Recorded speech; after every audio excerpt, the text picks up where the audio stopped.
Halftime highlights here rolling for the North Shore Cats game. Great interior passing.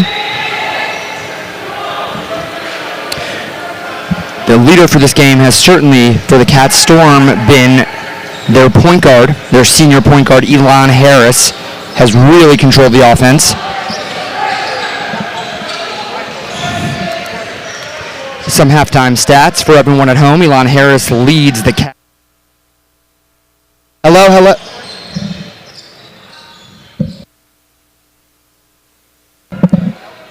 Elon, check. Hello. Elon Harris leads the Cats.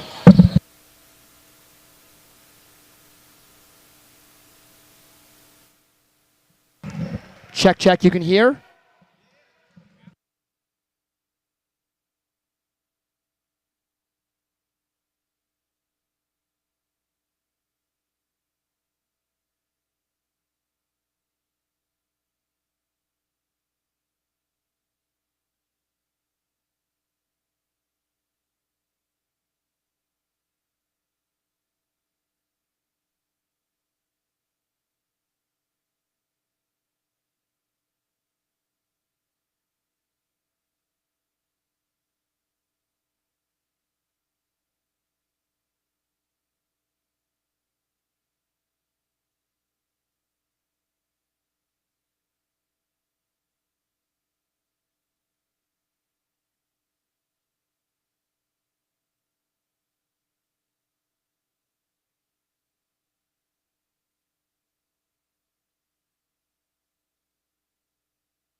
And welcome to Memphis, Tennessee, the 15th annual Memphis Invitational Tournament.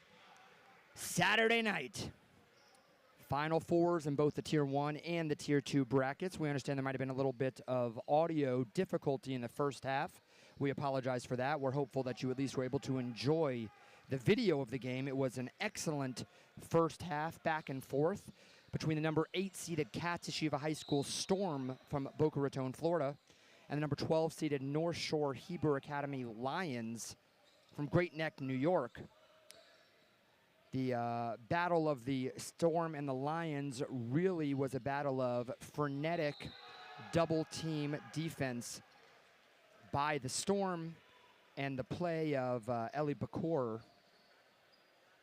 who pushed the ball through and was able to keep the Storm on their heels with the transition basketball game. Elon Harris leads the Storm with 9 points. Eli Bakor leads North Shore with 11 points. Clearly, the two leaders of that game, both the point guards on both sides, and that's not uncommon because of the full court pressure that's being applied by both teams, that the point guards who can really control the ball and move the ball up and down the court can really get into that transition offense, push the tempo, and either get to the basket or find big men floating on the baseline for both teams.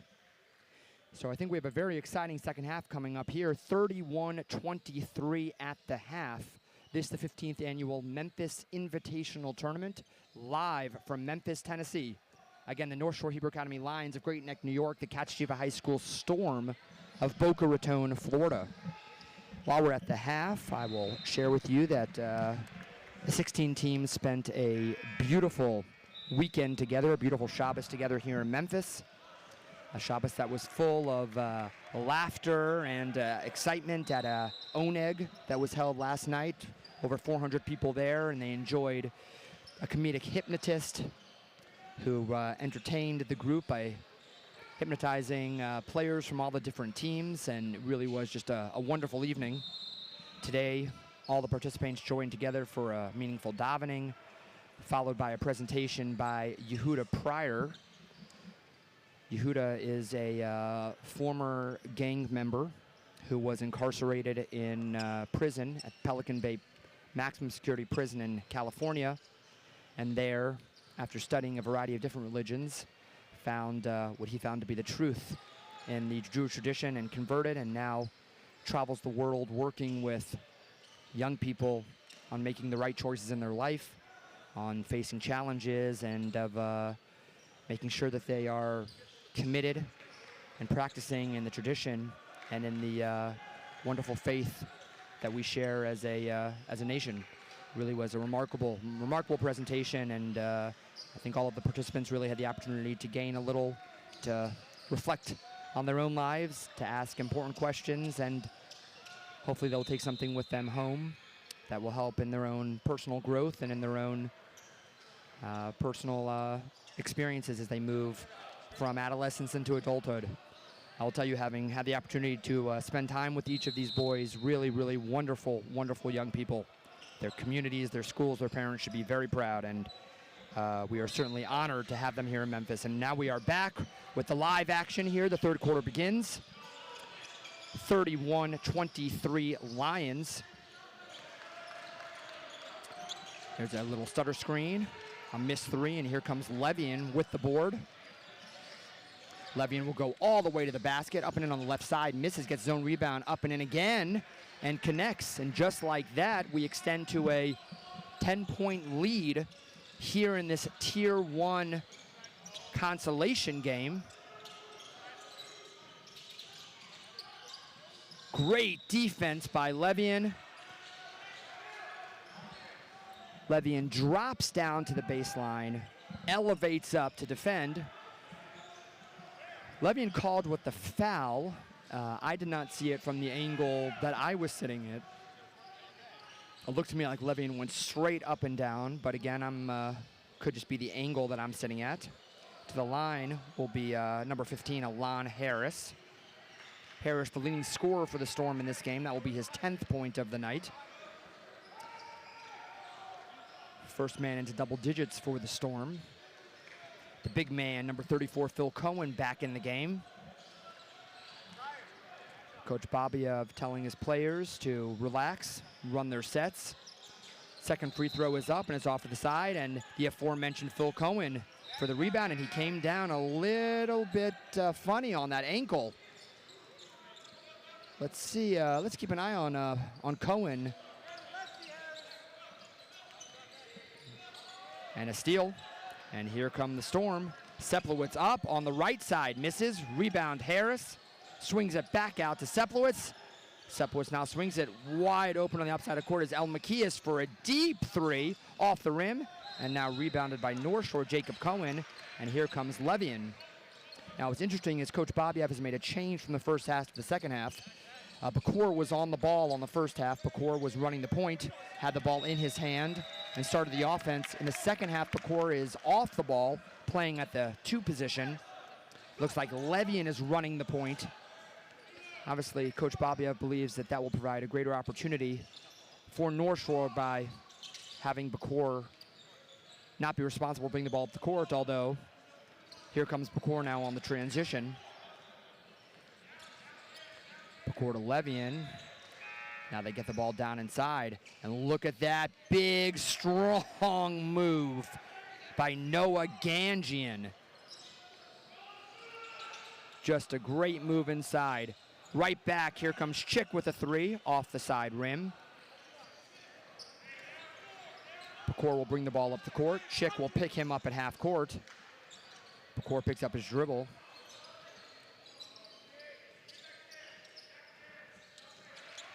Again, inside.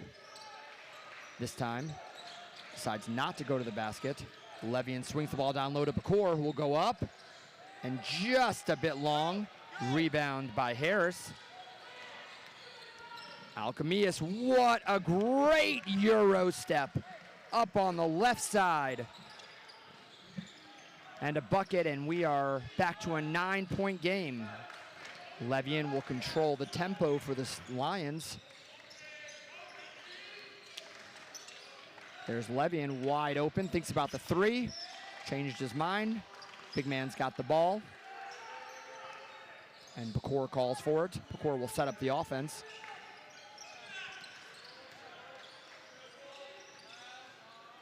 Nice little drop back, long, rebounded by the Storm. Here comes Chick. Chick goes all the way to the basket, up and in. A foul. The bucket will not count. And the Storm will take it out on the baseline. Let's see this in replay here. There's the foul. Interesting call. Interesting call. I think that could have been a continuation, but obviously the ref saw the foul and called the whistle on the foul before the shot actually went up. Great defense on the inbounds by the Lions, and now the Storm will take the ball at half court. Cowell-Bloom running the offense in the top of the key. It looks like Harris has come out to catch a breather. Cowell-Bloom works the ball around. Elmakias swings the ball over to Adius.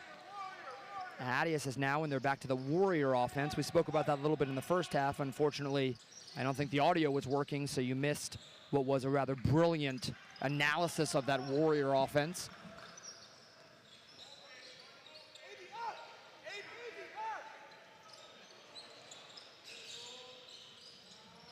Ball goes down low to the big man. A little bully basketball up and in again. And Ganjian is causing all kinds of issues for the Storm down low.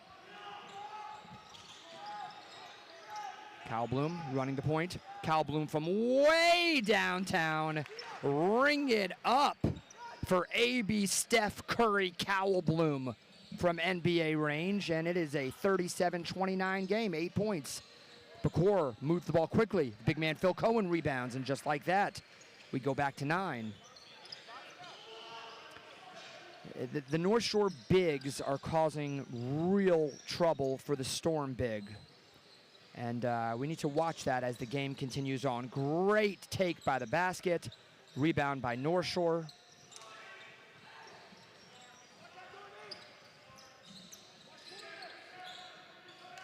Jacob Cohen works the ball on the outside over to Levian.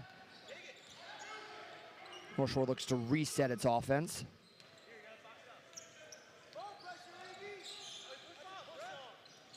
Levian gets poked from behind, and here comes the Storm with a 3-on-1. Elmakias all the way to the basket with left side blocked. Great block by Jacob Cohen, and then a foul by AB Cowell-Bloom. Great chase down block by Jacob Cohen. Let's see if we can see this right here. Excellent, right at the top of the jump. And then a rebound again. And you got to give credit to Phil Cohen, the big man running the court. Down there on the defensive side. North Shore not leaving anything to chance. Here comes a great screen and roll. Some might call it a pick and pop. Inside there. Again in the middle, and the bucket by Andrew Kohanem.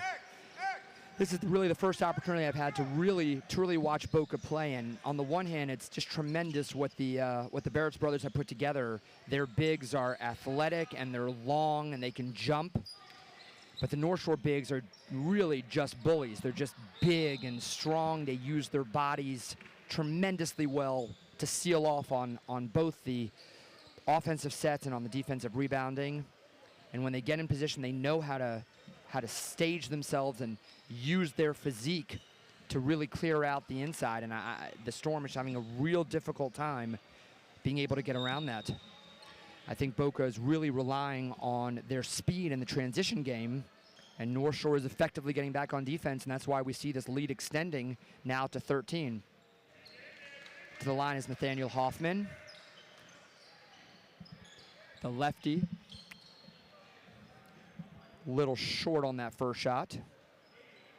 I do want to mention previously, I believe that in the vote that was held earlier this evening, the Kachiashiva Storm and the North Shore Lions are voted the top 2 nicest jerseys in the tournament. So we certainly give a shout out to the designers of both of those. North Shore in the multicolored green palette. The Storm in the Syracuse type reminiscent of the Syracuse orange. And now Macias is gonna grab the ball, and again, the Storm are gonna push, swing the ball around the outside. Macias steps back for 3. And look at the tremendous effort by Hoffman. Tremendous hustle by Nathaniel Hoffman to try and save that ball outside.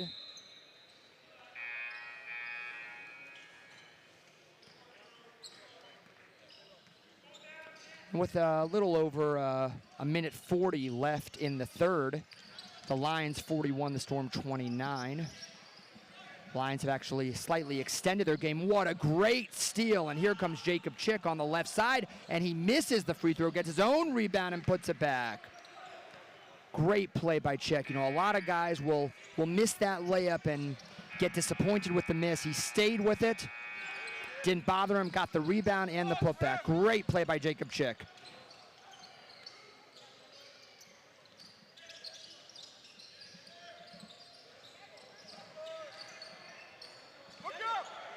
And here comes Chick again on the fast break. Chick is up, and this time makes it on the first try, and just like that, 4 quick points. And it is a 41-33 lead. The Storm cutting into the Lions lead here. 8-point game at the end of the, no, it is not the end of the third. There's actually 1 minute left. I'm not sure why the TV, the broadcast clock says 0.0, but it's 58.4 left here in the third quarter. 41-33 North Shore. North Shore with 3 team fouls here in this quarter. For those of you at home who might not be familiar with the new high school rules, the 5 foul rule, 5 team fouls is automatically 2 shots. And then the team fouls reset at the end of each quarter. That's a difference from the old rule where it used to be 7 team fouls were 1 and 1, 10 team fouls were 2 shots. They've gone to the 5 team foul 2 shots rule, and here we go. We're back in the game with a live action. Pecor is handling the ball. Ball gets stolen, Pecor grabs it back, and now they reset. Swings over to Levian. Levian trying to get the ball inside. Throws the ball away, and it will be the Storm's ball.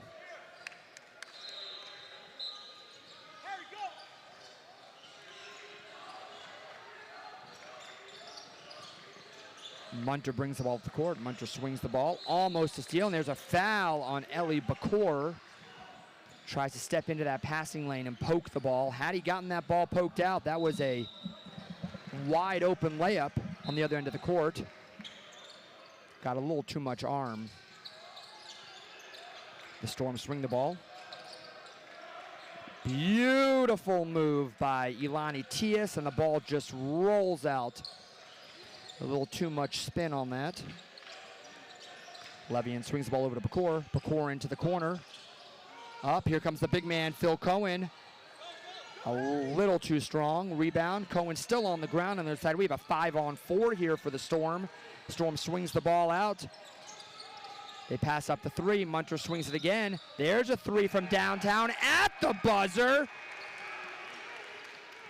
Nero Vaknin hits the 3 at the buzzer.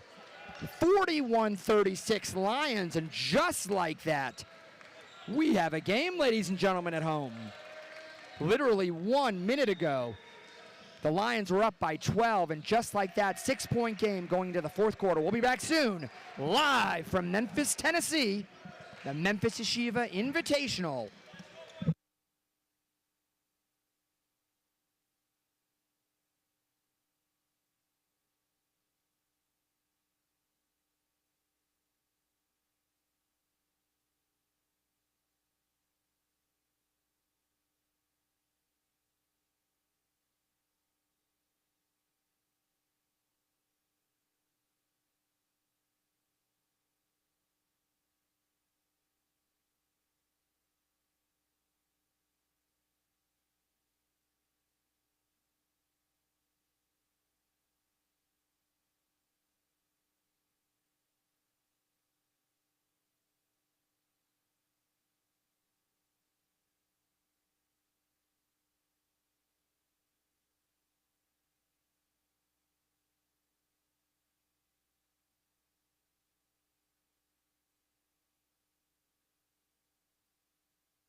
And we are back here, the start of the fourth quarter.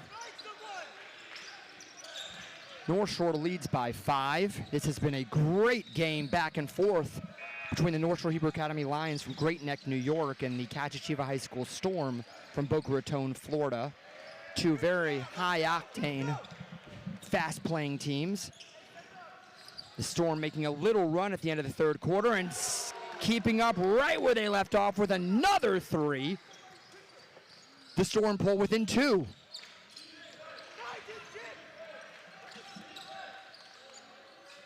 An outside three by North Shore's dominating big man, Phil Cohen, off the front iron.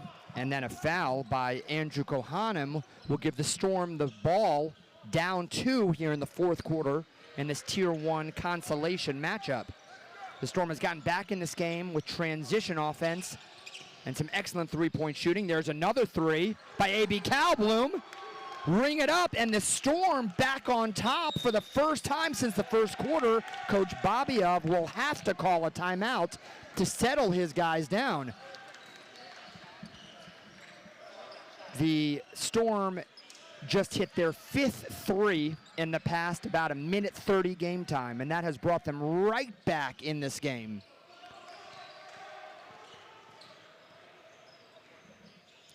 Trying to listen in near to the huddles. Coach Barrett is talking to the boys about continuing to push the ball on offense, push the ball, look for the lanes to go into the basket, otherwise kick it out. Let's find our shooters on the outside. Coach Babiov seems to just be telling his guys, take a deep breath. It's going to be okay. We got to play better D on the outside. I'm trying to read Coach Babiov's lips here. He's about 15 to 20 feet away. But he's really talking about just closing out on defense. I think what's happening is on the fast break and on the transition offenses that are going down by Boca, when they're pushing the ball, North Shore is dropping back to guard the basket, which is leaving Boca's shooters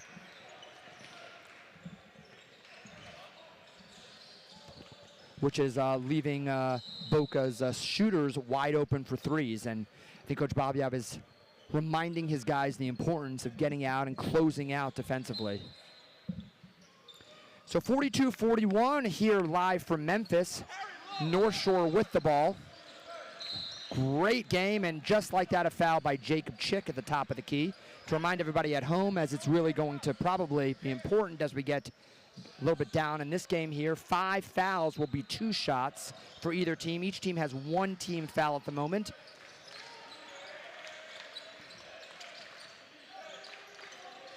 Bakor is going to swing the ball inside. Great move from the free throw line. Rebound up and in again. And Andrew Kohanim. And again, it's the shooters versus the big men. That's how you break down this game. Storm's exceptional shooting versus North Shore's big men. And there's another three. Rebounded by Kohanim. And it will go North Shore's way. 43-42 North Shore. This is a 12-8 matchup here in the Tier 1 consolation game. Following this game, we have the first of 2 national semifinal games. More about that in a moment. Bakor is double teamed, looking to the ref for a foul. And a foul is called on Jacob Chick. Bakor takes a hard shot to the forearm. He's okay. Chick will now come out again. This extended 2-1-2 defense. And there's a three by Bakor right out of the inbounds, and that'll put the Lions now up by 4.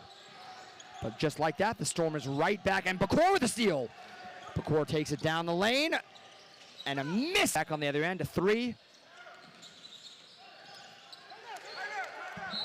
And the coaches for Boca call a timeout, and Chick will grab the ball. The reason I think that missed layup was a big layup. A big miss was because there was a run being made right there by North Shore. North Shore could have gone up by 6. You could see on the look of the Storm players, they felt like the momentum was changing. And then the missed layup, to come down, the 3, the quick rebound, and right now the Storm are right back in it. They feel good. They have the ball. I'm looking here at the faces of Jacob Chick. I'm looking over here at Jordan Kogan, who I don't believe has gotten in the game, but he's in the huddle there with the team. The guys are clapping. They got their hands up, and they really feel like they can take this game. North Shore is a outstanding school, but certainly a great athletic program. For the Storm to come down here to Memphis and get the opportunity to play a team like North Shore and knock them off would be a great start to their season. Likewise, Cats is known across the country as one of those South Florida teams that brings it every game, incredibly well coached. There's a three by Jacob Chick off the front iron, rebound. And a steal from Levian. So I think either one of these teams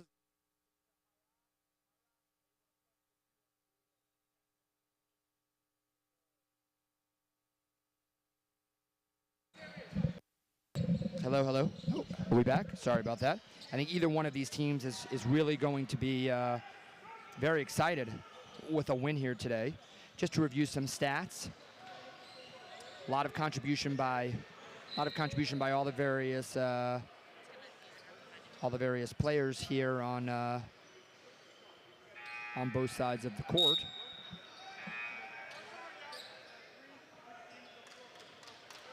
Ellie Bacour leads all scoring for the Lions with 17. Phil Cohen with 13 and Kohanem with 10. For the Storm, Harris has 10. Ovaknin has 8. Jacob Chick with 7. And the Stars will take the ball out with about 5.5 minutes left here in the fourth quarter. Bacour will handle the ball from the top of the key.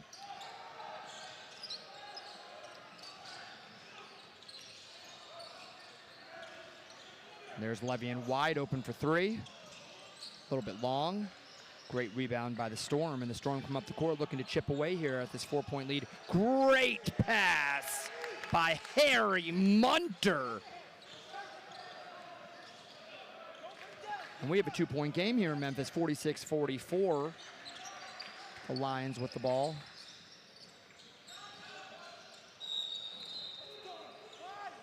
And a foul on Jacob Chick.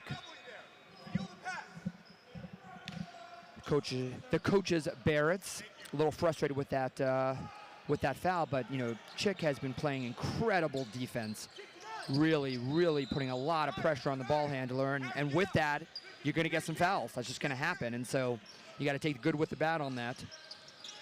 Levian with the ball. That's going to be out of bounds on the Storm, and the Lions will take it from the outside. Can't see on the opposite side of the court. A young fan just stormed the court, but security has removed him. That's good. And the ball will go out to Bacour. North Shore will swing the ball around the outside. A great move in and a foul on Nir Ovaknin. I think the coaches are thinking that that it was clean. Oh, I'm sorry, it was not on Ovaknin, it was on Hoffman. And let's see if we can see this replay right there. Yes, that was clearly a foul. That was clearly a foul on Hoffman. Ovaknin got the ball up top beautifully, but Hoffman came across the arms and got the foul there.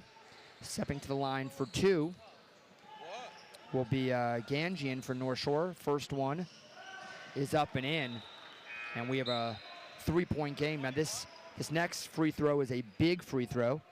Phil Cohen, the big man in the middle, is going to take a little break, and for him will be Jacob Cohen. Multiple Cohens in the game now for the North Shore Lions.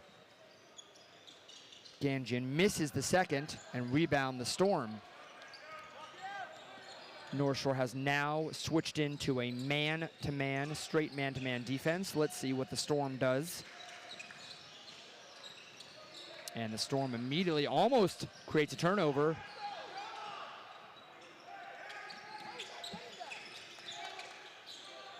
Oh, there's a long three.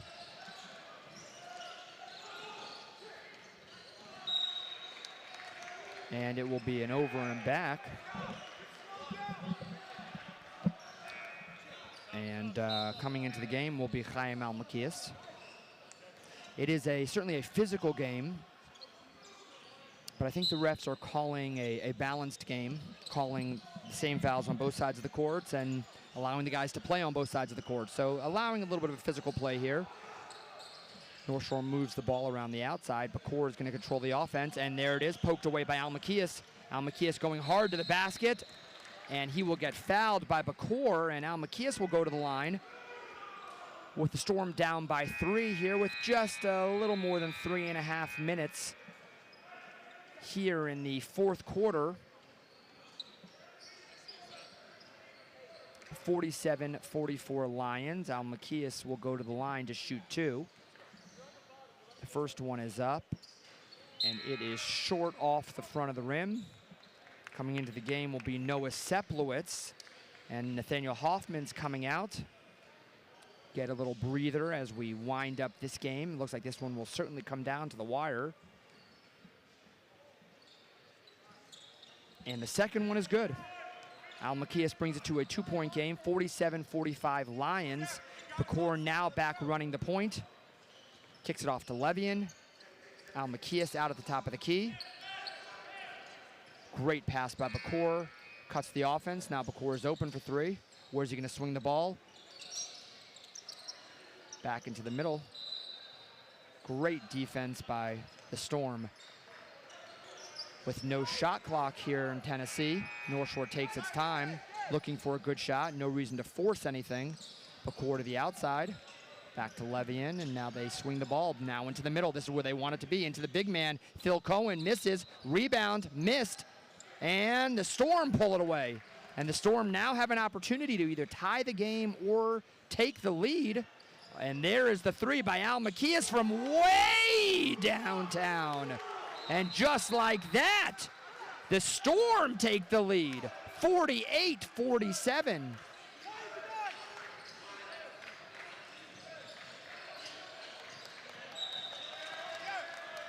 Great steal by Al Macias, but stepped out of bounds after the steal.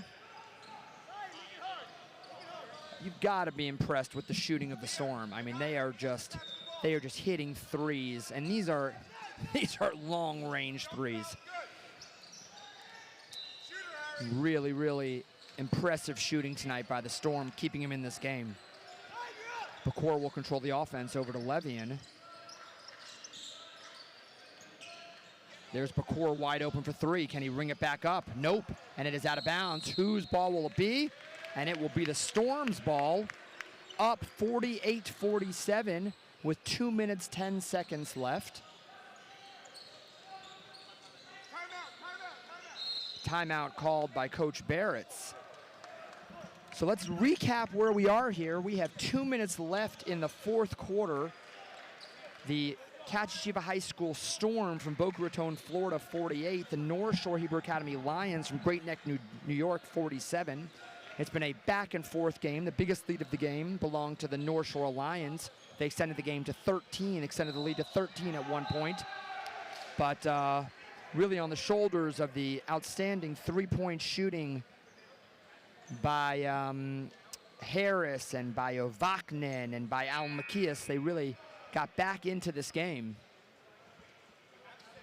North Shore has been pounding the ball inside, going to their big men, Phil Cohen and Noah Ganjian, looking for those guys really to pound it underneath. The Cats have been looking to shoot the ball from the outside. Harris and Ovaknin each with 10, Al Macias with 8, and Chick with 7. So the shooting from the outside has really been exceptional. We get a little pan of some of the fans here at this game. The games are being played on multiple courts, and fans have the opportunity to see a variety of games going on.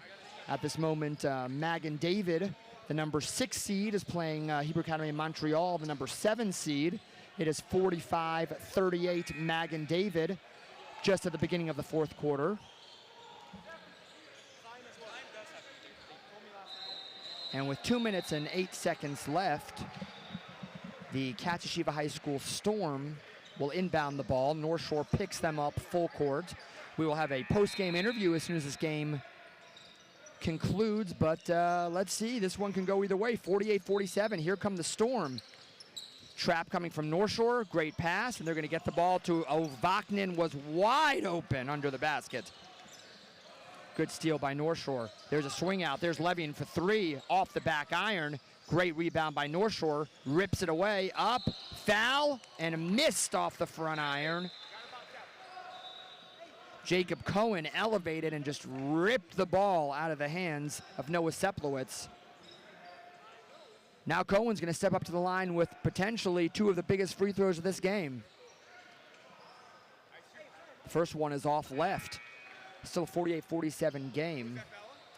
There've been a couple of missed free throws here at the end. 2 missed free throws, and Bakor comes out of nowhere to grab it, but steps out of bounds. And now with both of those free throws missed, the Storm retain their lead. North Shore again picks up full court. And stolen by North Shore again. That's 2 turnovers in a row. Here comes Bakor. Bakor goes to the basket, lowers his shoulder. And it will be a blocking foul.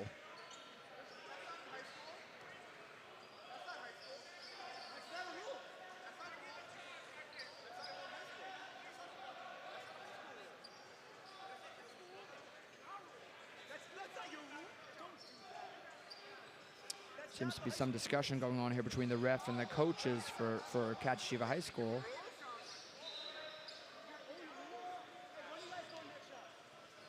I'm not exactly sure. I was trying to listen in here and see what's going on. I think there was some discussion about where exactly the foul happened, whether the foul was inside the restricted area. Some question about whether the restricted area actually applies to high school basketball or whether that's an NBA rule. In any event, the free throws were missed.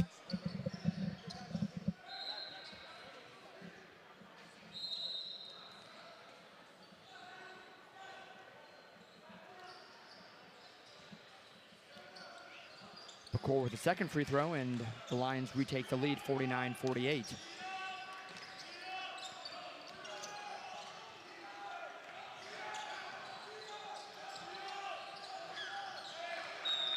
Great take into the basket. And a man's layup by number 33, Noah Seplowitz. The bucket counts. And the foul, and he will go to the line for the three-point play. And it is 50-49 Storm with the opportunity to make it a 2-point lead. Seplowitz steps to the line. Calm and collected. Knocks it down. And the Storm extend to the largest lead of the quarter at 2 points, 51-49 Storm. They will swing the ball over to Bakor. Bakor swings it to Levian, and Bakor, miscommunication between Bakor and Levian. Levian was stepped up where he was. Bakor tried to lead him to the corner for a 3, and Levian wasn't there, and the ball went right out of bounds. And now the Storm will have the ball with 1:07 left, up by 2. Oh! Ladies and gentlemen, there is the play of the game by Chaim Alchemias. Takes it the length of the court. Stutter step on the left side, Euro step up and in, and just like that, it becomes a 4-point play. Here comes a steal. Will Chick put it away? Chick up and in, 55-49.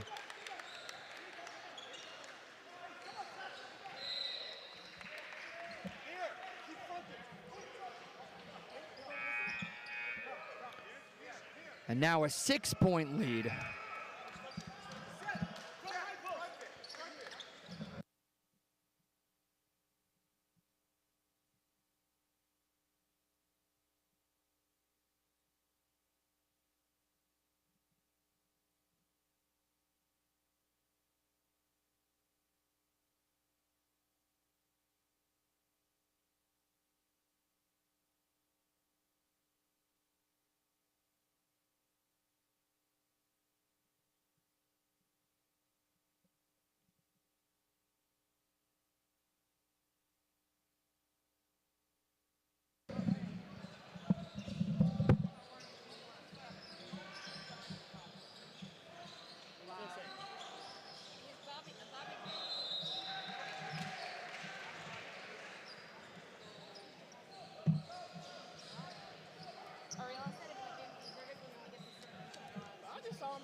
here we are back with 41 seconds left in the game. North Shore is going to have to score and score quickly. They move the ball. There's a three from the big man. Air ball, rebound, missed. Rebound again.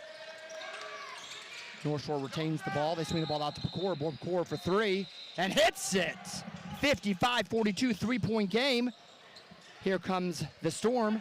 Puts the ball in the hands of Al Macias, who goes right to the basket again, and a block by Phil Cohen. I'm not sure why Al Macias went to the basket. They're up by three. One would have thought he would have pulled the ball out, slowed the tempo down. Tremendous block by Phil Cohen. And a timeout called. Cats not happy about that play, but they're still up by 3, 55-52 here in the Tier 1 consolation game. This has been a great game. Thank you to everybody at home who's been watching. Coming up next, we have the first of two Tier 1 national Final Four games between the number 1 seeded Eula Panthers, Jewish Hoop America, number 2 team in the country, versus the number 4 Hillel Heat from Deal, New Jersey. This will be an outstanding game between two absolutely premier programs. The Eula Panthers seeded at number 1 in the tournament. The Hillel Heat seeded number 4 in the tournament. They'll be playing for a spot in tomorrow's national championship game. They will play the winner of the game between number 2 DRS Wildcats and the number 3 TABC Storm, coming up right after this game here on this court, so stay tuned. But we got a great one here, so let's see how it ends up. 17 seconds left. The Storm up by 3. They get the ball in bounds, and they work the ball on the outside. Quick foul by Levian. That will be four team fouls. North Shore will need another foul to get the Storm into the bonus. They swing the ball. Al Macias slows it down, and there is a foul. And Al Macias will go to the line to shoot 2. Down to 11 seconds left on the clock. I think Al Macias got the message from the coaching staff in that last timeout. Looked at the basket for a moment, but then dribbled the ball back out. Al Macias will step to the line. First free throw. Up and in. Extends the lead to 4 points. 56-52. The Storm leading the Lions.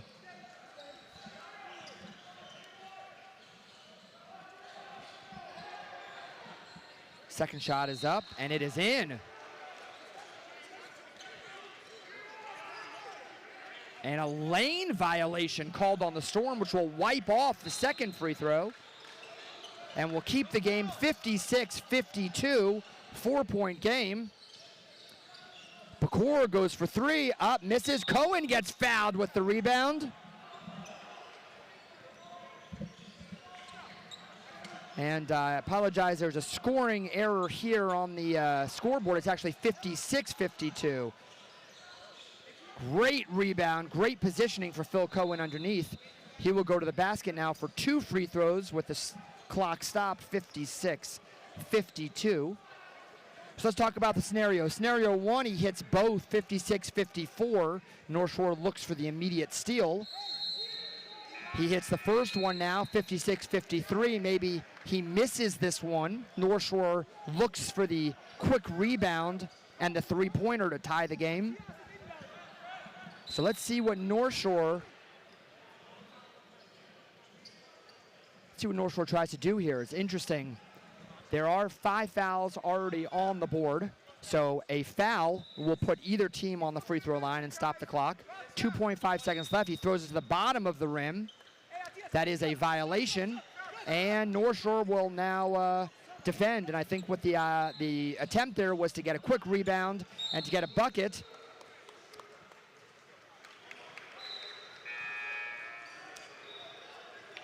Okay, so what happened there was some discussion going on between the coaches and the refs. While that discussion was being had, Cohen checked the ball at the bottom of the rim. That did not constitute a shot that hit the correct portion of the basket that's necessary for a legal shot, which then created a turnover. Cats then immediately inbounded the ball. 1 second off the clock before a foul from North Shore. And now Al Macias will step up and hit another free throw. That will make Al Macias the leading scorer for the Cats Storm. Cats extend their lead to 4. Al Macias misses the second. And with that, that will end the game. The Cats Yeshiva Storm take this one in a comeback, 57-53 over the North Shore Hebrew Academy Lions. And we'll see if we can get Al Macias over here for a little post-game interview. What a game here in Memphis, and stay tuned for the first of 2 national semifinals, the Eula Panthers against the Hillel Heat. And let's see if I can get Al Macias over here for a quick interview. Where is he? And I was able to wrangle him in here. See if I can get him here in the booth. Congratulations, congratulations. Can you hear me? Yeah, I hear you. Let's give it a second here for the camera crew to get on us. Great game, tremendous game. You ended the leading scorer, but tell me a little bit about the change that was made. North Shore really extended their lead at one point to about 13 points, and then you guys really started the run with the three-pointers. Tell me what the change, what the adjustment was. Well, North Shore's an amazing team. They also had the momentum the whole game. You know, so saw us with the teammates. We started pushing the ball, started making right passes. The defense is stronger. We were getting more active on defense, and that gave us some momentum, started hitting our shots and pushing it down the floor. Well, there's no question that you guys were hitting threes left and right, and that really brought you back in the game. Was that just keeping your eyes open and finding the shooters, or were you looking for the three? Just making the right play. You have the open shot, take it. If not, swing it out, drive in, kick out. Well, tremendous game, tremendous defense. Congratulations. Thank you so much, Josh. We'll see you tomorrow. Thank you. Great job. That is the leading scorer for the Cats Yeshiva Storm, Chaim Al Macias, who ends the game. What a great game we had here in Memphis. The Boca Cats Yeshiva High School Storm takes this Tier 1 consolation matchup. Stay tuned for the first of 2 semifinal matches between the Eula Panthers and the Hillel Heat, starting soon.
you have a booklet? We're all jacked up. I need your booklet.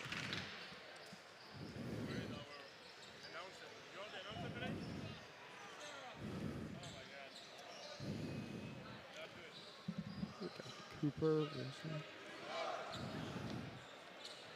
All right. Welcome to Memphis, Tennessee, the Memphis Sports and Events Center for the 2024 Memphis Yeshiva Invitational. This matchup is a Tier 2 matchup between the Houston Barron Stars against the hometown favorites, Cooper Yeshiva Max.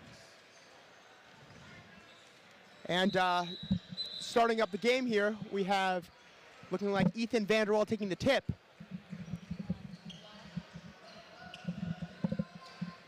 Now it's going to be interesting. Cooper has not been so successful in their endeavors so far in the tournament. They had some nice shots off. Let's see if they can maybe had a little rest over the weekend and able to get something's going early in the first here.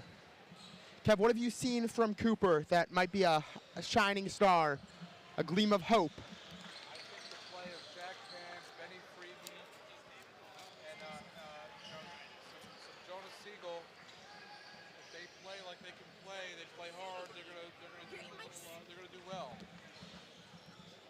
Aggressive, they got to take good shots and don't turn the ball over. All right.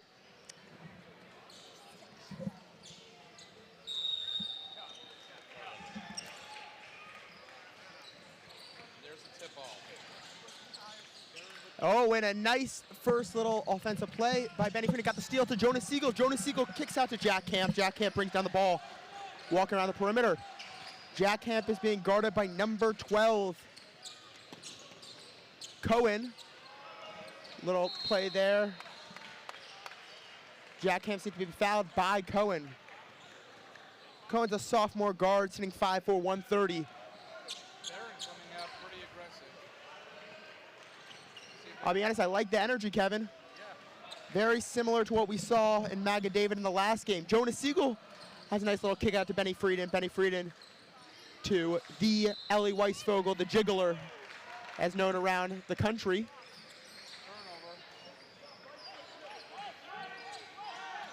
And a nice press by Jonas Siegel, unable to get the steal there. Trap, almost successful.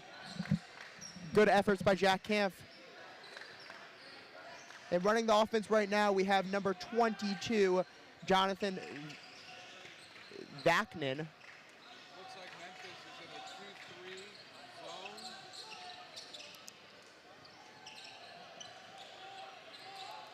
Unsuccessful there. Jack Camp brings the ball down. Nice little stop. Looks for the pass, unsuccessful. Vanderwall comes to the support. Vanderwall unable to get the ball to Siegel. And called for a backcourt there on Ethan Vanderwall. Tough turnover for Memphis. Jack Camp seems to be, they're playing him pretty tight.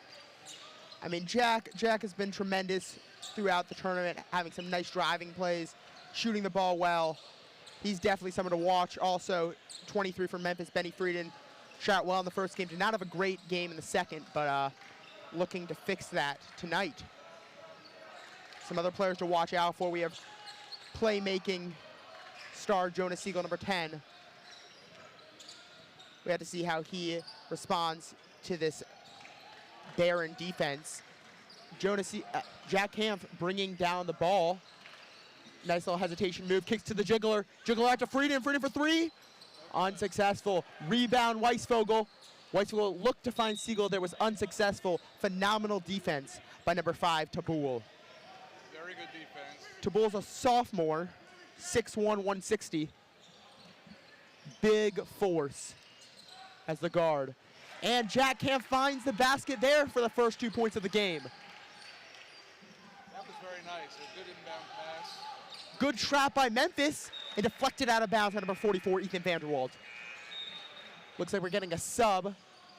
Number 44, Matan Chen. Matan's a junior.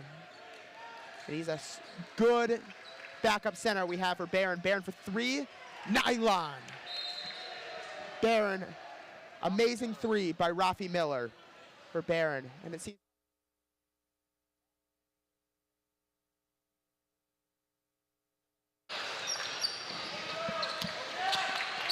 all right, Benny Frieden lost the ball there. Travel, called for a travel, unfortunately. But, and it looks like Coach Kobe Pinto's not happy with the call. Inbounding, we got number 5, Tabul. Tabul's been watching Vaknin very closely. You see they got good team chemistry. At the top of the key, we see Vaknin doing his thing.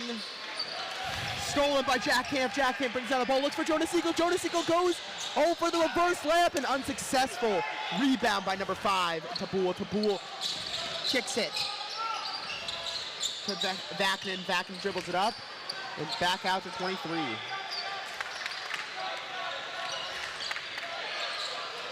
Vaknin doing some unbelievable offensive work. Some nice drives, some nice kicks. Vaknin, he's definitely a player to watch. Jonas Siegel bringing the ball down. Kicks out to the Jiggler for 3! Unsuccessful. That was a nice shot, though. Definitely, Weisvogel's definitely been shooting well this entire tournament. Oh, deflection by Frieden, stolen. And we're gonna keep it on this side of the court.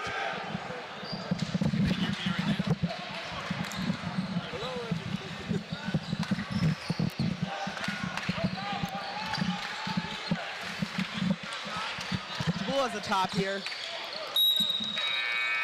Barron throws the ball away. Yeah, right there Chen was looking, it looks like, for Vaknin. Unsuccessful way of Benny Frieden inbounding. Memphis is yet to make any subs. Interesting play by Coach Pinto. Jack Camp being pressured down, able to get the ball across, gets the drive. Goes in, spin move. Looking for Van Wall, decides not to kick it to him, and finds Siegel. And it looks like Coach Pinto was unhappy with the offense, decides to take a second and call the timeout. Barron's playing some pretty tough defense, Aiden. I think that Memphis is having some trouble with it. You could definitely see the pressure on the face of Jack Camp. I mean, he's getting pressed every time he comes on the court even before he crosses the line. It's definitely something which is hard to deal with, and especially when he keeps looking and Vanderwald's unable to break away from the defense. And while we have this stoppage of play, we could let everybody know that we had a little aufruf this weekend at the Memphis Invitational. Our hometown Jason Schubert getting married to Sarit Katz in 2 weeks.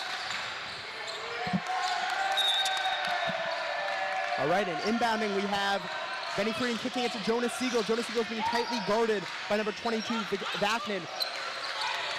He's able to break through the defense and finds Weisvogel. Weisvogel drives. Hits the back of the rim there. Rebound to Vanderwald. Vanderwald kicks the Camp to Frieden. Frieden gets a little kick out to Siegel. Siegel is called for the travel there. We've seen this play over and over again. And unfortunately ends up with the same result for Memphis, unable to get that dribble off before the step. Vaknin comes down the court. Nice little pass to the middle. And finds the cutter, number 23, Rafi Miller. A junior gets and one. Let's see if he can convert. Checking in for Memphis, number 12, Daniel Gahane coming in for Ellie Weisvogel. Daniel's definitely a player to watch on the perimeter. He's been pretty sneaky so far on that baseline, being able to get the rebound, put him back up. I've seen him do it 2 or 3 times this tournament. And Rafi Miller converts on the shot. Jonas Siegel's playing point guard, bringing it down the court. Finds Vanderwald in the middle. Now, Kevin, correct me if I'm wrong, I don't think Vanderwald has a broken finger of some sort. He is taped up. Frieden with the drive and a hard foul by number 44, Matan Chen. Matan came in off the bench. There's been a force for Memphis to deal with on the defensive side. We have a 30-second timeout from Barron. They are playing very aggressive, very tight defense, and Memphis is still having some trouble getting the ball up for shots. Coach Chris Cole does not seem happy with the Barron play right now. You can see the aggression in his face. He seems... They do have a lead right now, 6-2, Barron, with 3:13 to go in the first quarter. Barron's definitely doing their thing offensively. They've got some good shots off. They've been making the right plays. Freedon has been playing some good defense, but I think the issue more falls on the defensive side that Coach Chris Cole is pointing out. Memphis decides to pass it to the other team here. Yep. Another turnover. Straight to Matan Chen. Bring it down. We have Vaknin. Vaknin for the shot. Off the back of the rim. Rebound Camp. Camp looking for either Vanderbilt or Kahane. Finds Siegel. Siegel with a nice little move to the middle. Hits to Freedon. Freedon with the drive. And in. 2 for Freedon. Very nice move. That was the first time I saw them in sync. They looked pretty good on that play, Aiden. Chen gets a little shot off there. Air ball. Rebound by number 23, Miller. Blue ball. And they're calling a jump ball. Looks like it's going to stay with Memphis. Blue ball. Blue ball, Memphis ball.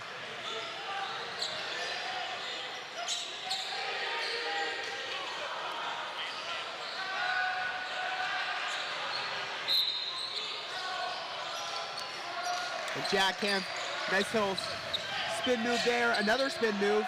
Finds Jonah to help him bring it down. Almost lost it there, but Freedon finds Kahane. Kahane back to Freedon. Freedon to Siegel, pump fake. Let's see if Camp can find the basket here. 3-point off the rim. We have Vaknin bringing it down.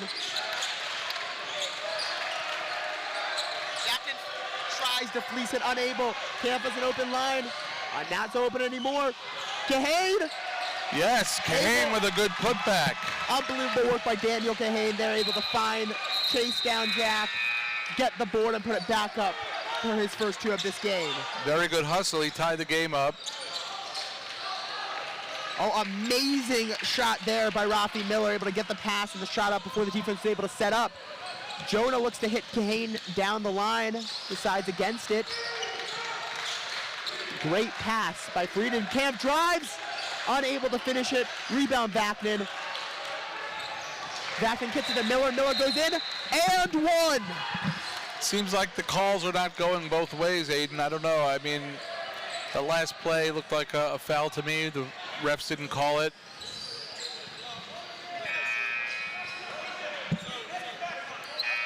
Coach, that's 2 on him.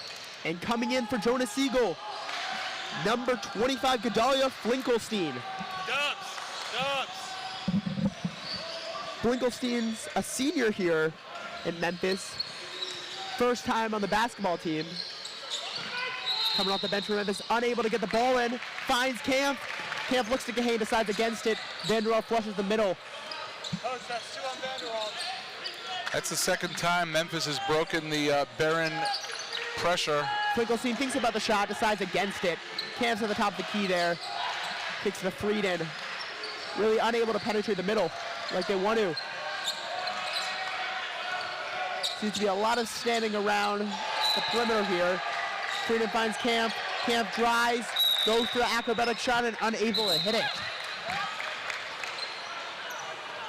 Wow, they called the 3 seconds, Aiden. Again, no foul call on Memphis. Jack Camp was mauled. Again, yeah. Oh, Good steal by steal. Daniel Kahane. Daniel Kahane finds Freedon to bring up the ball. Vanderwater's right hand on his left. Hits a Jack at the perimeter.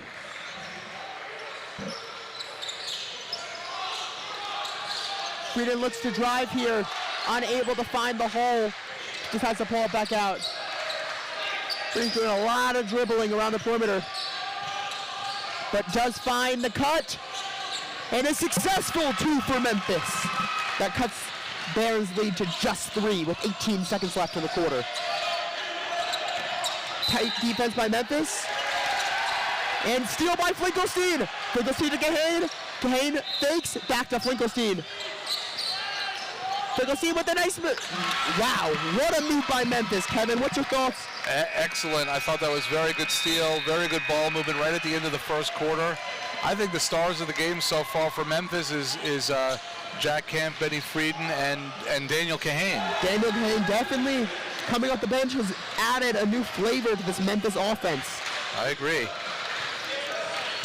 And here we can see Jack with that great 2. But Memphis doesn't have an answer for Rafi Miller, number 23 for Barron. He's got most of their points.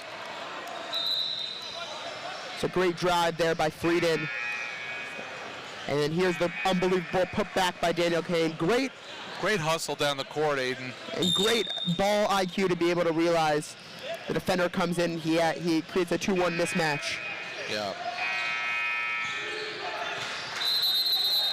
That was a great move by Jack Camp. Just awareness of the court, know where you are, know where the defender is, turn around and put it back in. When Memphis takes a breath, there's great congruency on the court right now. Yeah, this is a good game so far, 1-point game. We start the second quarter. Both teams committing a lot of turnovers and missing shots, but I think they're both pretty aggressive. I think Memphis is back in their 2-3 zone defense.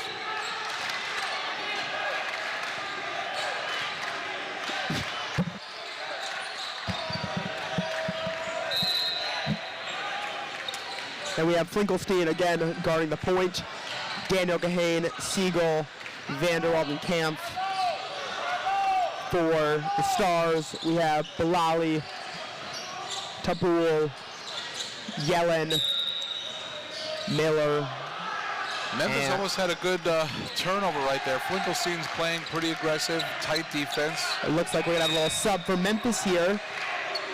Benny Frieden comes in for Finkelstein. Finkelstein had a great offensive stint coming off the bench at the end of the first. Kahane with a nice little poke there. Great defense by the trap by Camp and Kahane, and unfortunately, we're not able to get to the other side of the court to guard Aaron Yellen's three-point shot, which was successful. That was a great shot and textbook play on how to break a 2-3 zone defense, Aiden. Daniel Kahane at the top of the key, looks to find Frieden, finds Frieden for 3. Hits the back of the rim there. Coming down the court, we have Miller. Miller drives, pulls back out. Uncharacteristic for Miller. To pull the Miller for 3. Unsuccessful. Good board by Bilali there. Bilali again for 3. Another unsuccessful shot. Rebound, Jonas Siegel. Jonas Siegel kicks it out to Jack Camp. Jack Camp thought about hitting Frieden for the 3. Frieden thought against it. Hits Kane in the corner. Unbelievable passing by Memphis, and I guess it's Sunday. It's not Sunday. The bank is open. That was a pretty cool shot there, Aiden, for the 3. Puts Memphis down by 1. Another Miller 3. It looks like it hit the top of the supporting beam and is called out of bounds. We're gonna have Kahane inbounding it to Camp here, and looks like preseason champion Ellie the Jiggler Weisvogel will be settling in for Memphis. Ooh, a bad travel right there. Jonah took a little extra step, turns the ball over to Houston. And the Jiggler will be coming in for Vanderwald. Vanderwald, this is his first time he's taking a break the whole game, and you can see Vanderwald has a little tape on his hand. I hope he's okay. I saw him with a fork taped to his hand earlier today, trying to keep it in line. Barron with a big 3 right there.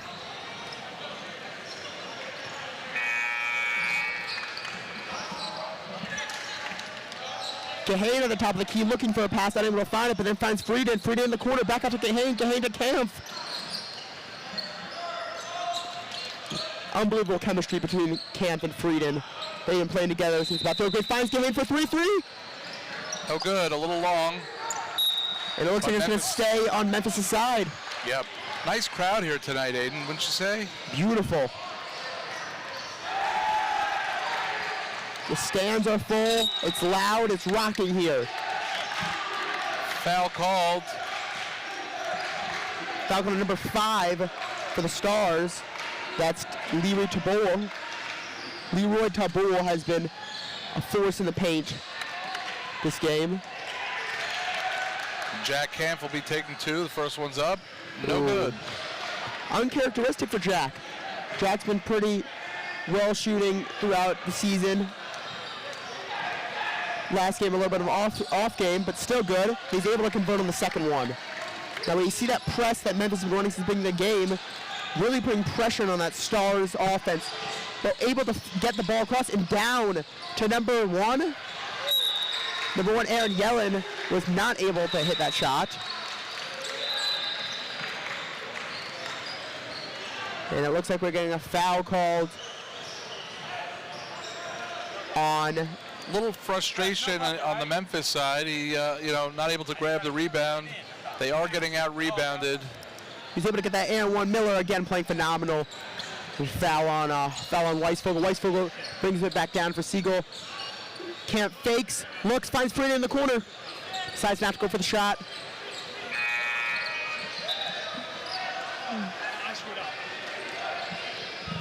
Kahane kicks to Frida, and Frida looks for free. Unable to find it. Swat by Siegel. Unsuccessful. Oh, and good steal. Oh, not going to be a stall. Looks like it's going to be called as a jump ball. Going to be going the Stars' direction. Oh, so I guess it wasn't a jump ball.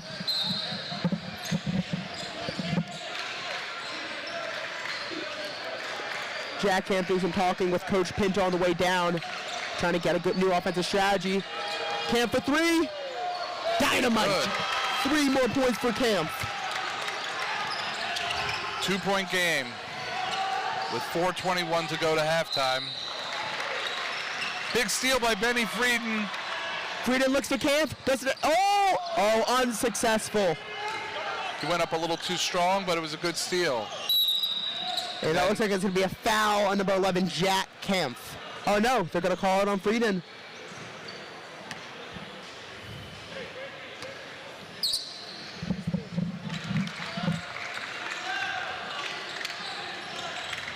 Memphis in their 2-3 zone. Miller looking to shoot, does not, decides to kick it out to number 13.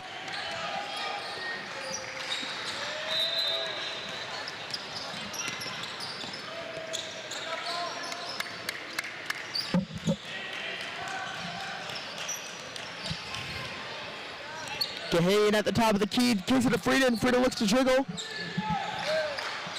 Unsuccessful. Shots are just not dropping.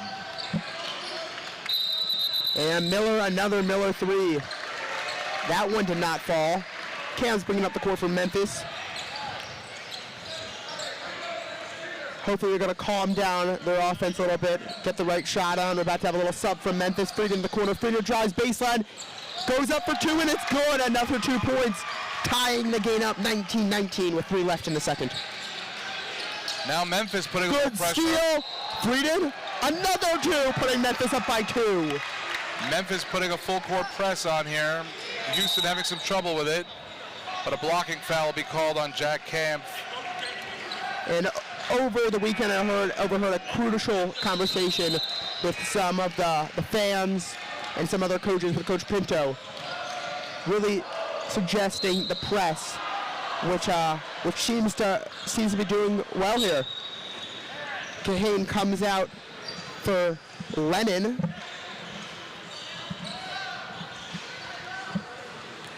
And Vanderwald back in for Memphis. Coming down is Barron's key player Miller right here. Miller kicks it to Hafkin. Hafkin to Miller. Miller to Yellen. Yellen finds the corner. Back to Miller. To the middle. That's Yellen. Yellen for 3. Miss. Rebound, Ellie Weisvogel. Weisvogel's really known for his rebounding abilities. He's been really tremendous throughout the whole tournament. You can see him bouncing in the middle there. He's definitely he's definitely a presence in this down low today. Jack Camp getting his own rebound. Oh, almost a steal. Camp's able to retain the ball.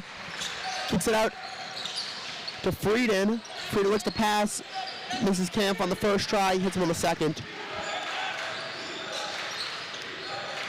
Frieden drives down. Oh, and it's a Vanderwall three. A little long there. Weisvogel tries for the second chance opportunity, misses, and we're going to have the Stars come down unable to get the fast break too. And it's Memphis right back at it. Tabul's really had a few of those nice little floaters there. If they could fall, the score might look a little differently, but Memphis has a 2-point lead here. Frieden for three, and it's good! Another 3 points for Frieden, extending Memphis' lead to 5, closing out the second quarter. Houston has a 3-on-1. They settle Yellen for for a 3-point three. shot. No good. Unable to respond with their own three. Frieden has an open lane. Does he take it? He does, and he goes for the, oh, and blocked by Miller.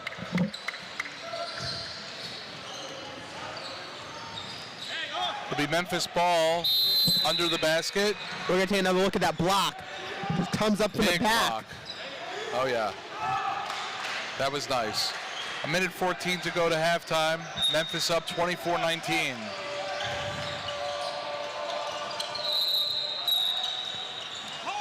Camp finds Frieden.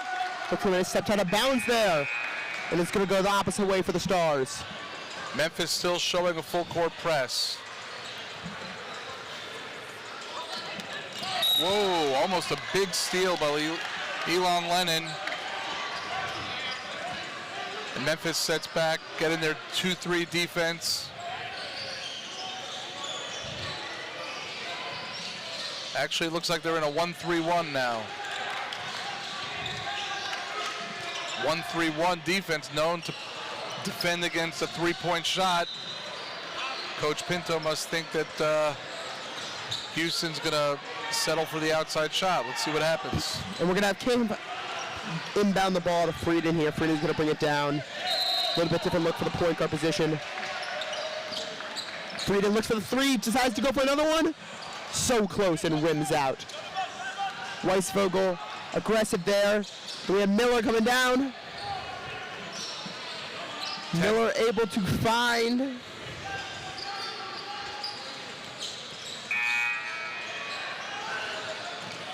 And Bilali for three. No good. Rebound Miller. Miller gets the second chance points, cutting the lead to just 3.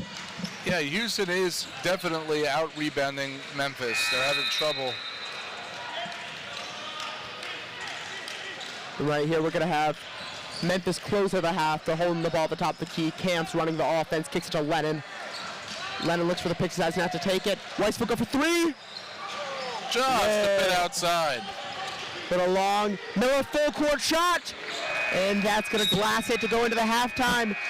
Halftime score, Memphis 24, Barron 21. That was a pretty good first half, Aiden. I thought that both teams were very aggressive, unable to make all the buckets they want. Let's look at these replays.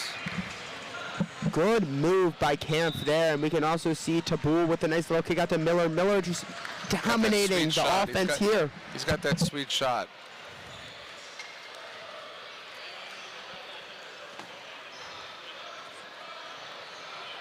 Daniel Kahane with a really nice putback. Miller has 18 points to close out the first half. Now that's unbelievable, but what's even more unbelievable is that the whole team only has 21. That is unbelievable. That's a one-man team right there. It's Rafi Miller and Aaron Yellen with a 3. I mean, those are the only 2 people who scored. When you're scoring, when you have 86% of your team's points going to the half, you know it might be someone maybe for Coach Pinto to look at. Yeah, Memphis may want to guard him, but he has been very good. He has a really good shot. He's been moving around a lot, causing turnovers. We have an injury update from Memphis' sideline. It looks like Kahane, when he came out of the game, grabbing his finger. He came back with a little tape around it. Looks like he'll still play, but continues to wince in pain and grab that finger. We've got 5 minutes until the second half, Aiden. We're in Memphis, Tennessee at the 2024 Memphis Invitational. The Cooper Max against the Barron Stars. We'll catch you guys in 5. We'll be right back.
We're back here in Memphis. Second half of the Memphis Cooper Max against Houston Barron Stars. Memphis holding on to a 3-point lead, 24-21 as we start the third quarter. And we have Frieden inbounding into Camp. Camp brings down the ball.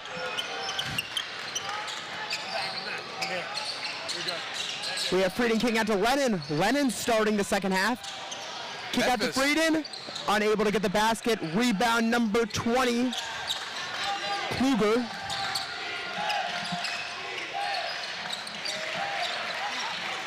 Kluger in the middle. Kicks back out to Tabul. Tabul unable to find it. Camp gets the board. Memphis showing a very fast-paced motion offense. Oh, Frieden, unsuccessful pass. Looks like it's deflected to Siegel. It's going to stay here, it looks like. Let's see if Memphis can keep up with their own pace here. Frieden looking for Camp. And he's there cutting called. Oh. Rebound timeout by Coach Pinto. Unhappy with the inability to get the ball in. Interesting call 20 seconds into the half, but I'm sure there's a method to Coach Pinto's madness. We're going to see here Coach Chris Cole talking over with his team. Coach was unhappy at the end of the half. We saw them walk up with a little frustration. Now we got Coach Pinto. Not much happening in the first 40 seconds of the No, third not quarter. much, but we did see Memphis come out in that strong offensive style. That was interesting to see.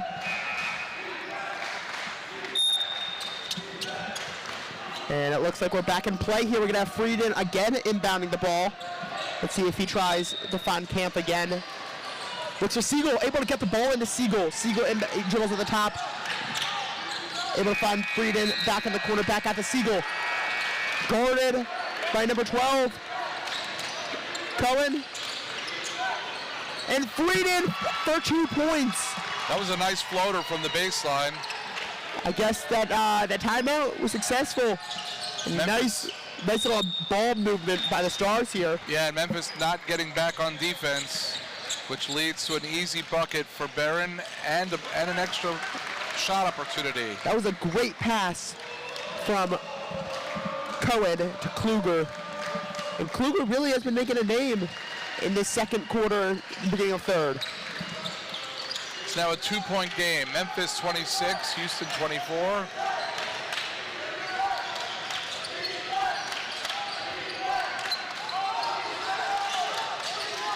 Camp dribbling, finds Frieden, kicks out to Lennon. Oh, a little long there. Rebound by Tabul. Tabul kicks it out to number 22, Jonathan Vatkin. And coming in for the first time this game,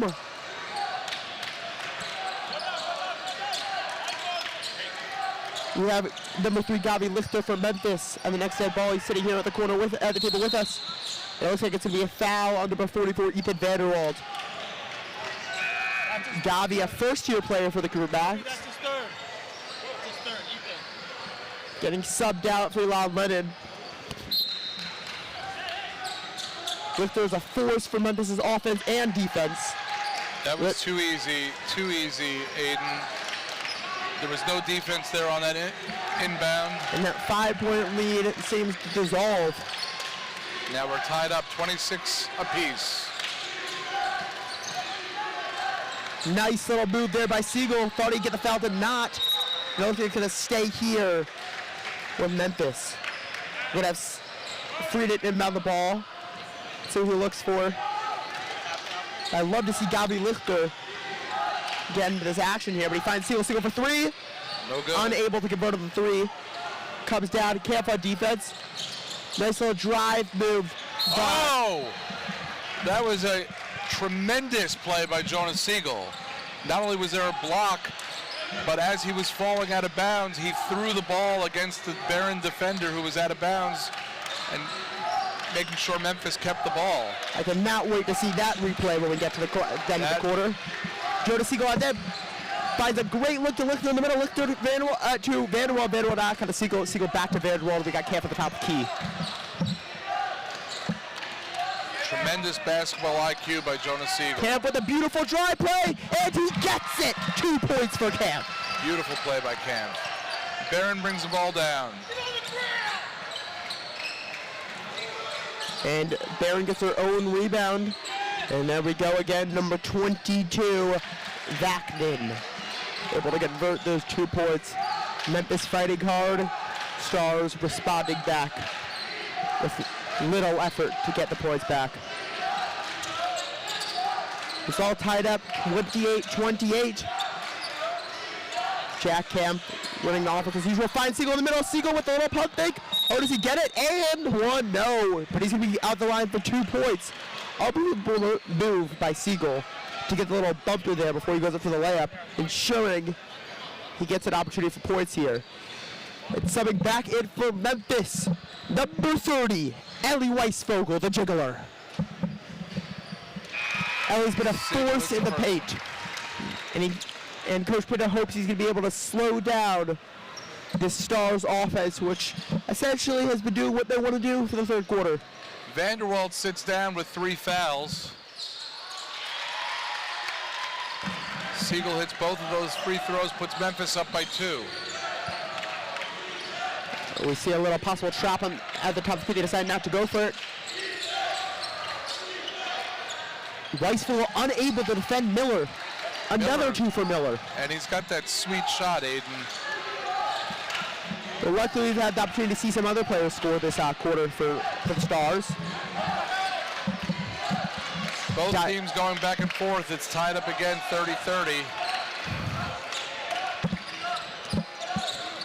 Frieden drives, loses the ball. Tabu dribbles it down. Looking for Vaknin is foul. Oh, unable to be fouled. Stolen by Camp. Oh, and dribbled straight off the foot of his own player. Gavin Lichter unable to get back on offense. And Camp just too gassed to be able to switch paths at such a fast rate. Miller to Vaknin. Vaknin guarded. They tried Tabu in the middle. Vaknin at the top of the key, looking for Kluger, finds him.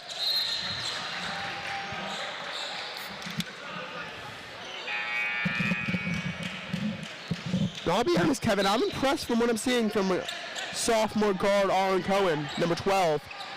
Aaron really, and there he goes right now, unable to convert on that basket. Lichter grabbing the ball and saving a jump ball, saving what would have been an easy bucket for Barron. Great move. Barron is getting the ball inside, Aiden. I notice they're not settling for the outside shots. And before the Lichter sub, Tabu really owned the paint, and again, he thought he could own it here. Great move by Lichter, being able to cause some kind of action off the board.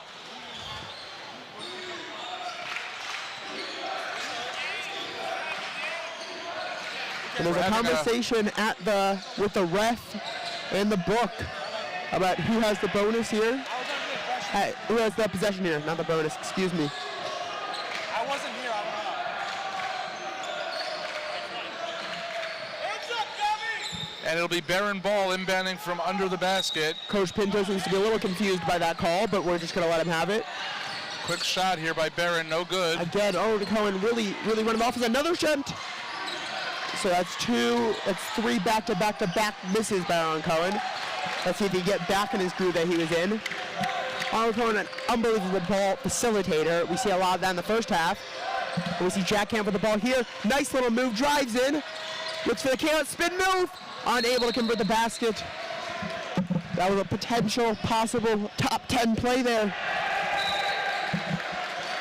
Got short by the Stars. Inbound to Siegel. Siegel finds Frieden. Frieden Lichter for three! Unable to find the net there. No good, but that was a nice open shot by Lichter. All right, and we have a little offensive and defensive confusion. Good defensive attempt by Weisberg. Weisberg stops the shot and gets the pull, but they're going to call it for the foul. Cooper is really having trouble rebounding against Barron. Barron is just overpowering them down in the paint. And it's clear Cooper needs a little bit more size, or they need to box out. Big steal by Ellie Weisvogel to Jonah. Kicks to Jonah. Jonah goes for the two. Unable to convert on the fast break steal. That's crucial points that we're missing there. That Memphis is missing there.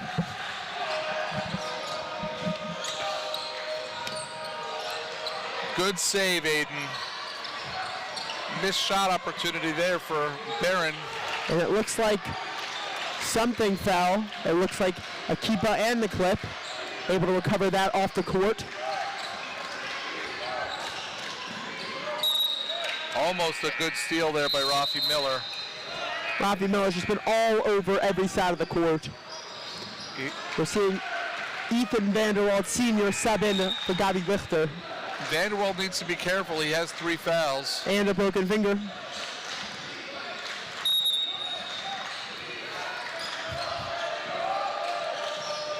Camp takes the ball at the top of the key. Kicks it to Frieden. Frieden looks to Vanderwald. Vanderwald back to Camp. Camp able to find Siegel there. Decides not to pull up, but Camp decides to pull up, and he hits it. 3 points for Memphis, and another 3 for Camp. 33-30, Cooper. Very, very tight game here. Vaknin has the ball at the top of the key, kicks it, and they're able to find Miller. They're going to Miller with an acrobatic shot, and he hits it. He is very athletic, Aiden. That was just a tremendous pull-up. Miller is all over the court here. And we see Hafkin getting switched off there. Hometown favorite Aaron Cohen unable to stop, and Jack drives and scores. Another 2 points for Jack. It's 5 straight for Jack. Yeah, that was a nice drive to the basket by Jack Camp and a one-handed layup.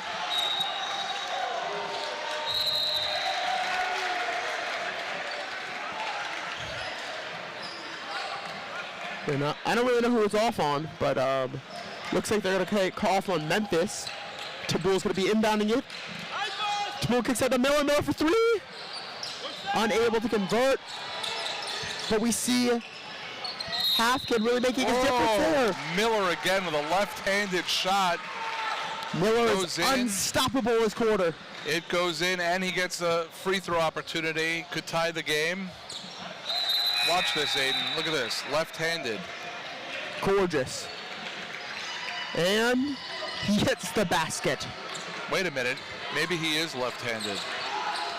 We'll have to watch We'll that. have to watch out for that. That's a good call, Kevin. I didn't really think about that. Me neither. We have Jack bringing down the ball. Oh, nice move. Spin. Looks for Siegel. Finds Siegel. Siegel tries for the drive. Doesn't get it. Interesting half-pick situation. The jiggler gives it to Vedua. Vedua the camp. 30 seconds left. Widening down the clock. And that's a great move for Frieden. Frieden with a gorgeous drive. Miller brings down the ball. Cooper still in their 1-3-1 defense. Oh, almost a big steal by Vanderwald. Unable to convert, but it seems they got 10 seconds on the clock. Kick back out to Miller. Miller back in. Backs it for 2. Rebound camp. 3 seconds left. 1 second. Ooh, Looks good for a second, but came off the side of the backboard there to close out the half. The third Oh, quarter. the third. I'm sorry. Memphis holds on to a 2-point lead, 37-35 as we go into the fourth quarter. Aiden, I think that was a much better quarter for both teams, I thought. I agree, and we saw a lot more ball sharing by the Stars. While Miller did dominate the game, I do feel like there was some other movement. We had some nice shot moves by Tabul, some nice moves by Cohen. And we can't forget number 13, Nathan Hafkin, the junior guard. I will say for Cooper, Jack Camp really stepped up in the third quarter. Also Benny Frieden in that play right there. Both of them stepped up, And making their presence known. we'd be remiss if we did not shout out Jonah Siegel, who's really made an impact this quarter, not only on the boards, not only on the scoring, but just making the right pass, being in the right place at the right time. Yeah, I agree with that, Aiden. I think he's been very influential in making this, keeping the Memphis lead.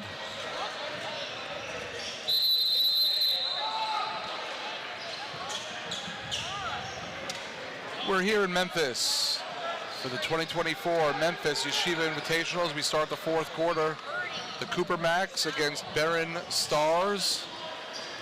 Memphis holding on to a 2-point lead, 37-35 with 8 minutes on the clock. Memphis will inbound. We're going to see Benny inbound the ball. A lot of cheering. Seems to be shaking the camera, so much cheering. Feel like I'm in the FedEx Forum the way this sounds. Weisvogel tries a 3, unable to get up against the, almost gets his own rebound. Stolen by Vanderwald. Yeah, Ellie stepped back, take that shot. I think he was way beyond NBA range there. And it'll be Barron ball.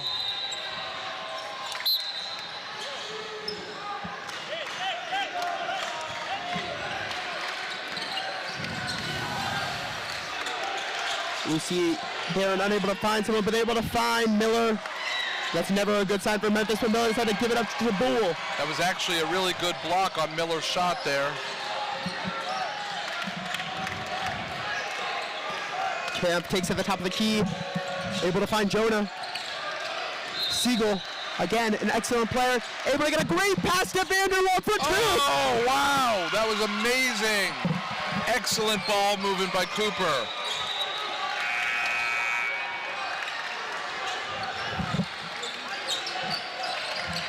And we have Vaknin coming down. Able to get that pass off to Hafkin. And we had already on try to save it, decided to let it come out. And coming in for the Stars, we have number 20, Jonathan Kluger. We're going to say goodbye to a second for Hafkin. There's a Vaknin. Dribbles on perimeter and decides to try to get the fans involved in the game. Cooper still, since they switched from their 2-3 to 1-3-1 zone, I feel like their defense has picked up a little bit. I definitely agree with you, Kevin, and they continue. Every time they try that press, it's definitely, I see it adding pressure. They're saying it was tipped off Memphis. Fans not happy about that call, but what the ref says, ref goes, steals by Camp. Camp goes for the full court drive, Euro, and blocked. Jack Camp's trying that Euro step, going through traffic, but drawing the foul. Let's take a look at that, Kevin. Euro. And takes a shot to the body. Great defense by number 20, Jonathan Kluger. We have back to dribbling down. Nice little dribble move. Kicks it out to Miller. Miller for 3. Unable to convert. Great defense by Memphis. Even Memphis is a little surprised that went out. Yeah, Cooper's still trying to get in the rebounding game. Let's see if Force Weisfeld can do that. Another 3. Miller seems to have chilled out a little bit. You know what, Aiden?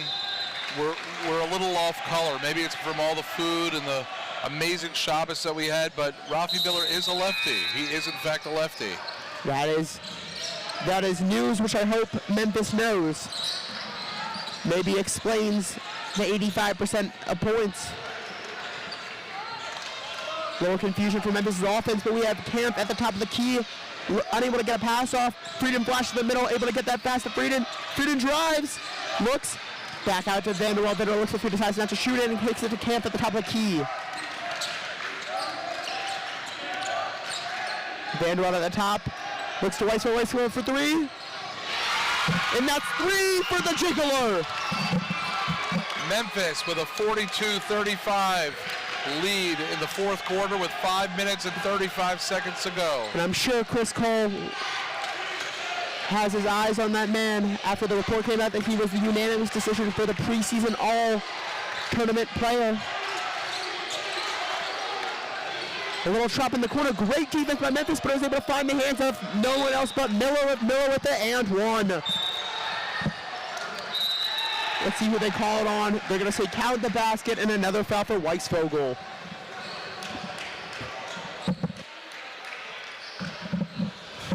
Memphis with the lead right now, 42-37. And Weisvogel needs to watch his fouls a little bit as That's his third. he has his 3. It's his 3rd foul. This is the 4th, so he has 1 more foul, so he has to be careful. And to no one's surprise, Miller drains the extra point. Another 3 to Miller's impressive resume. And it looks like we have timeout. Memphis. Coach Pinner deciding what to talk it over. Assistant coach David Weinstone being a critical piece to the Memphis offensive plan.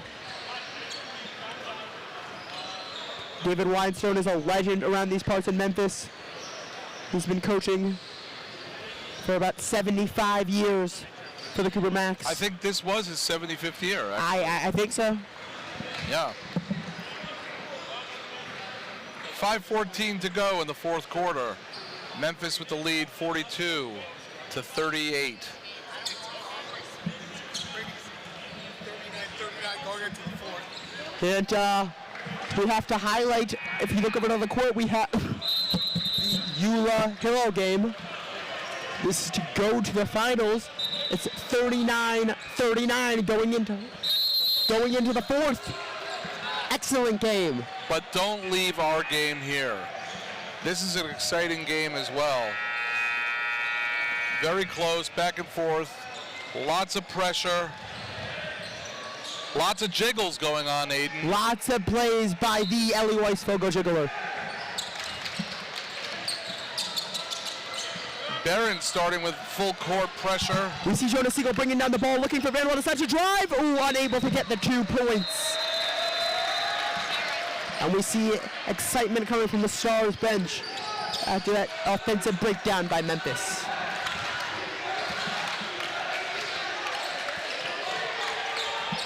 That would be a massive upset, Kevin, if we saw Eula fall in the Final Four. Yeah, the number 1 seed. That would be pretty incredible. A nice little steal by Memphis. We have Jack Camp bringing down the ball to Jonah. Where's Jonah going to look? Right back at Camp. And he seems to have lost his dribble a little bit, but able to pick it back up, back to Vanderwall. Vanderwall looks for Camp, decides not to. Jonas Siegel again. Jonas really running this entire offense for Memphis. Kicks it to Camp, Camp for 3. Unable to find the rim there, but rebound attempted by Ellie Weisvogel right to the hands of Miller. Memphis' worst nightmare. Miller has the back, and that's unsuccessful, but to Blue with an unbelievable rebound back out to a bunch of players that got to back in. And beautiful offensive swings by the Stars. And Miller finds the rim, unable to find the net. Cooper's inability to rebound is really adding to Barron's second choice opportunities. And Camp finds Weisvogel for the easy 2 points. Beautiful shot by Ellie Weisvogel. Great pass by Jack Camp. Again, Cooper shows sparks of ball movement. They show they can play. You can see the few strands of light gleaming through these gloomy clouds, which is Memphis' offense. Yeah. And if we take a look here, we see that nice little light-handed 2 points. Very Ellie nice floater. Weisvogel bringing some of that power he had in the summer. And it looks like he's picking up his 4th foul, sending Miller to the line for 2. And Cooper definitely shows sparks of being able to play. There's something to look forward to.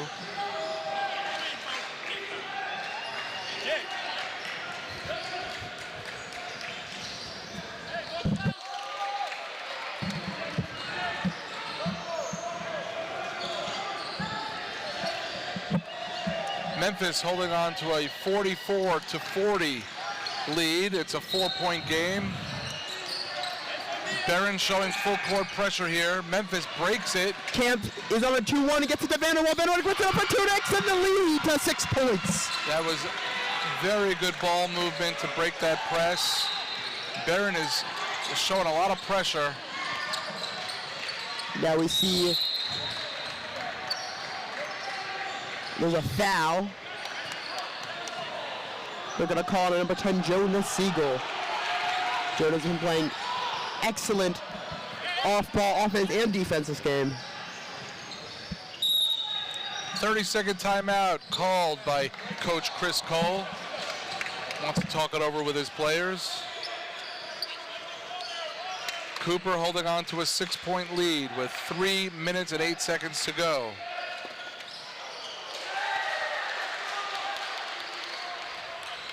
What do you think about the play of Ellie Weisvogel in the second half? I mean, Ellie Weisvogel has been tremendous the entire game.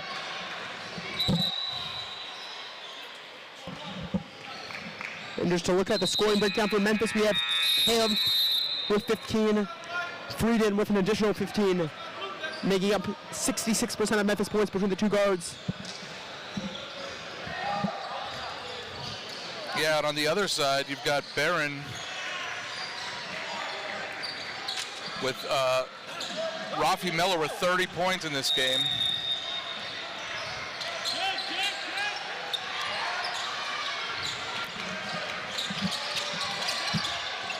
Miller looks like Miller has some kind of foul, I believe.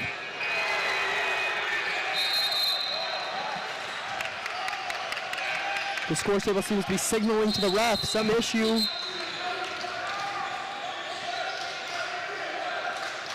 And looks like Barron is going to be in the bonus as Cooper has committed their 5th foul.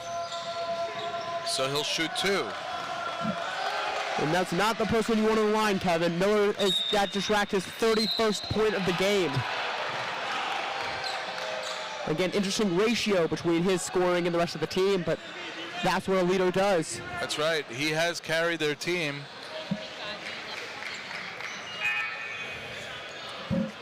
Miller fighting to keep them back in the game, subbing in for the Stars, number 13, Nathan Hafkin. About 3 minutes to go in the 4th quarter. Memphis holding on to a 46-41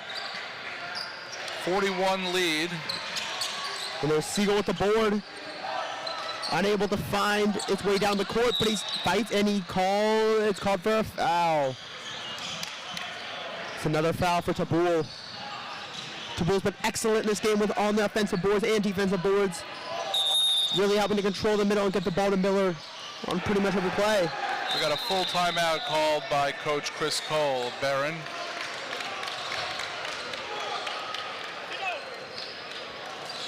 Again, I have to say Cooper's playing much more aggressive, much more together.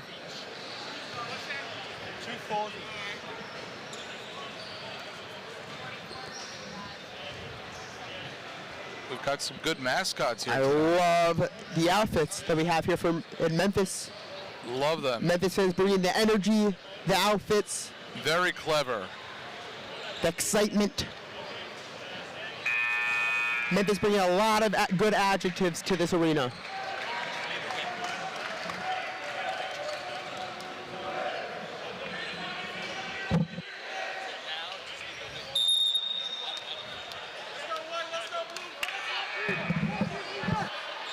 And here we go as we come back from the break. 2 minutes, 54 seconds left in the 4th quarter. Cooper holding on to a 5-point lead. And we have Freedom bringing down the ball. Pass to Kemp to Siegel. Siegel to Weisfeld going for fakes the 3. Back out to Kemp. Decides to skip over Siegel the pass. But Kemp makes up for that by passing to Siegel. A little hot potato between the two of them. Kemp looks to drive but decides to kick to Siegel instead. A little backstreet and flip ballerina type shot by Vanderwall. Vanderwall was unsuccessful. He was unsuccessful, but yes, had very good ballerina form. That's right. If this was Broadway, it would have been a 10 out of 10. Steal by Siegel. Unable to get the fast break, but holds the ball smartly with 2 minutes to go. Barron going to apply some pressure. Camp looks to shoot, decides to drive instead. Back at a Vanderwall to Siegel. Siegel brings it down. A lot of perimeter passing, Kevin. Yeah, I mean, Cooper wants to hold on to the ball right now. There's only a minute, 35 seconds to go. Usually I would agree with you, but over the tournament we've seen a lot of turnovers by Memphis with the perimeter passing. Yep. It's definitely something to work on going into the season. Definitely.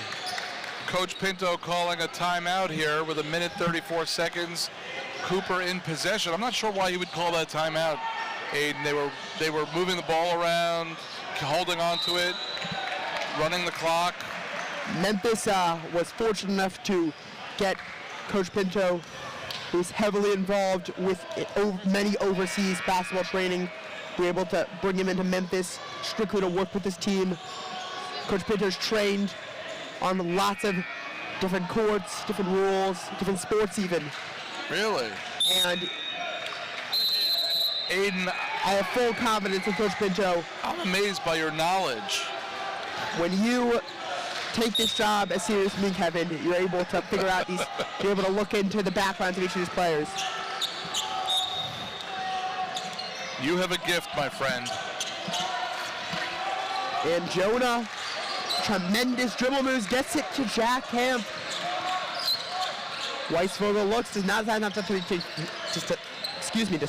take the three.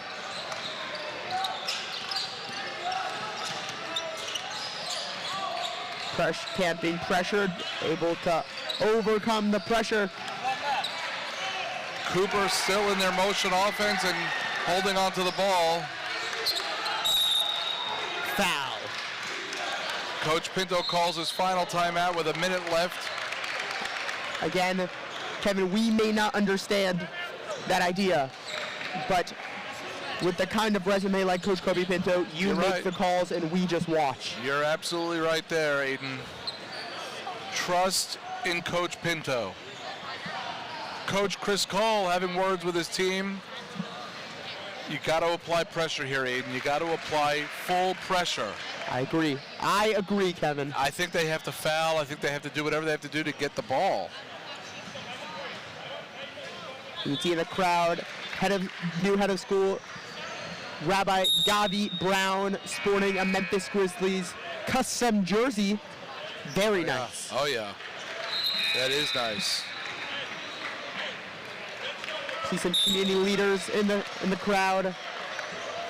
Celebrities such as Ricky Krupp, famous Ricky's Cookies. There's two Rickies. Ricky Camp is here tonight, too.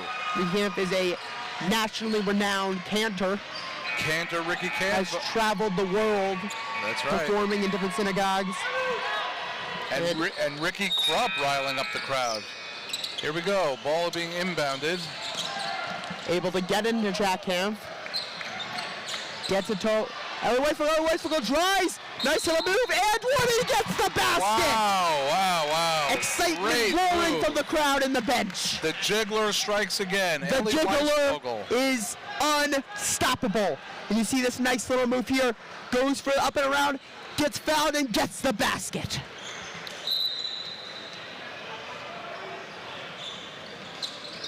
And converts, extending the lead to 9 points. That committee that chooses the all-tournament player, they know what they're talking about.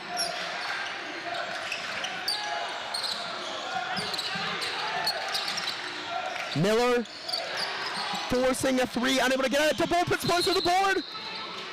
He gets the basket and timeout by Coach Chris Cole. 35 seconds to go. Cooper up 49-43. And again, don't switch off our game, but if you happen to find yourself on the stream, it's a tie game, 49-49. With 2 minutes. UAL to go to the finals. It's a crazy game. Again, great shot by Tabul to cut the lead to 6. Things are exciting here, Aiden. Things are more than exciting here, Kevin. That's true.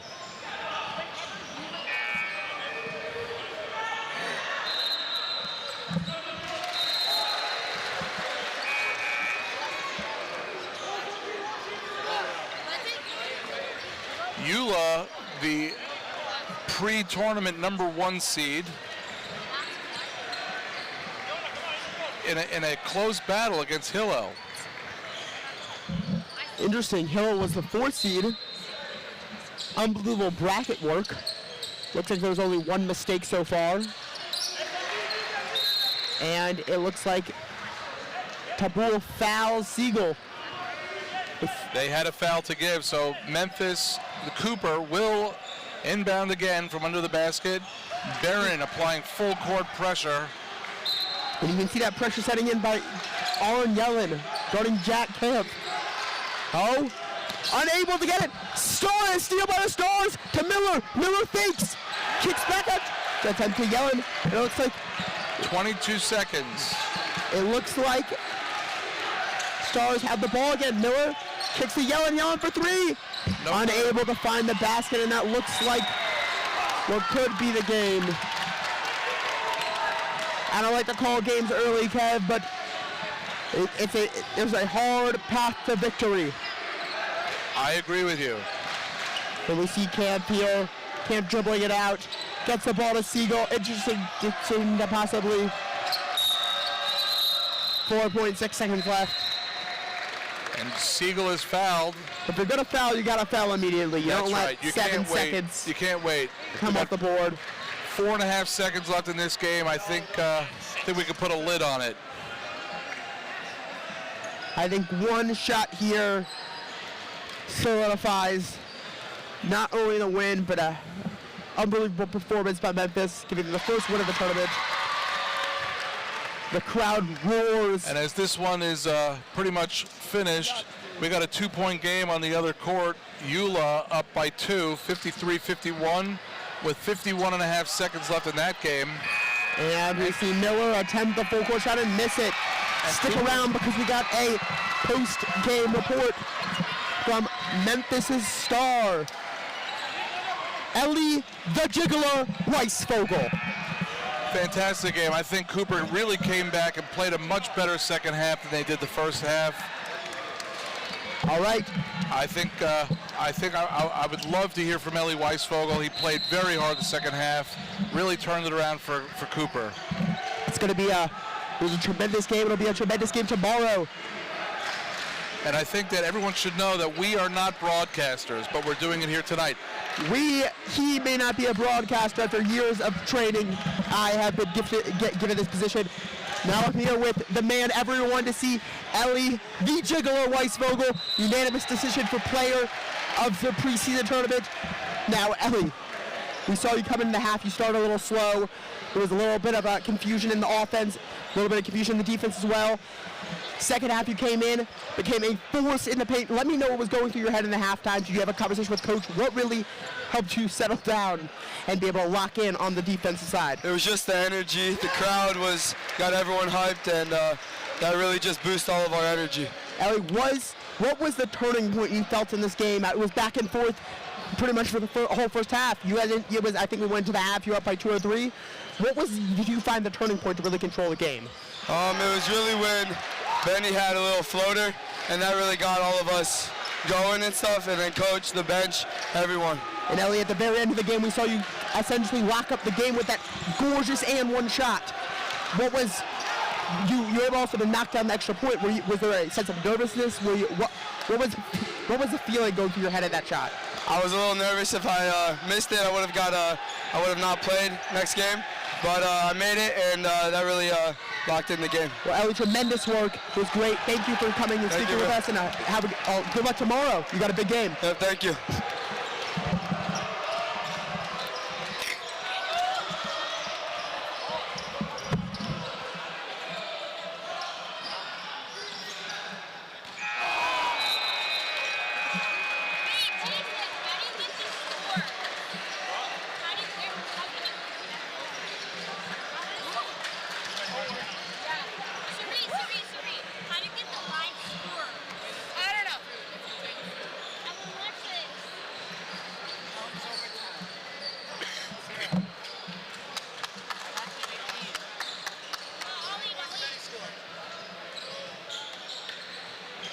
How many points did Benny score?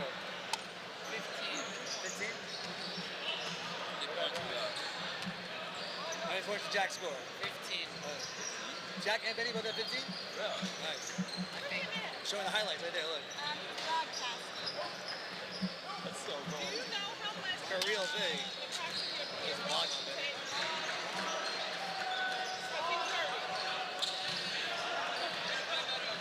Jack, good shot. I'm going in at 10:30. Valley versus MTA. Jack's 3. Nice play by Jack. You should Ellie's at 1. I'm sure she'll go.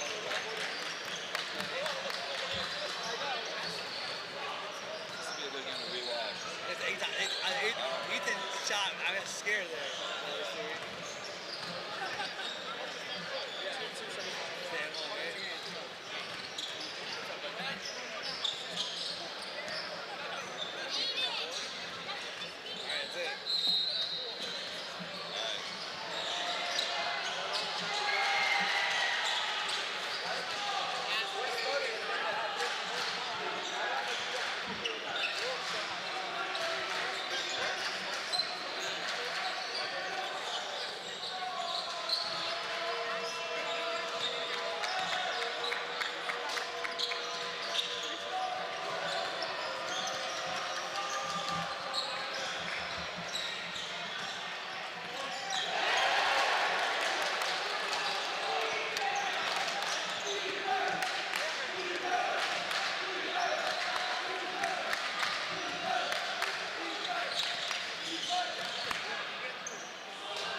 just want to report number changes.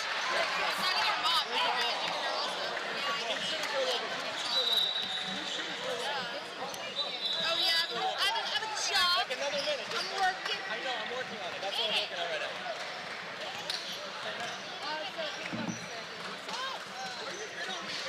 We're going to start.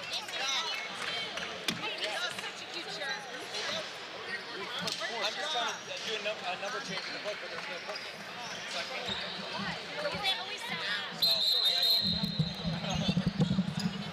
We're not ready. Yes, we're not ready yet.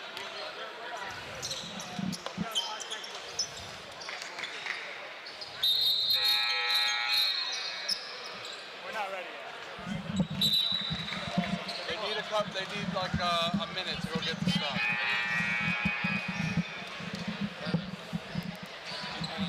Yeah. My uncle in Passaic said you got a shout out. The world Oh around. yeah. You yeah. saw that? Yeah. Me and him were saying we had some celebrities in the house tonight. We got Ricky Crump, and I'm like, yeah, we also have Cantor Ricky Kim. World renowned. What? Where's my book? We're getting it.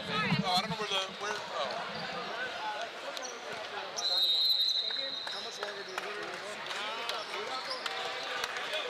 This is MTA.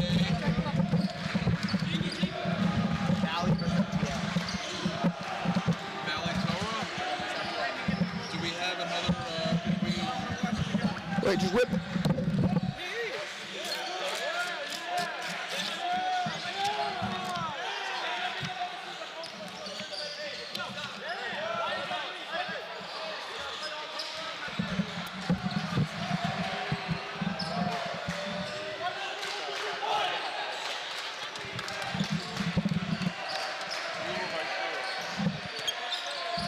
They want to delay this game. They don't have a book yet.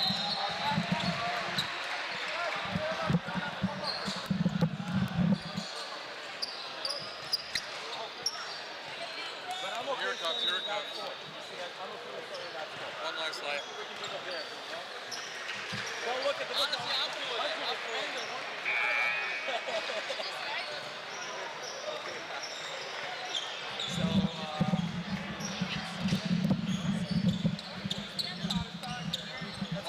What number is that?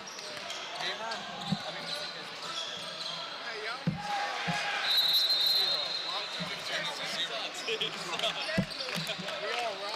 So just so you know, all the games we were told we're supposed to be on that court, and then all the games are flipped. Everyone's behind. That's why it's time. Okay, here we go. I got a bedtime, man. I'm not here till 1 in the morning. I want to go. Everybody's running over there watching that game.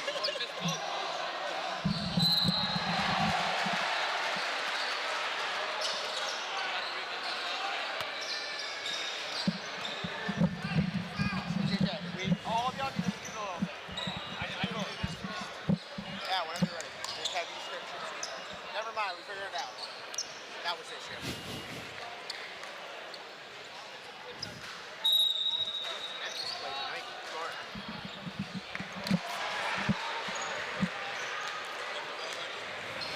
That was a quick turnaround.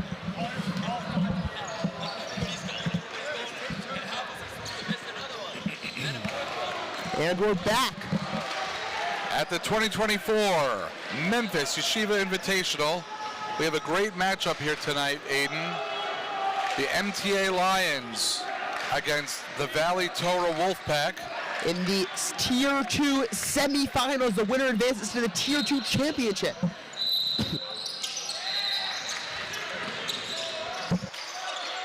Valley Torah wins the tip. Valley Torah actually came into the tournament as the 5th seed. It definitely was a disappointing first couple of games for them, the first game for them, to be exact. They are, you gotta keep in mind, they are missing a star. One of the players got hurt.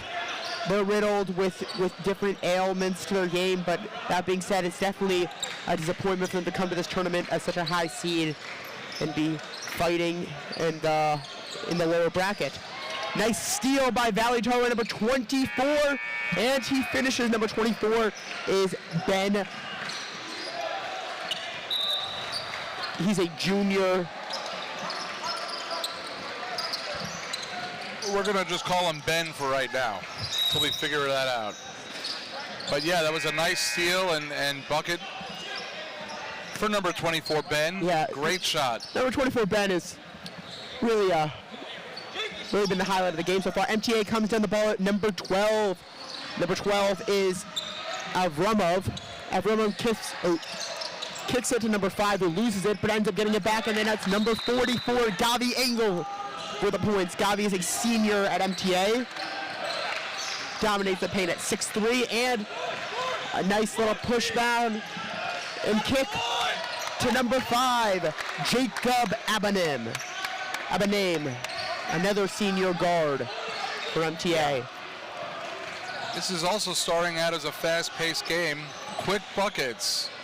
Nothing from the outside. MTA had a hot start to the regular season where they beat Frisch, a very highly ranked school. But unfortunately was not able to convert the defense from that Frisch game over here as number 24 from Valley Torah. The Ben hits a 3. No, actually they counted it as a 2. Ooh, a 2. His Foot foot on the line. But MTA taking it to the hoop. Number 5 for MTA, unable to be successful. Good shot by him though. We got the board for Valley Torah. Valley Torah cuts in, kicks out to the 3-point line, shots up, hits off the front of the rim a little short there. We have a nice little outlet pass, and he got fouled there. He got hit on the arm. That's Jacob Abanim.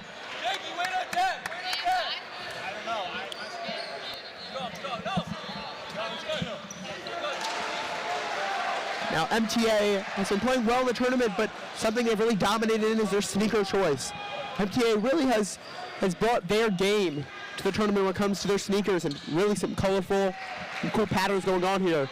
For all of our 13,000 viewers right now, in case you're wondering, on the other court in the Final Four game, Eula against Hillel in overtime. 1:40 to go, 60-56. Eula with the lead.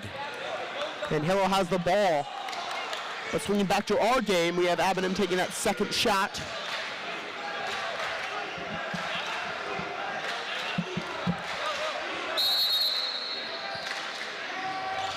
Bucket, he hits the first one.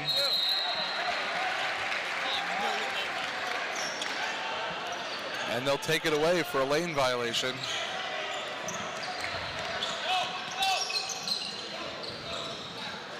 Oh, nice little pick there for number 24, Yishai Nice.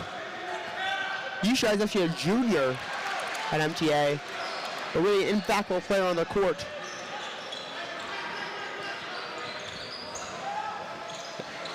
And we have some nice perimeter passing by Valley Torah.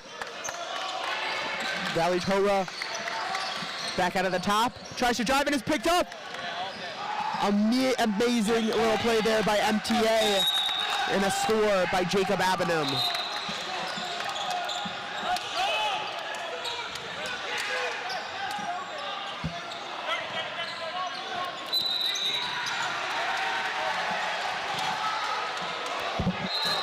And really, I've been seeing a lot of unbelievable offense from MTA. Some people are surprised as they were seated a significant bit higher. Yep. I think they were unhappy with their initial seed, Aiden, at 13. But as our seeding committee wisely chose, I think they're in the right spot. But they are playing well in this game and have really done well in the Tier 2. I cannot agree more, Kevin. And for people wondering, the production team this year was upgraded for the seating show. We were able to get 2 or 3 different recording studios, and our team of 15 people were able to put it together on just a week's notice. And that's a nice little pass there, and block by number 12, Ephraim Avramov. You're doing really great with these names, Aiden. Just keep it up. Stay confident. Confidence is key as number 24. Oh, number 24, Yishai Nice was able to come down the court, but seemed to forgot a dribble or two on that way down, and was called for travel. It happens. It happens. Happens to Kevin especially. Yes, it does. And as we throw MTA. a little replay here, and you can see one too many steps on the drive in, bringing down the ball, and it Victor for the Wolfpack. MTA holding on to a 3-point lead here in the first quarter. A little look, drives in, decides to shoot it, unsuccessful. Gets the ball back and scores for number 1 Mayor Dan.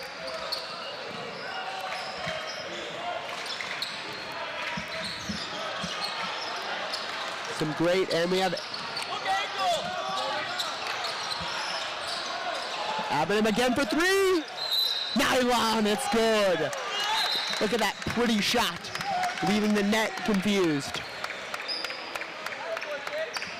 Over on court 2, Aiden, in that Tier 1 Final Four game, Eula and Hillel. 40 seconds ago, Eula holding on to a 16. Oh, and a steal back in our game, Kevin. Nice dribbles through, and a finish and scores! What a play by Nice, number 24 for MTA. Yeah, MTA putting a lot of pressure and getting steals. Good a nice little push there also. I like that move. But still was able to convert. Great look.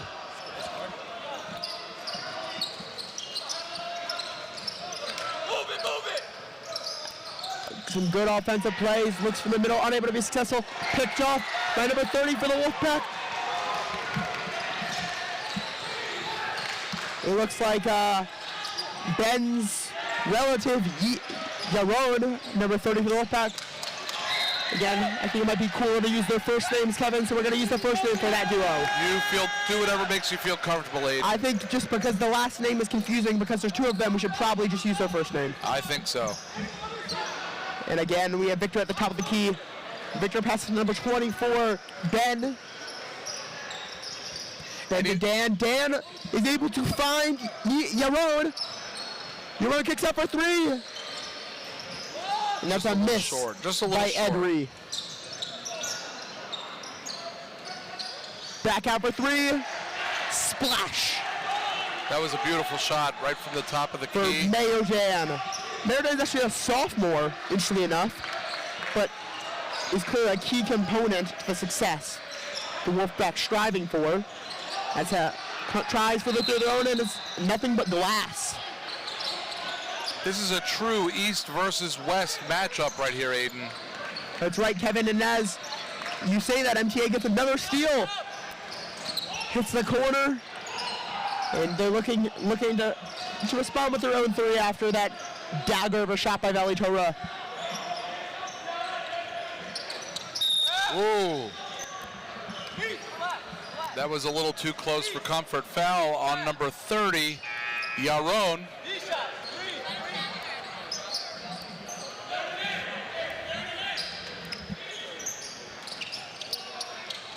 Nice tries to have a little play there, lose the ball, gets it again. And it ends up rolling out of bounds for MTA. It's gonna go, looks like it's coming back to VT's way. Oh yeah, and that ball just went to the other side of the facility, Aiden, so I think we're gonna have a stoppage of play here for a minute. And just so you know, 9 seconds left to go on court number 2 in that Tier 1 final. 63-58 Eula with 9 seconds to go. Both teams in the bonus. All of our fans on this court are roaring for the game. Oh yeah, oh yeah. Let's anyone who saw the seeding show knows how difficult it is to pronounce that name. We really need to find that out. It's a very well. It's not name. that we don't know how to, Kevin. It's that there's 2 of them, so it'd probably be easier to use the first name. You know what? I'm with you on that one, Aiden. And we have number 1. Mayor Dan trying again, a little acrobatic shot there, no good. Abanim, we're gonna go with Abanim. Abanim gets a few passes around. Abanim kicks it out to Treehaft. Abanim got it, but then finds the pocket, kicks it out for 3. A little long, but Engel gets the ball and is fouled on the putback. And Engel will get 2 shots for that. That was a good rebound, good putback. Fortunately, the basket didn't fall.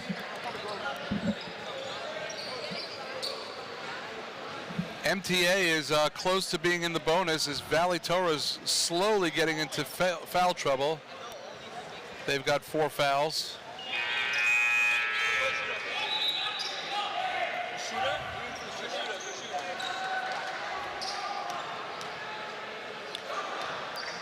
Looks like number 1, Nochi Book, is going to come in for Gavi Engel after that very good play.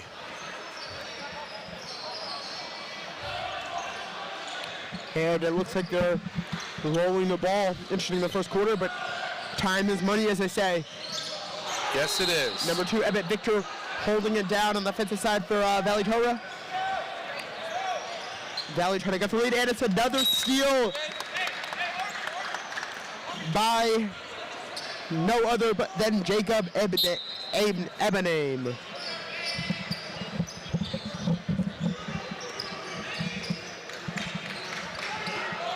Ebenaim's been absolutely phenomenal. And as I say that, he almost got another steal. Kick out for the Wolfpack, looking for the get in the paint. They're able to find it and able to score. 2 for number 13. And they cut into the MTA lead. MTA leading now by 3. And looking over to the other court, 64-61 in the fourth with 2.7 seconds left.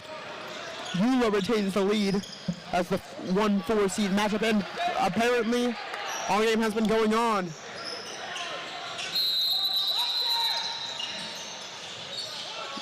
Little board by Ebenaim. Ebenaim drives, able to hang in there but unable to hit the basket.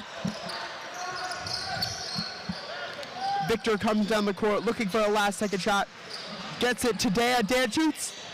Unable to make it. Dad comes from a family of excellent ball players. His brothers, I believe, both played in the Memphis Invitational. 20 seconds, MTA bringing the ball down.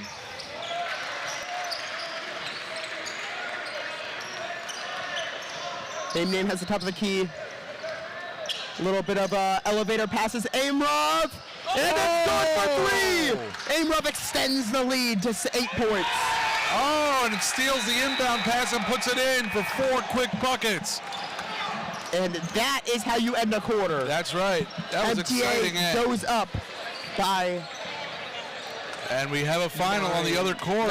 Very exciting. Eula comes away with a very tough victory, 66-64.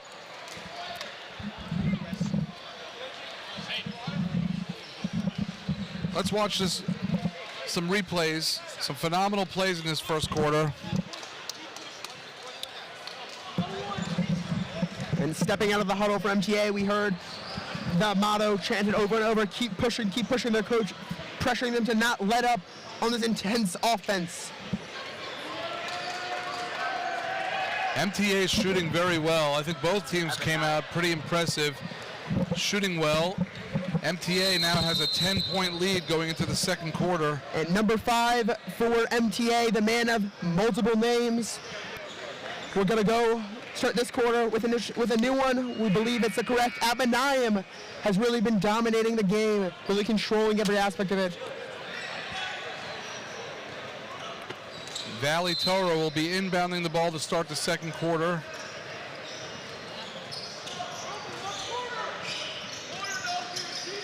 MTA stuck in the corner there, looking to get it out. They're able to get it out. Valley Torah. Valley Torah goes for a little drive and is able to get in the middle, and they are not able to come away with the points.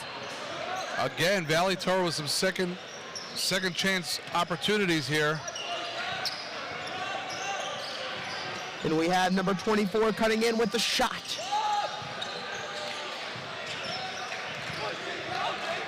Ebenaim comes in, cuts to the middle, and loses the ball. Uncharacteristic for him.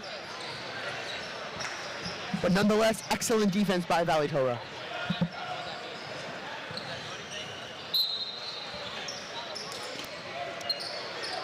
MTA with the ball. Looks like coach at Valley Torah unhappy with his current five going to make a full team substitution over here.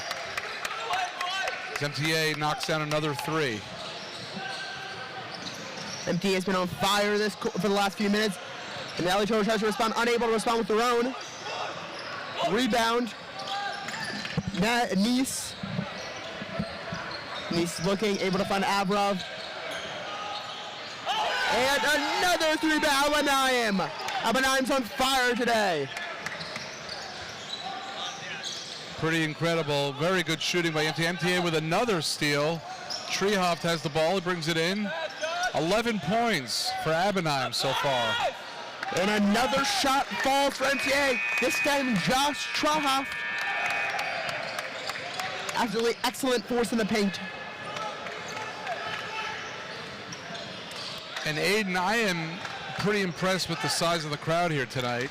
It is phenomenal, especially coming off of that Eula game. You'd be surprised, but I guess fans are flooding through the doors to come to this year's Invitational Games. Oh, yeah. Real turnout by the Memphis community. Then we have, Backcourt violation on MTA. It'll be Valley Torah ball.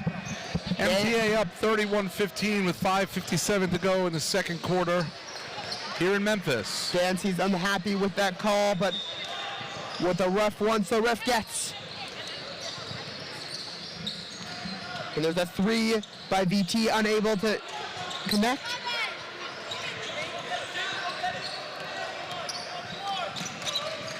Abanaim has the ball. Nice little pass, but it was stolen. Coming down, and foul. Stolen by Uriel Hamer. That was a beautiful. Josh Victor was unable to get the basket there, but he's going to go to the line for two. Aiden, I got to tell you, I'm also pretty impressed with these Memphis Invitational hoodies. Look at the back there. Isn't that beautiful? That's absolutely gorgeous.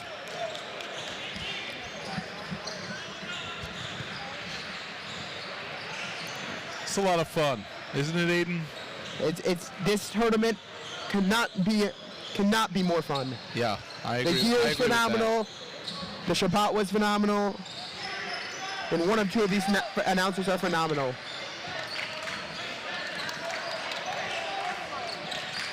Adam Buzaglo, number 33, is in the game.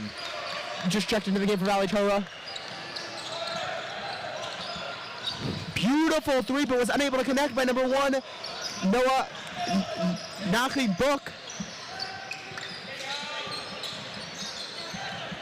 Whoa. Hamer gets tripped up. That should have been a tripping call right there. It wasn't called. But MT is going to come back on the court. Obviously, Abanaim brings it down. Nice little floater there by number 30. By number 24, excuse me, Yishai Nice. Beautiful play and down nice finish the court. by Ben Riss. Very nice play down the court. Looks like Coach Oshie Sullivan is going to be talking over his team. Unhappy with how the offense has flowed for the last few minutes, but they still retain a nice 13-point lead. 31-16 MTA with 4:52 to go to half.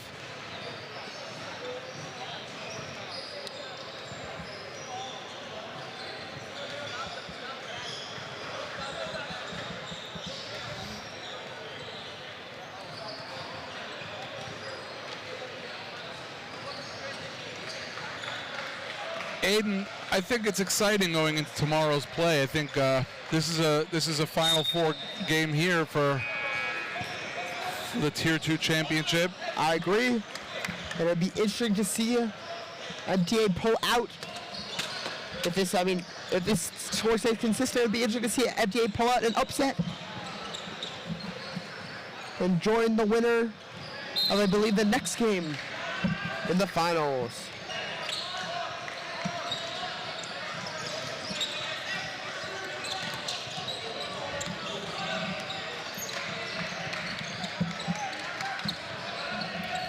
And we see Nice here with the ball, looking to pass it.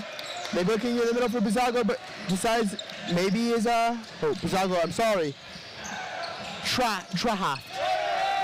And that's a nice three by none other than Trahaft is the big man in the middle.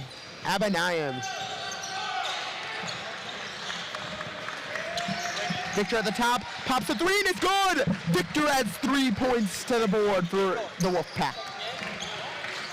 MTA still up by 13. 4 minutes to go to halftime. Abaddon with the ball.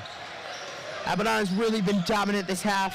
Oh, and another beautiful drive! Oh, top 10 play. Oh, a tap back in by number 1, Nochi Book.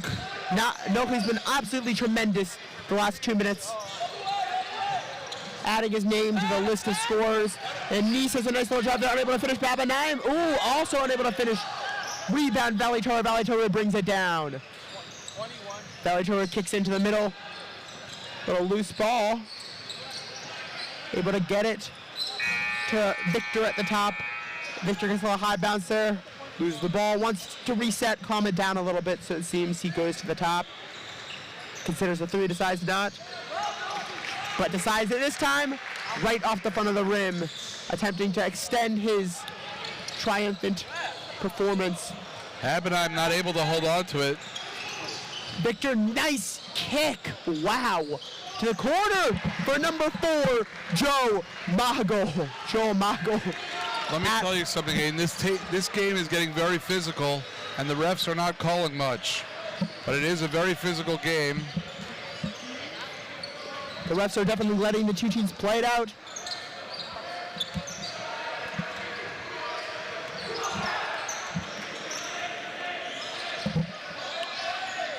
And as this game continues, we're gearing up for a big another big three by Abenheim. Abenheim seems to be unstoppable. On the other court, TABC gears up to play DRS to see who plays EULA in the finals. Rebound, Book. Lost it. Got it back. And it's called out of bounds. And Engel comes in for Book. Book a little frustrated coming off. He thought he had that rebound.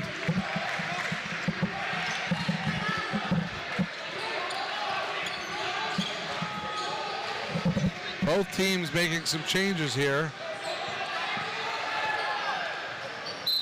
You guys are so dumb.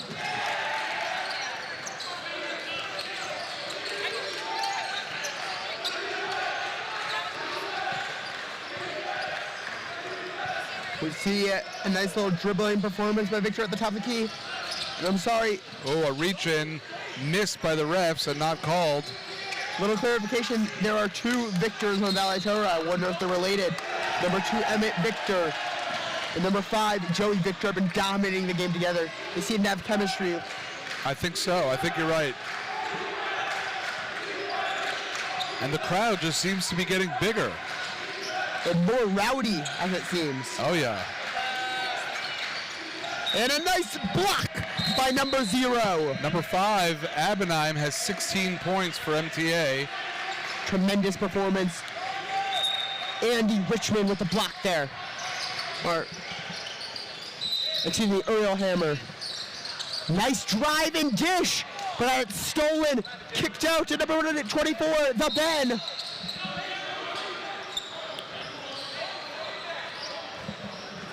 Now the Ben has been doing at a tremendous first quarter, has been more quiet the second quarter. We're happy to see him back in his dominative state. Number 30 shoots it. A little long there. Rebound to Trahoft. A little drive there. Oh, beautiful move. Beautiful shot, ain't able to finish, but got the one rebound and they're fouled. Gonna send number 34, Josh Trahoft, to the line.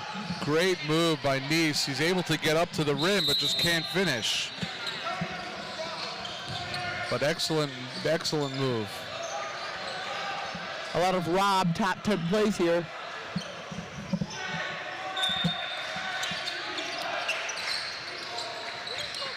Nice gets the ball on top, thinks about the 3, decides to drive, 360 pass to Abenheim. Abenheim dribbles it out. Kick out to number 12 on the corner, does he make it? Oh, off the top of the backboard. Abenheim tries again. Why not another one? Avramov, Big second chance points here for MTA. second, third, and fourth, and we're And able to get it. fourth. Victor comes down, passes it to the Ben. The Ben for three. Big Ben for three Ben has been absolutely tremendous this game. as we have almost 35 seconds left till halftime. Kick down, and that's going to be a foul, sending Engel to the line. Engel being the big body in the paint this quarter for MTA. Look at this, Aiden. Big pass down there to Angle. Angle just too far under the basket to finish. But a very good look, a good pass.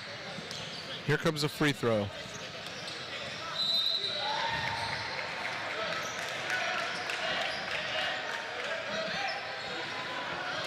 Now MTA has a interesting setup for their facility. They're actually on the college campus of Yeshiva University, which gives them the unique opportunity to train not only with the staff of the team, but also with the weight trainers of Maccabi, Team USA. With a steal for MTA. Abanheim with the ball. Nice little dribble move. Looking to score, but gives to Avramov. Avramov back to Abanheim. I found out a nice little tidbit of information, Aiden. What's up?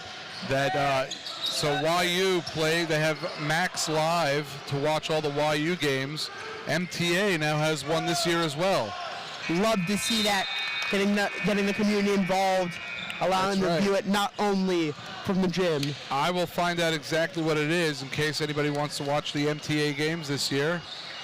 Thank you, Kevin. Absolutely, that's what we're here. And we're going into halftime. 5 minutes left.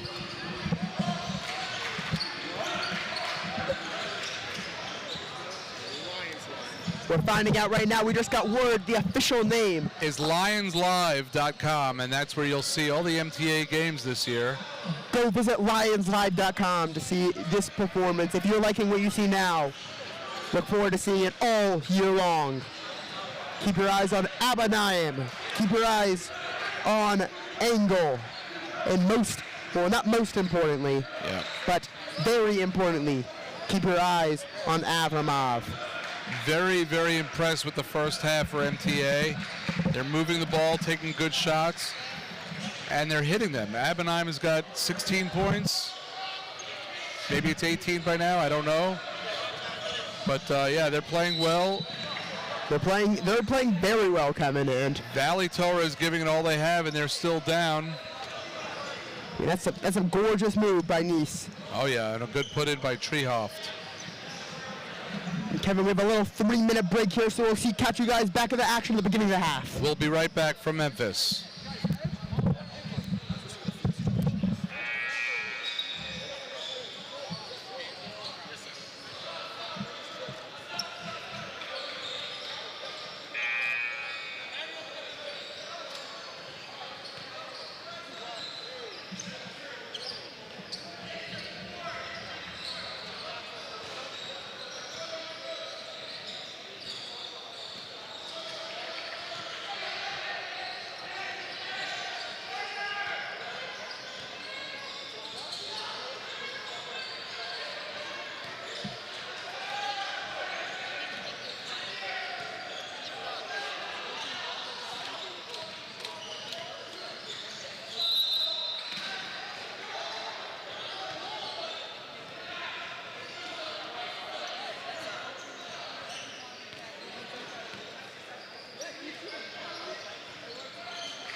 I think Jason.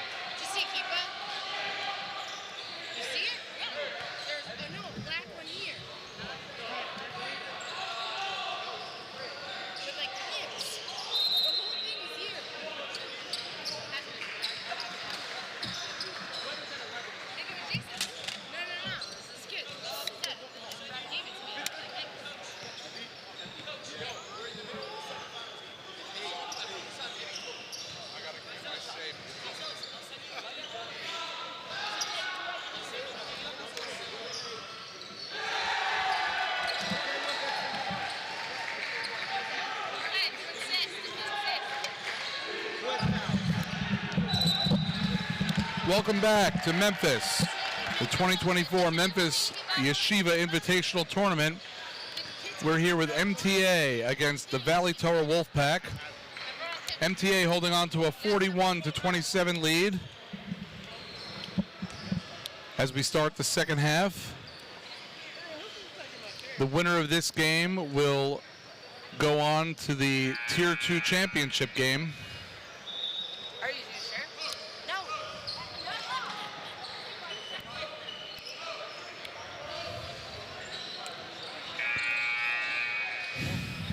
MTA will inbound the ball.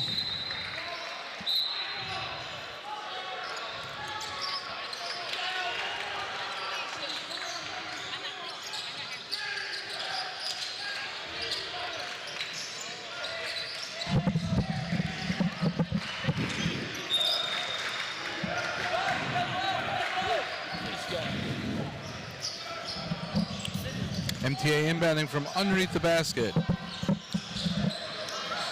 And we're looking here, MTA to continue their reign. Abanaim has the ball at the top of the key.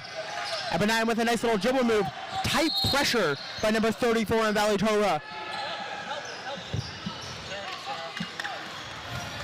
By number 24, excuse me. Ben, the Ben. The one and only, there's only one, there's only him, his name is Ben.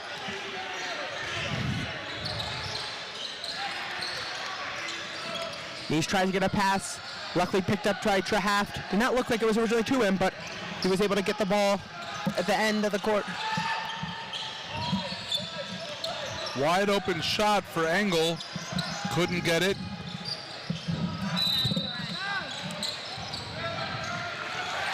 Valley Torah puts it in, cutting into this MTA lead.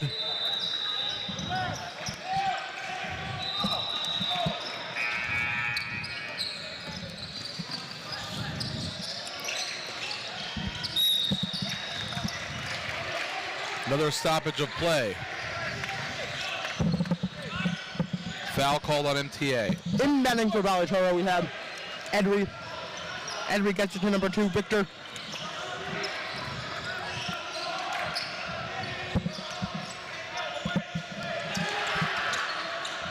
Edry kicks back out to Victor. Victor looks to be controlling the offense, heavily guarded by number 24. And he's really taking care of business on both sides of the court. Abernheim has unbelievable defense there, unable to get the ball back though. A little 3, tightly contested though by Engel. And a third chance opportunity here. Looks Ooh, like he takes a shot,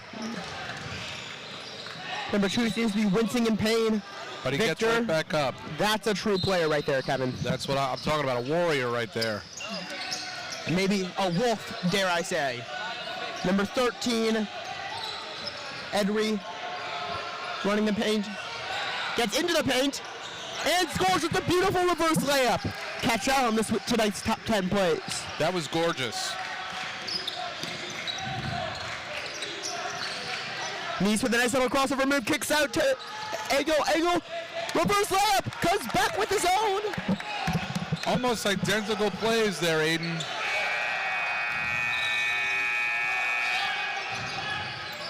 Now we see Victor at the top of the key, does not take the screen with a beautiful cut, but just short No look of catching pass. it. Oh, nice play around his back.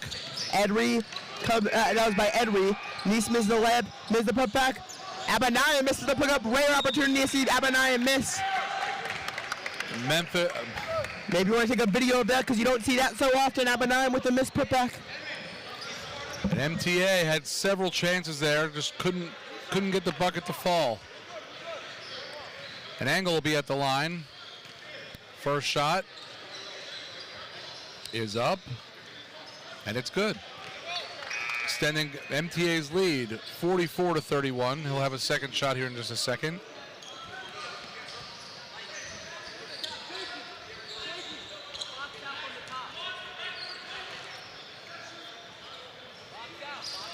Second shot's up and good.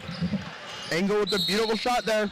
45-31 with 5:23 to go in the third.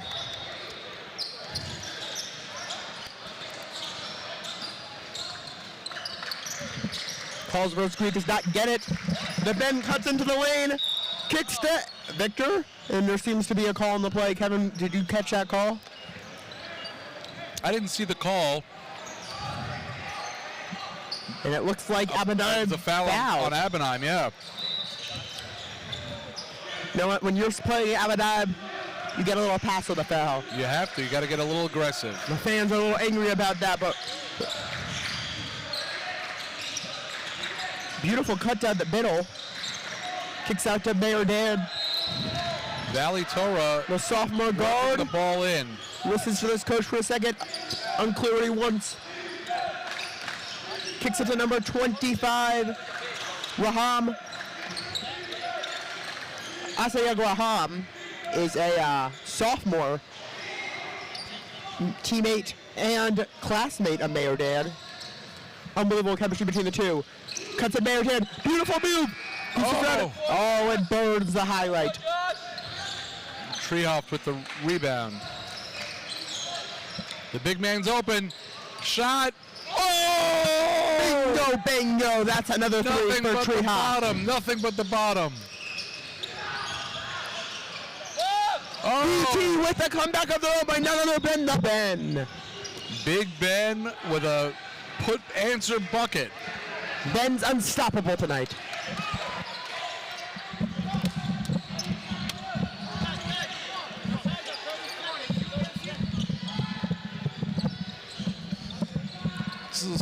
This is turning out to be a pretty good game in the second half here. Very good game, Kevin. Coming back and forth. The scoreboard may not reflect that, but you definitely can feel the energy in the room. It's there. And it's hot.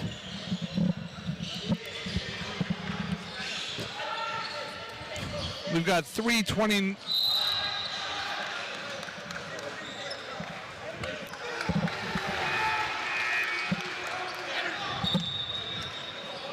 Seems like the clock on the website here on the broadcast is still counting, even though we're not in play. There's 4:07 on the clock in the third quarter. With this kind of operation, Kevin, some glitches happen to the system, but luckily we have a whole team of producers to fix that. Yep, and they will get right on it. And it looks like it's already fixed before the start of the game. Look at that.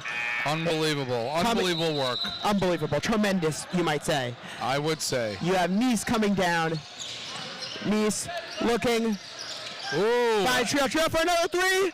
Unable to connect on the back of the rim, but put back up by no else but number 24, Nice. This is a very physical game, Aiden. I'm seeing Abinime, who's right now the star for MTA. He is getting manhandled. And as you talk about the star, Nice continues to prove that he can play.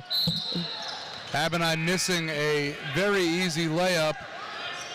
He is limping, but I will tell you that he is getting pushed around. He is getting pushed around. Away from the ball, and the refs are not seeing it. But okay, let them play, I say. I agree, Kevin, and Abinime he's wincing in pain. It looks to be almost possibly subbing out. Looks like Andy Richmond is going to come in. Is he coming in for Abinime? Correct. Good call, Aiden. Abinime's going to take a rest that ankle. Maybe give VT someone else to beat up on for a little bit.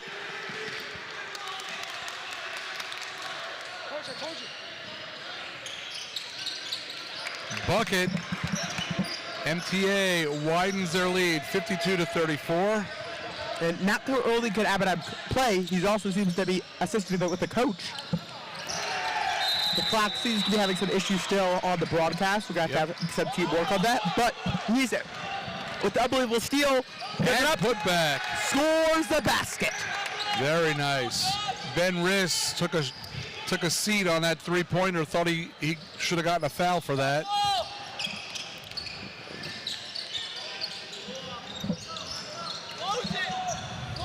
Ben Riss from three gets blocked.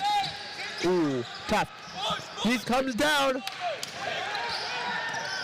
and continues. Oh, attempts to continue that point scoring barrage. Was unable to do it. Victor thinks about the three, a little hesitation. A little bit of a travel there that wasn't called. That's okay. Treehoff has got the ball. Sometimes you gotta take a walk, Kevin. You have to. You really have to take a walk. It's the only way to stay awake. Yeah, here comes. First time the refs are going to call a foul away from the ball on number 4, Ben Riss.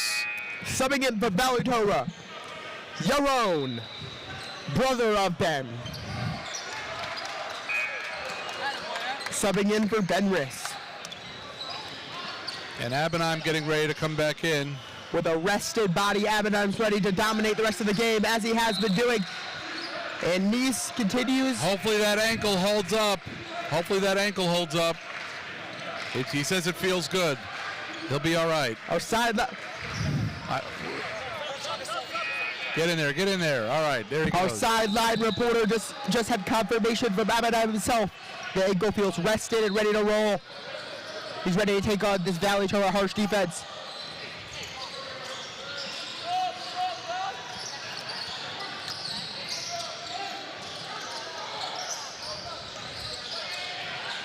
Kicks it out to the corner, into the middle. Looking for Abbenheim, and he gets it. Whoa, what a score! play. Comes in and makes a difference, extending the lead to 22 points. He thought he should have gotten a foul on that one. Treehoff to the middle, goes around Treehoff and puts it in. Kevin, the question now becomes for MTA's coach. Yeah. Do they start resting their players? They got a big game in about 12 hours. That's a very good point, Aiden. It is late here in Memphis, and they're going to have a big game tomorrow. Maybe if we get a chance, we'll ask Coach Sullivan if he's got a strategy for that. Oh, and coming in for MTA, number 0, Andy Richmond. Let's go, Richmond.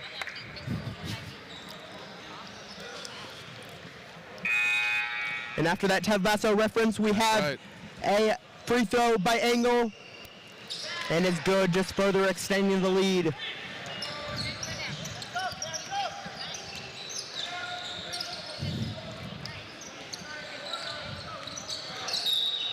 Ooh. I think that was a reach-in right there.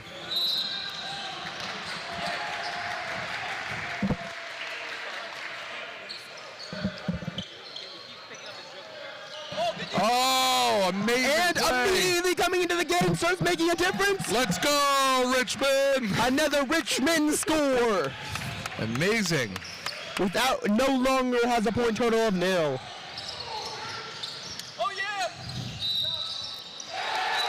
If he keeps playing like that, I think MTA will have a new chant. Abbenheim with the absolute gorgeous pass to Avrov. And he just further rubs this in. Great play as we have 48 seconds left in the third quarter. Seems to be a clock malfunction, but I will let you know how much time there is. 41 seconds. And again, I just want to reiterate the clock malfunctions on the broadcast, not on the game. So the game will continue. That's right. Lions lead 63-36 over the Wolfpack. In the third quarter, 34 seconds to go.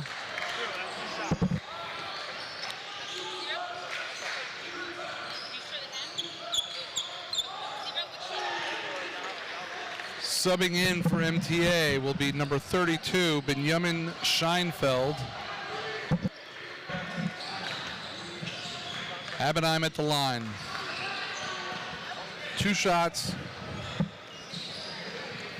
Scheinfeld is a senior for MTA. Looks like he's coming in for the big man. Abbenheim misses the first one. Angled.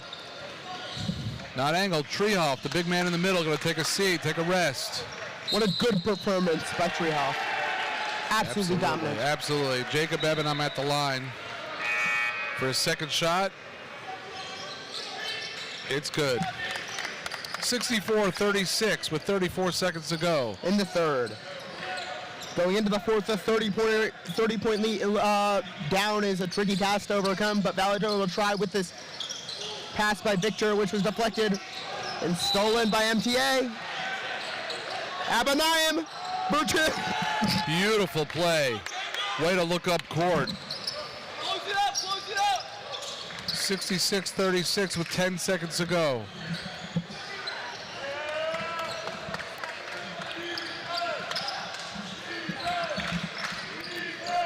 Three-point opportunity for number 1, Mayor Dan. He missed. And that's how the third quarter will end. And that's it. We have 1 quarter left to play and 30 points to overcome.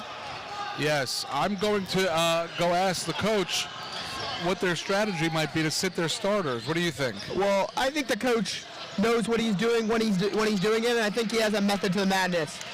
Okay, then I won't ask him. Good idea, Kevin. Thank you.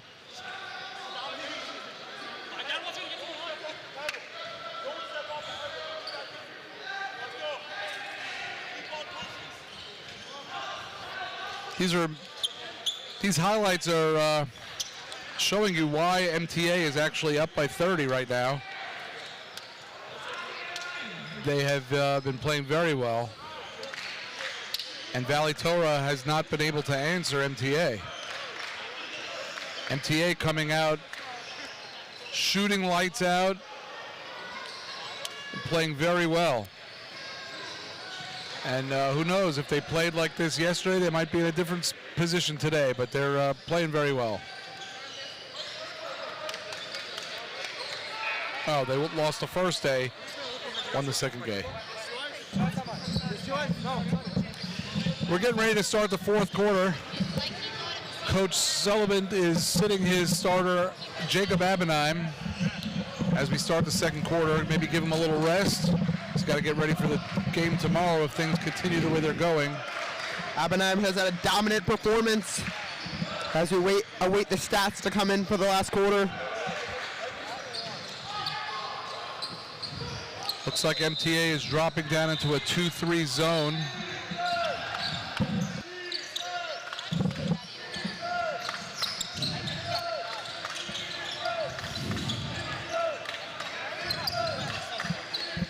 And the stats are in. Abenheim has 20 points. Trehoff has 18. Nice three-pointer by number 5, Joey Victor for Valley Torah. Cuts into the MTA lead.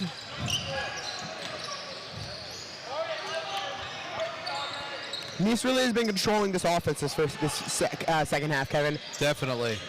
Big step up and letting Abenheim maybe rest up for tomorrow. And we have Book come in. There seems to be a call on the foul on the play before. Foul on number 11. That's going to be Aryeh Greenbaum. Aryeh Greenbaum, a senior forward for MTA. Sitting 5'10" and 160 pounds. Let's see if Aryeh can continue this defensive masterpiece. Big rebound by number 1, Book. Naki Book. Again, is also his last year playing for MTA, but again, it's a big season. A very exciting season for MTA. Starting the season with that fresh win. And Nice has another almost stop.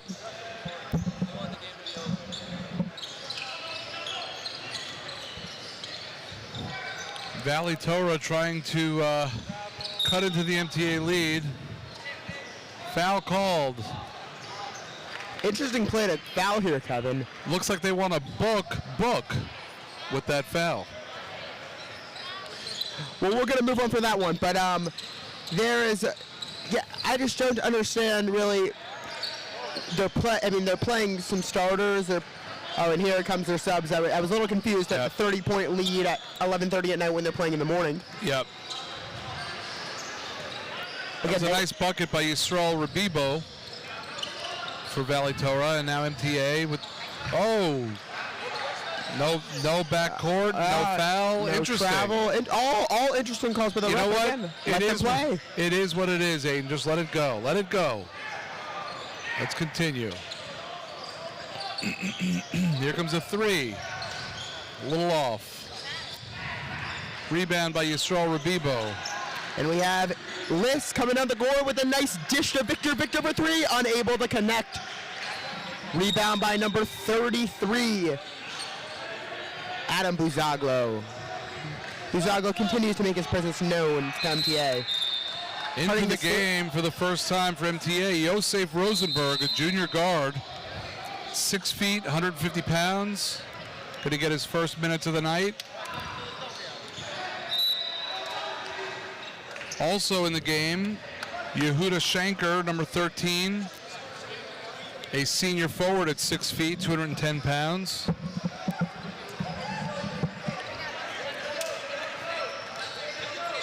And shout out to the 2,579 fans watching at home.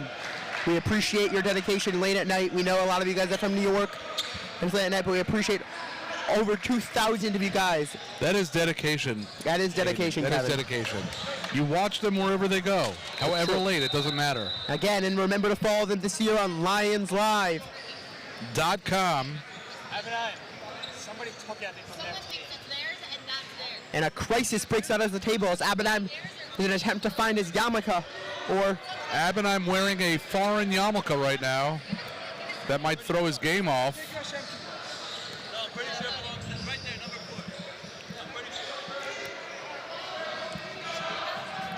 and the game seems to be stopped in an attempt to find the yarmulke.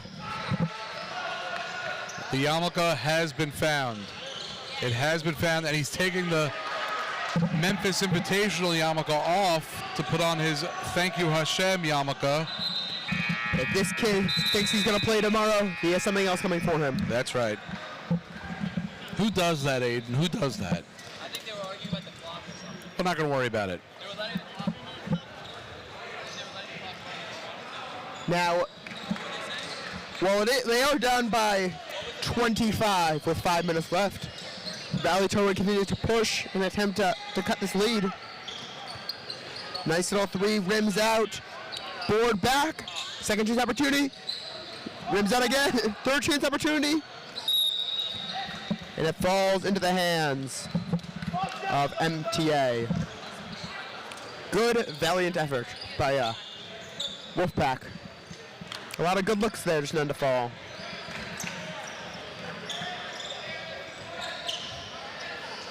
Broadcast favorite Richmond with a nice pump fake. Oh, move! What a play! Welcome to the top 10 plays of the night. What an amazing move. Andy Richmond with the gorgeous move there. Just so you know, it is 4:23 to go in the fourth quarter. We're having a clock malfunction again. But the game will continue as the scoreboard time is 4 minutes, 18 seconds in the fourth quarter. MTA 66. The Wolfpack Richmond brings 41. down the ball. Nice little dribble move by Richmond. Kicks it out to Greenbaum. Greenbaum for three. Extends the lead. 41-71. MTA leads. 30-point lead. Nice little dish in the middle by VT, and Greenbaum fights for the jump ball. He gets it. Yes, we know about the malfunction on the display.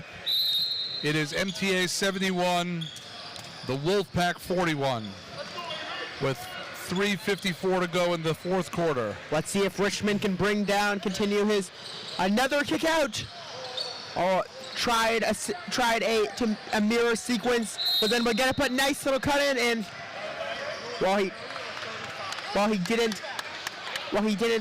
it didn't fall. It wouldn't have fallen anyway. There was a travel on the ground before stoppage of play. Just to give the fans a little update at home on the it's halftime on the other court.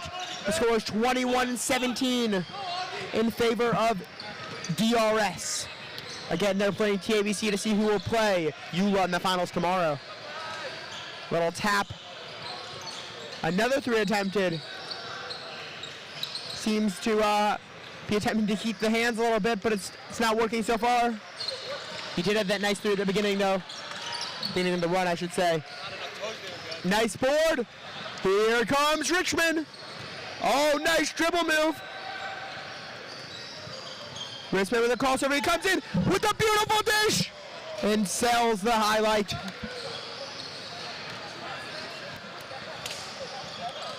Quick three. And a timeout's being called by Coach Ushi Sullivan. Coach Sullivan seems to be bringing in some star power that's been waiting to be ignited on the bench. With 2:50 to go in the fourth quarter. Score 71-41 MTA. This has been a really great performance by MTA, I got to be honest. And I'll be honest, I'm upset to see highlight reel star Richmond being taken from the game. It's really disappointing. Yeah. Well, he's going to be needed for tomorrow. It's true. It's true. And guarding the top is Jonathan Berman, junior guard for MTA. Jonathan sporting some nice flashy gold shoes.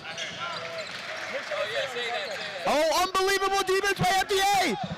Berman's out on the front of the court. They're going to get the ball. Now they look to go to number 4. Berman had a great dish there. But again, his play might be overlooked by how flashy his shoes are. It looks like he would go through a lot. But he gets the ball. Nice little dribble move. Almost scores that. Again, he tries again for 3. Lights out! And it's bucket. I can tell it's coming from those shoes right there. They're emanating.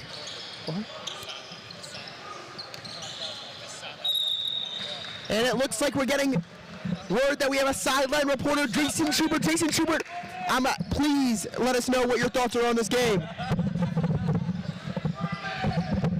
Yeah, I was talking with some of the players on the MTA bench during that Berman 3, and they mentioned a story about those shoes, like you mentioned over there, Aiden, that those shoes actually themselves were left on a plane on the way to Memphis, and Berman was determined to get those shoes back, and he fought his way through TSA and got those shoes back. Those Kobe's are one heck of a shoe. Back to you, Aiden, in the studio. Wow, fighting the TSA, Aiden. I got to be impressed. These MTA Lions are well, you can see that not energy. only good on the court, they're good even on the plane. You can see that energy come in on the offense here with that nice little dribble movement coming up for 3. I'm glad to see those shoes getting some great use.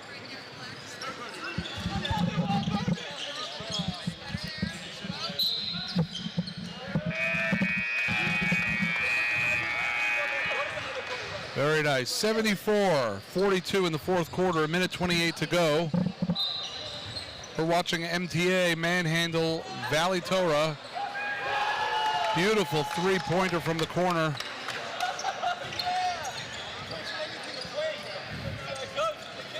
And MTA is extending their lead, 77-42 with 1:12 to go in the game. Victor for 3, unable to return to zone.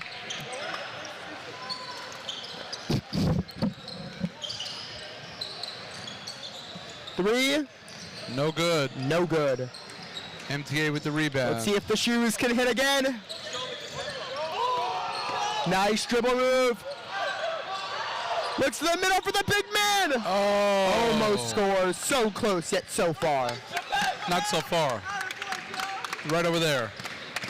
So close, yet he did not make the basket. Correct. That is correct.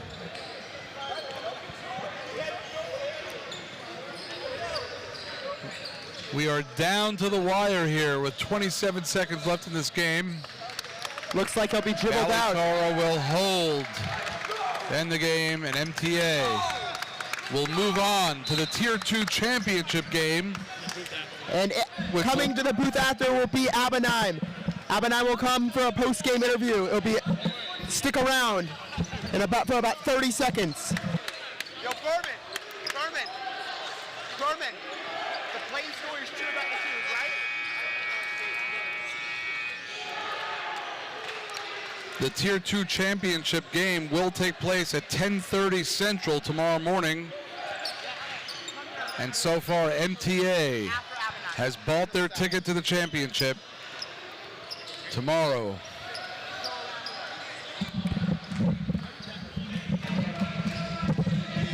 Where's Abanheim? Well, it's always Abanheim. The audio didn't work. Just so you know. Well, come on, yeah. And we're here right now with the star himself, Jakey Abanheim. Abanheim You had a phenomenal first half. I mean, I haven't seen something like that in the tournament the whole time. Thank you very much. Now, going into the second half, you slowed down. Slowed down a little bit on the scoring. You ended up getting the ball. What was your thought going into the second half, coming off that hot first? So, you know, everything that we were doing was working, and coming out of the second half, I mean, they were playing me all the way up. And I told Isha, him, I'm fine with not getting the ball. Everything was clicking. Everybody was hitting the shots. Ball movement was phenomenal. So, shout out to everybody for moving the ball, being unselfish. Amazing. And also, we saw you grabbing your leg about halfway into the second half. Is that fine? Is that something we should watch for tomorrow? Nah, it was just like a little bit cramped. This is like my third time on my calf cramping. I mean, this is for shin splints, but it shouldn't be a problem. Well, I'm glad to hear that. We'll see you tomorrow. And if we can borrow Berman for 1 second. Berman. Now, I don't know who was on the mic when they saw it, but Berman had an interesting situation. Now, Berman, you got some amazing shots in today. Most importantly, how was that conversation with TSA? If you could run it down with me, maybe tell me the whole story, how that just the TSA, your conversation 100%. with them. So I first want to say, I'm a New Yorker, and the people there are like, ignore you, whatever. People in Memphis here are so nice. I got in, I started asking them questions, they're all giving me their time and so on. Essentially, we're about to get into the van, and I see someone's shoe bag, and I remember, where's mine? So we go back to the terminal, we start speaking to the guy, he's telling us, don't worry, we'll have, not that you go up and get it yourself, we'll have someone take a time out of their day, get it for you, wait by this spot, and sometime later, they came in with my shoes. That's Memphis Airport for y'all, and I want you guys to acknowledge that these shoes were a pivotal, crucial role in this getting this win, and we'll see you guys in the Tier 2 Championship 100%. tomorrow. Can't wait.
Welcome back to game 4 of the night. This is the JDS Lions versus the Maimonides MCATs. We're here in the tier 2 bracket.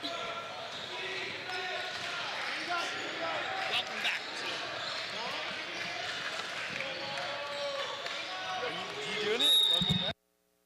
Did it? Okay.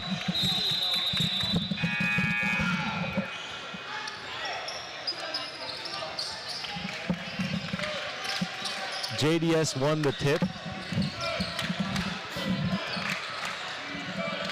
Who's number 5?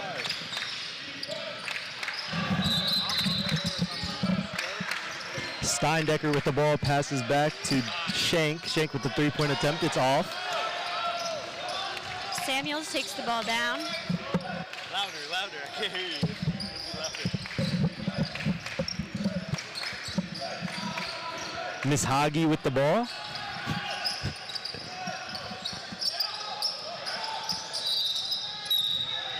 Got a foul. That's going to be on Blumenthal.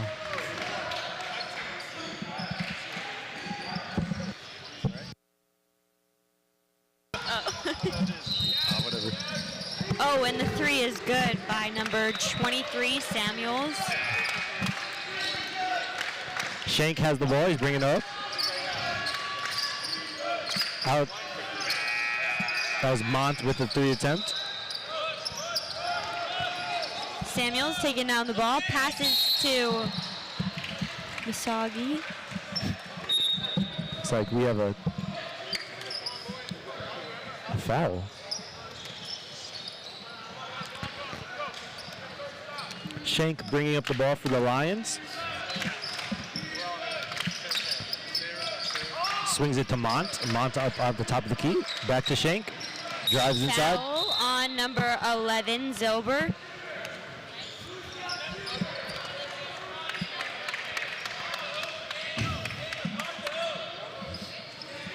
Shank's inbounding the ball for the Lions.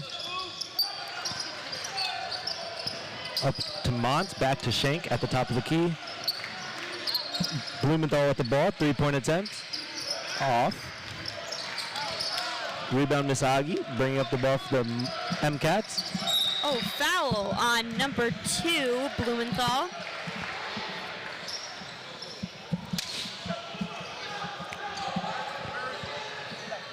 That's JDS's second team foul.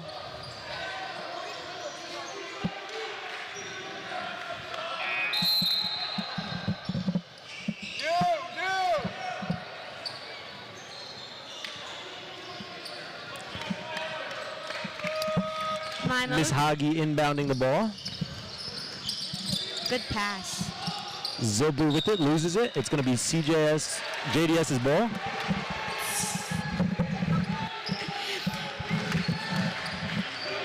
Shank bringing up the ball. It was Samuels with the layup attempt, and it was a foul on Oh my God! Wait, hold on. Is that way? This is this way, and that way. Steindecker, the free throw. Off the rim. Who's that foul on? Up with the second free throw. That one's good.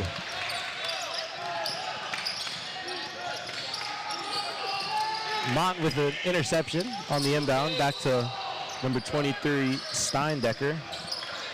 Swings it to number 13, Lipsky. Lipsky back to Mont. Mont with the inbound rush.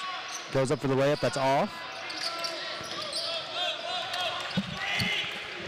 Samuels is now bringing up the ball for the MCATs. Passes to Danny.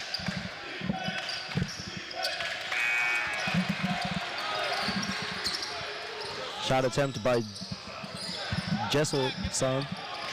Shank bringing back up the ball for JDS.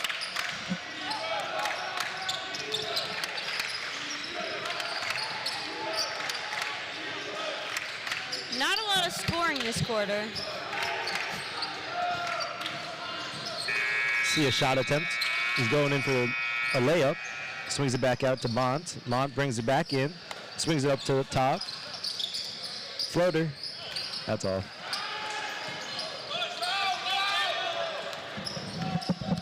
Lakir Samuels with the ball, brings it up. Back to Samuels, back to Misagi. Drives in, loses control of it. That kind of reminds me of the girls' basketball team.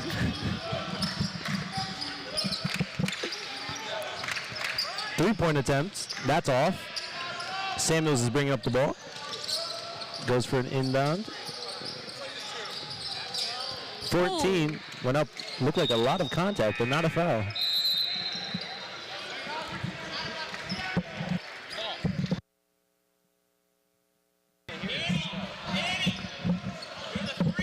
Danny's gonna inbound the ball for the MCATs. See what they do here, see if they can get some points on the board. Number 43, good layup. That was Zach Gelb. And we have a timeout for JDS. That's gonna be that's gonna be a full full timeout. Players are gonna sit. Not a lot of scoring here.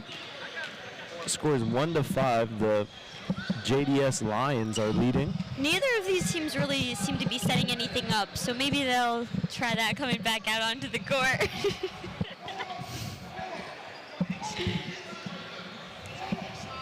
It's going to be interesting to see what they decide to come out of the timeout with. JDS's ball. On the other court, it's 38-27. DRS is up, beating CABC. Back out, number 15 comes in for the Lions. That's Messler. Shank's going to be bringing down the ball for JDS. Shank now with the ball. Brings it down, passes that into Messler. Messler back around, back to Shank. Shank down low to Messler. Nice pass. Couldn't convert on the layup, but that's okay. MCAT's now with the ball. Back to Zach Gelb. Number 5 comes in, Jotkowitz. Samuels now to Misagi. Back to Samuels. Oh, pass right to number 11. Couldn't convert it. It was a good lay attempt. It was a good steal. Samuels with the ball. I don't know what stagger is, but MCAT's coach is yelling it. Oh, we got a little hand check. That's Mont on JDS. Uh-oh.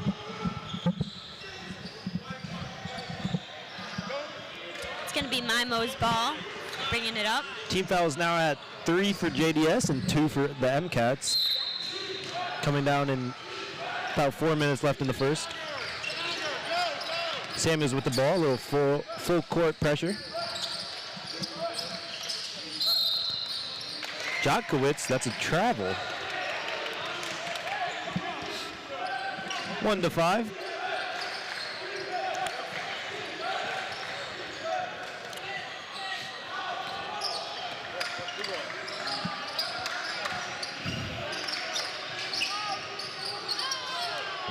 Oh, that's a foul. JDS now with, oh, that's a technical. Technical called on number 11 for the Lions. That's Theo Perlman. I don't know what he said to the ref, but it obviously did not sit well with him. So the foul was called number White, which is JDS 11, Theo Perlman. He committed a foul, and then he said something to the referee, and that's a technical foul. Got a little confusion here. We're trying to figure it out. Wait, what happened? So the end result's going to be number 11. That is Theo Perlman on JDS. He gets called with the initial foul down low, and then he must have said something to the referee, and he was hit again with with a technical. So number 15, Misagi, is shooting for the MCATs. He made one, missed one. And number 0, Daniel Gerard, checking in for the Maimonides MCATs. Brings the score now to 1-7. The MCATs are leading. I mean, the JDS, no, the MCATs are leading. Apologize. Trying to figure it out what happened here. I don't know what he must have said. Do it.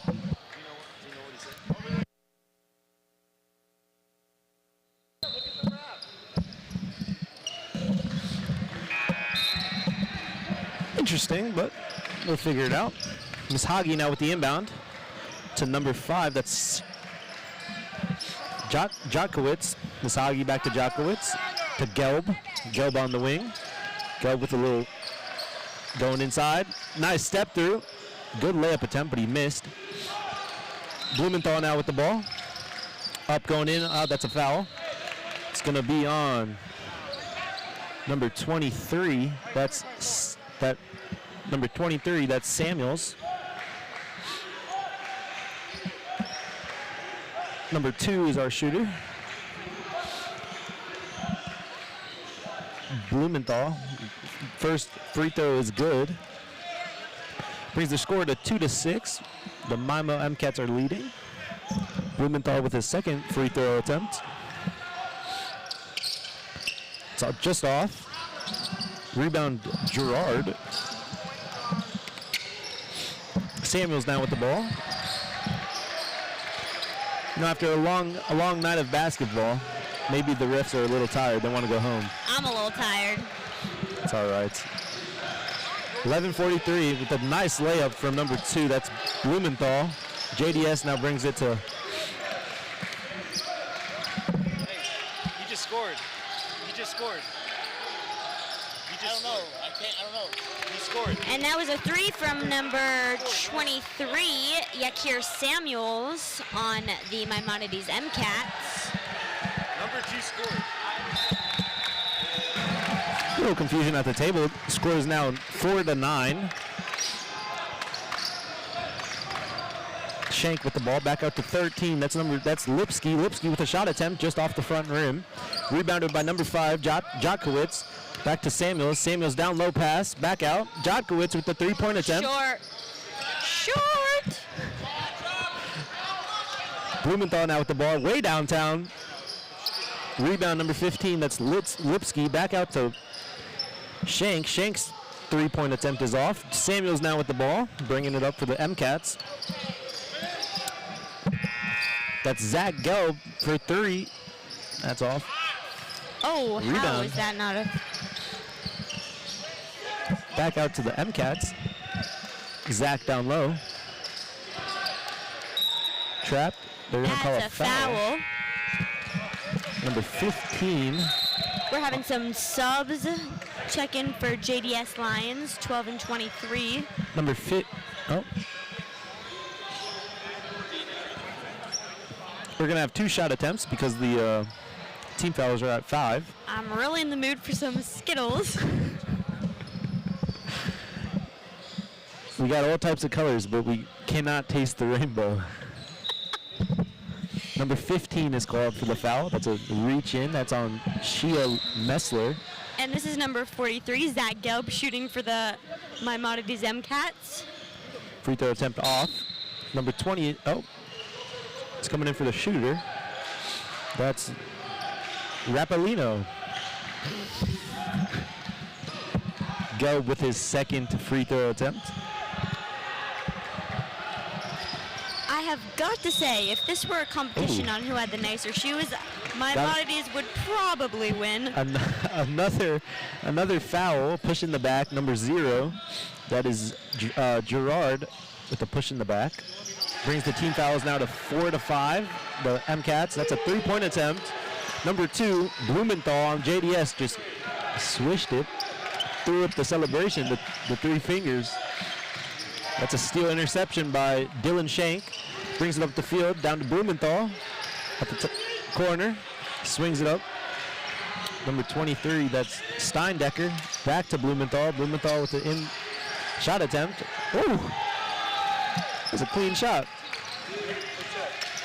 A little pull-up J right there. Back, reverse. Reverse. Hello. Blumenthal with the ball now. Brings it up 9-11. The MCats are leading. JDS Lions now trying to figure it out. Blumenthal, 3-point attempt, way downtown. He missed it. Samuels. Oh, we got a little push going on. Blue 23, that is on Samuels. So the referee said he was holding him. Number 11 checks in for the MCATs. That's Daniel Zilber. Coach, 2 on 23. Number 12 with the ball. Back to Blanc. Oh, sideline. Got another foul. Shooting 2. That brings the fouls to 5-5. Dylan Shank is our shooter with the free throw attempts. Oh, it's an interesting form. He faces the other way. Oh, watch this. He makes the first one. That brings it now to 10-11. Makes the second one. 11-11 tie game. 27.1 seconds to go in the first. Freshman Theo Perlman bringing down the ball for Maimonides MCATs.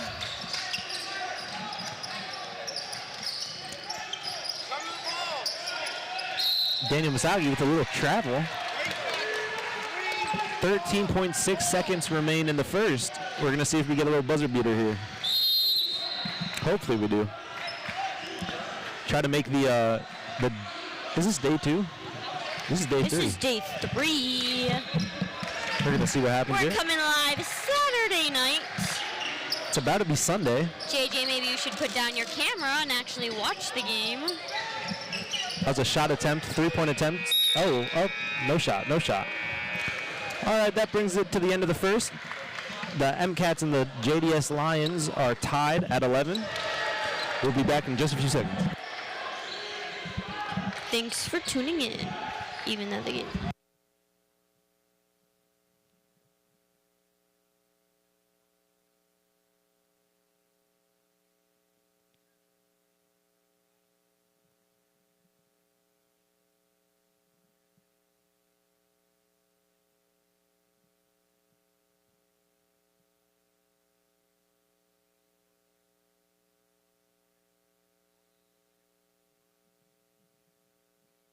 On the other court, it's actually a very close game, 42-41.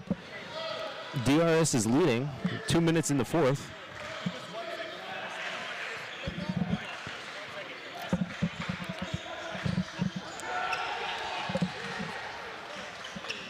It's going to be a close game. It's going to be the Maimonides MCATs coming into the second with the ball.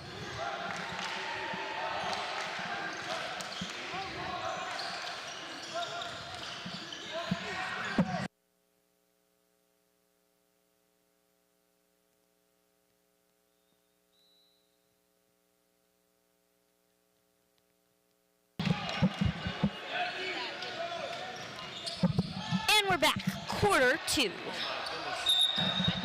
Wow. Oh.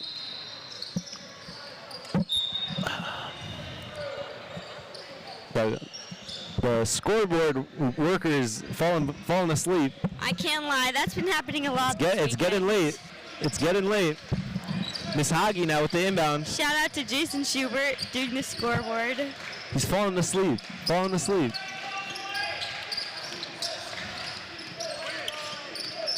Jotkowitz passes to Zach Gelb. Zach Gelb brings it in, tries to pass. Ooh, stolen by Mont. Good game on the other court. Number 2, Blumenthal up for the layup. Tough lay, tough finish. Had some nice hang time on it.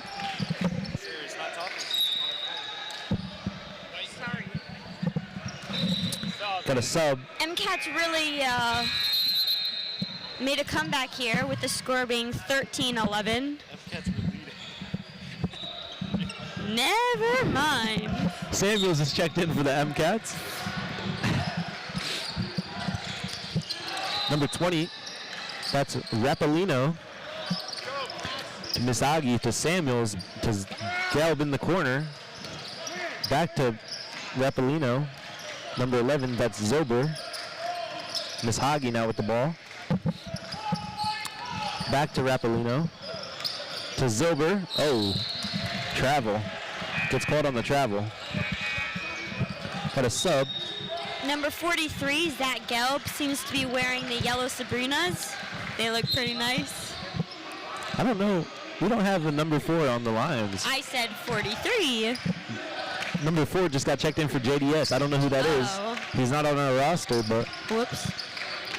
see what he can do here. Number 13 with a nice little step through, called for a foul. That's going to be on number 20. That's JJ Rapolino. Number 13, Jacob Lipsky is our shooter on JDS. On the other 15 seconds left, 44-41. DRS is winning. If TABC comes back, I still have a perfect bracket. I got out the first day. Yeah, I'm leading. I'm at the top of the leaderboard. Lipsky makes 1.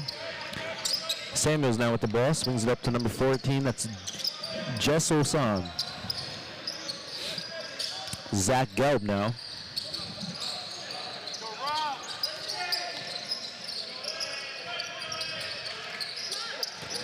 Corner, that's Samuels. Little post-up action. Oh, we got a foul. That's going to be on number 2, Blumenthal, for the JDS Lions.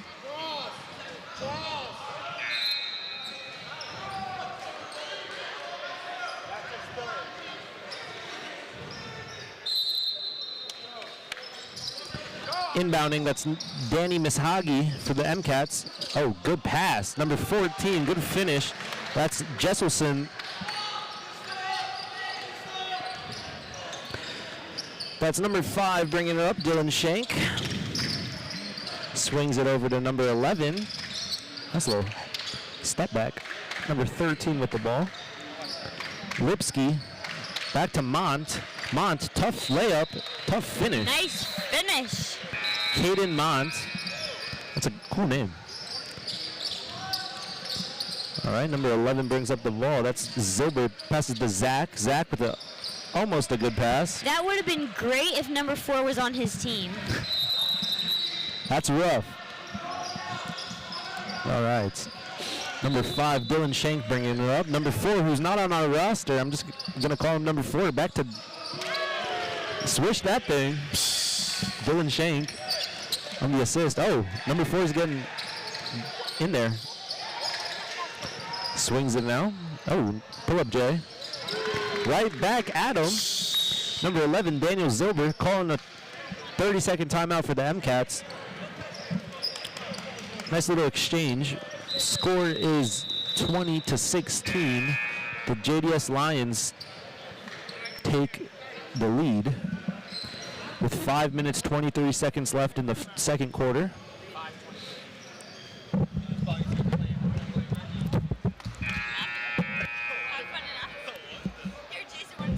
Well, my other announcer just went to the bathroom. Now we're introducing Jason Schubert, who's also on the scoreboard. Hey, how are we doing tonight? It's a late night out here in Memphis at the Memphis Sports and Events Center. By the way, when does this place close? Is it like an all-night thing, or is it because we rent it? Like, it seems like it's an all-night affair here. I mean, we got other guys taking up shots over there. All right. Back to the game. Dylan Shank is bringing up the ball for JDS. Number 4, who still isn't on our roster, we don't have a name. Swinging it to Lipsky. Lipsky with it in back to corner pass for 3. Shank. Bang! At the 3. Oh. Okay. Still counts. A basket counts. Thought he was going to overturn it. And he's still around the baseline here. We got a little full court press from JDS. Samuels with the ball, passing it back to Zach Gelb. Gelb passes it off to Jokowitz, back to Samuels, which passes to Jesselson. Jesselson going inside. Oh, got a jump ball. Wow. Thought he would have called it for a foul there. Wow. Yeah. I like that call there. I see some ball there. It was a good, nice call by the ref there. Dylan Shank bringing up the ball for JDS. The kid can shoot. Mont now with it. Inside. Fumbles it there. Lipsky passes back to JDS. Number 4, don't know his name. Mont back out to Lipsky. Lipsky. Number 11. And he hits it. Theo Perlman, nice little floater. Checking into the game soon is going to be Danny Misagi coming in for MIMO. Zach Gelb. On the other hand, the DRS Wildcats just beat the TABC Storm by 1 point, 44-43. And they will see EULA in the Tier 1 championship tomorrow morning. Wow, there goes the perfect bracket. It was there and now it's gone. Sub comes in. Danny Misagi takes out number 11 on the MCATs. It's Zilber. And Gerard comes in. Takes out Amiel Jodkowitz. Dylan Shank back with the ball, bringing it up for JDS. There goes the perfect bracket, though. That one hurts. That hurts. We're leading through 3 nights. And there it goes. It's gone. I had TABC EULA. I had TABC EULA with an MTA Tier 2 championship, so that seems still possible, but not my final MTA four. Tier 3? I have HAFTR Tier 2. I guess we'll see what happens, We're sir. going to see what happens tomorrow. I don't even remember HAFTR playing tonight, but travel. It's number 14, Jesselson. He knew what he wanted to do, but did it a little bit too quickly there. MIMO a little disappointing so far in this tournament, coming off a Tier 2 championship last year, and now falling to 0-2, looking for their first win in the tournament. Samuels brings up the ball. And he's fouled by number 11, Theo Perlman.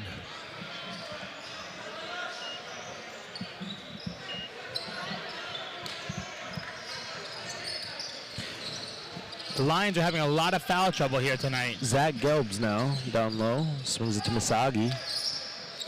To Samuels. Gerard in the corner. A little push. Swings it over. Samuels, 3-point attempt. Just off. That's a nice shot, though. You know, get to the corner, move the ball around, and then find it for a 3. Lipsky. Didn't go that time, but I like the effort there by MIMO. Showing off the handles a little bit. Zach Gelb. I want to see Zach Gelb shoot. MIMO's been doing a good job moving the ball. They just have not found that shot yet to fall yet. But let's see if they can turn it around here with 2:34 to go in the second quarter. Oh, there he is, Zach Gelb. And baby. Number 43, Zach Gelb. Just as he called it. You wanted to see more Gelb, and he gave it to you right there. He gave it to me. Rack it up and put 3 on the board for Gelb. Mott now pass to Shank, number 11. Oh, loses it. Shank tries to save, but cannot.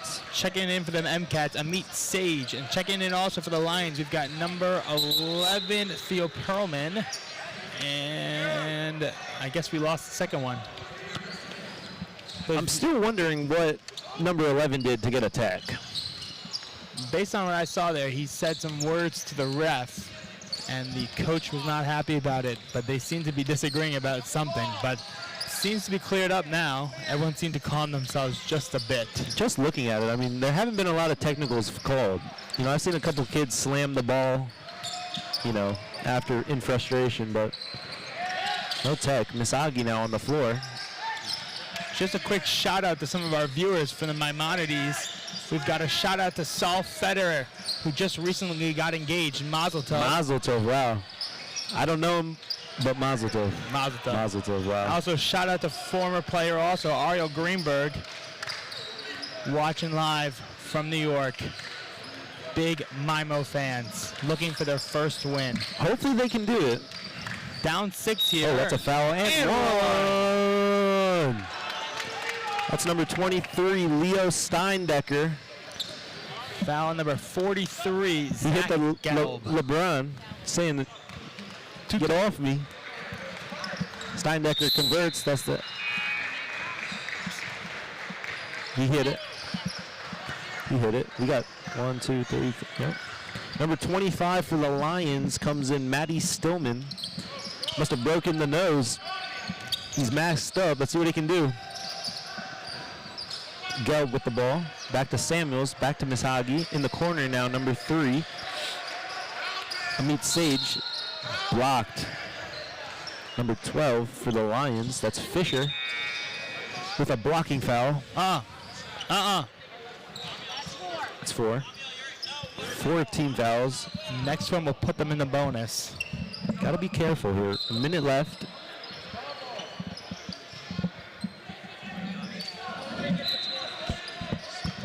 See what they do. Number 23, Samuels with the ball, brings it up. Number 5, sorry, Amit Sage. Oh, wow. A lot of contact there. Surprise, no call. Miss Hagi now with the ball. Oh, Euro. Oh, that's a travel. Oh, foul. Number 12 on the Lions, that's on Jesse Fisher. Danny Misagi now, your shooter, shooting 2 free throws.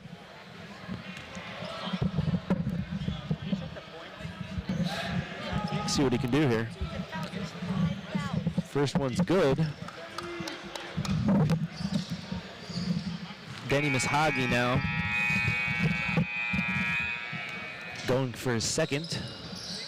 That's off. Can they get the rebound? They can't. That's Dylan bringing up the ball. Back to number 12. Fisher with the attempt. Can't go. Try to get the rebound. Number 23. Back out to Dylan Shank. Shank makes the 3. The kid can shoot. The kid can shoot. Oh, God. Almost took his ankles there. Oh, meets Sage. Passing to Danny Misagi. Misagi now driving in. Kicks it out to Samuels. Samuels for 3. That's off. Misagi now with the rebound. Puts it back for a second point. Second chance of rebounds. Looks like JDS is going to pull it out for one final shot. Down, they're up 9 right now. 10 seconds left. Let's see if we can get a little buzzer beater. Oh, Dylan Shank for 3. Got enough time for the MCATs if they can get the ball up the court. Let's see what Samuels can do. It's been tipped. All right. And that's it. We're at halftime. 33-21 Lions. A lot of work to do here for the MCATs. Hope to see a little bit of a comeback in the second half. And that's it. We'll see you soon. That's back all. At the Memphis Sports and Events Center. Hey, some man, I'm in talents. What is that? I made a mistake though. I put 1 point on the wrong team. I'm like, man, this is too late, man. I can't be doing 2 things at once.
Florida, Fort Lauderdale.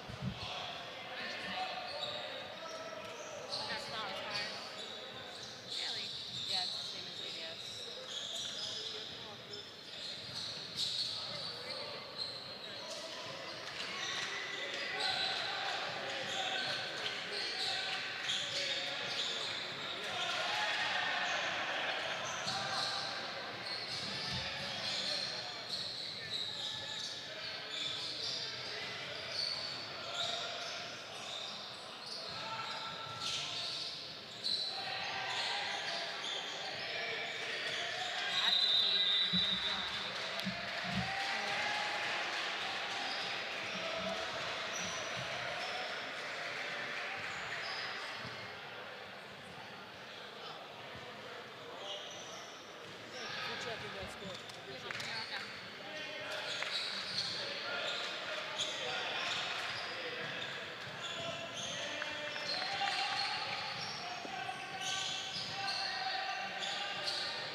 And we're back after the break.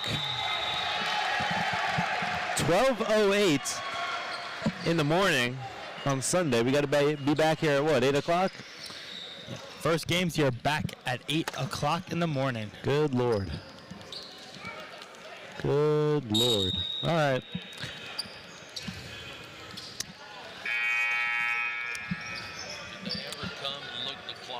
It's going to be MCAT's ball.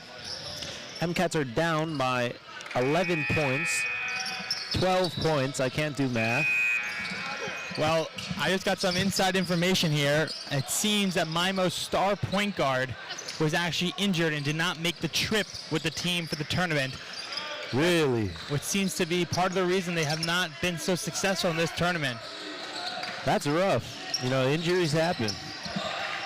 Injuries are a part of the game, but, you know, we still expect more from those role players. And let's see if MIMO can lead a little bit of a comeback. Oh, Blumenthal, three-point attempt, that's off. Rebound, 24. He's also, I'm reading from Jeffrey Rosen. 14 blue, that's going to go on Ariel Jesselson. Blumenthal, Cyrus Blumenthal is our shooter. What a cool name, Cyrus. And that inside information that just came in about MIMO was from MIMO student Morty Feder. Shout out to him for that information. Morty Feder, he's a supporter. What time is it there, 1? 2? 1:10 in the morning. Wow. Shout out to him, huh? That's a true supporter right there. MCAT's number 11, Zilber with the ball. Back to Zachary Gelb, now to Samuels. Samuels in the corner to number 14, Jesselson. Back to Misagi, back to Zach. Samuels, Jesselson, Misagi, Zilber. A lot of ball movement. I need some points here, though. We need some points on the board.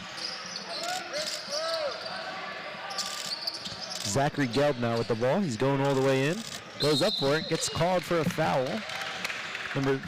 That's going to be on JDS number 24. Jeffrey Rosen. Zachary Gelb is our shooter, shooting 2 free throws. The perfect bracket's gone. That one hurts. 1 point difference.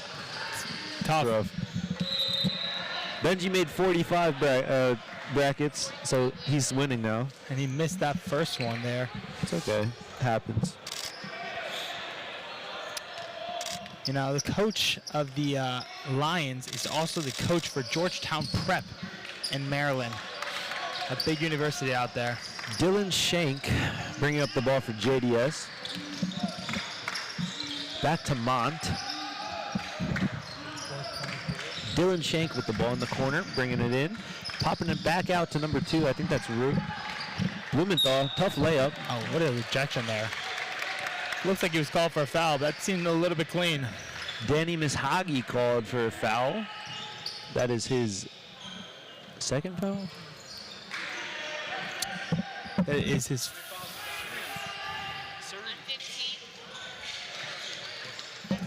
Blumenthal makes his first layup.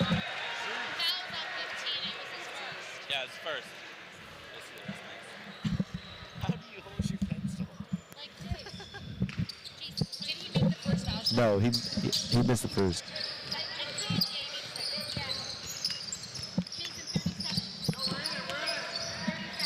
Nope, he made this.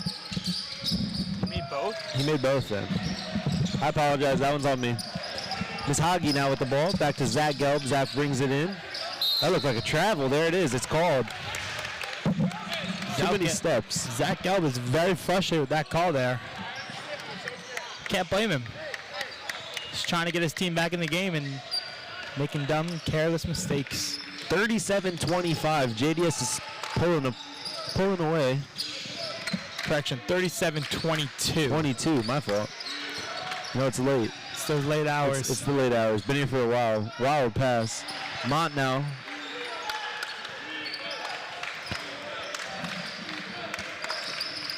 JDS proving that their ranking was wrong. They were the 15th seed, playing against the MCATs, which were the 8th seed.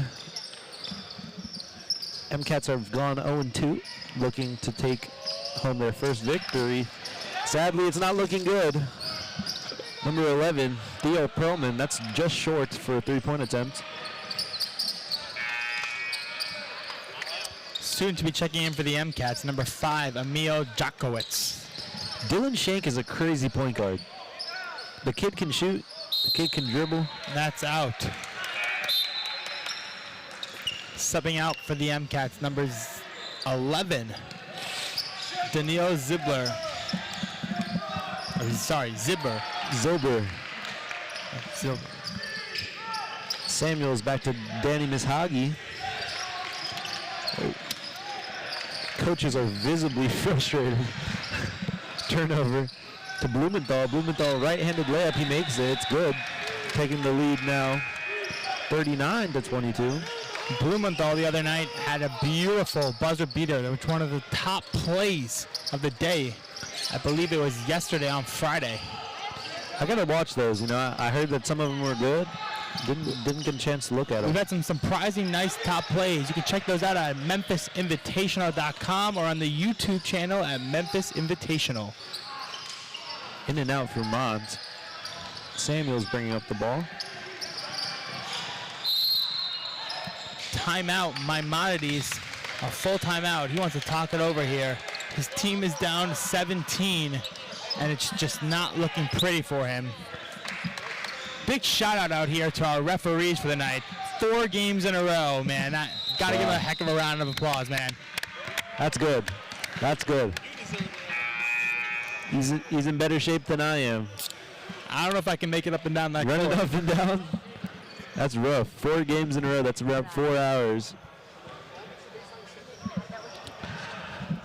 We're looking what maybe the MCATs have it in them. You know, we've seen a couple comebacks.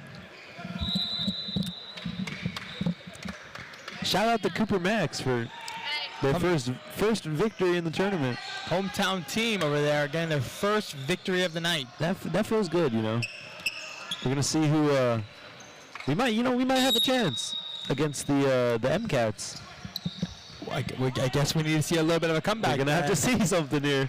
Cooper will play the winner of this game here between the JDS Lions and MCATs tomorrow morning. That is gonna be a good game. It will. I think if JDS wins this, Cooper might have a chance. Wild pass from Mishagi. Lost it. Recovered. That's gonna go stay in here. JDS coach Ryan Escrow not happy with that call. JJ Rapalino. What a name. Mishagi with the inbound. Into Rapalino. Tipped. Got it back. Mishagi now. Number 5. Jakowicz. Mishagi. Rapalino. Samuels. Back to Mishagi at the top.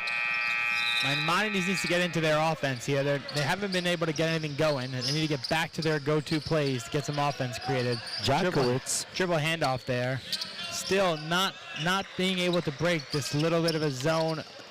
Looks like more of a man off defense right here for JDS. Kicks out to the top. Corner 3, Samuel. Shooter. Bang. Bang. That's 3. Rack it up and put 3 on the board for Samuels. Dylan Shank bringing up the ball. Dylan Shank off the back iron. You want to Can they save there. It? Out of bounds. Maimonides ball. Maimonides ball. Here's their chance. Let's see it. Here's they need their something chance. here. They're knocking on the door right now. Jakowicz bringing it up for the MCATs. If they can get a little bit of an offense right here, getting a bucket and a stop, they could be right back in this game. Here we go. JJ Mishagi. Danny Mishagi, sorry. Gerard. Oh, a little pump fake. Mishagi, first 3. Ooh, missed it. Oh, pushing the back. They're gonna call him that. They're gonna call that on Amio Jakowicz. A little push in the back there.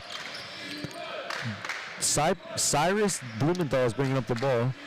He's had a heck of a tournament so far. Every game he's just finding a way to get the ball in the basket. Pump fake, travel.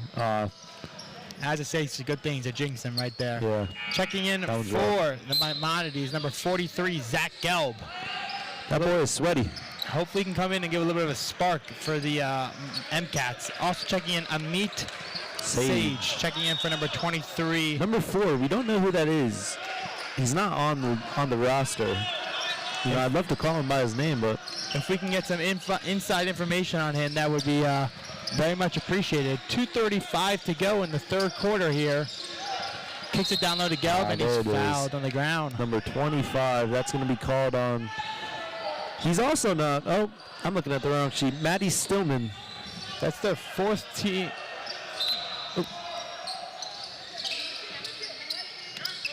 That's their second team foul.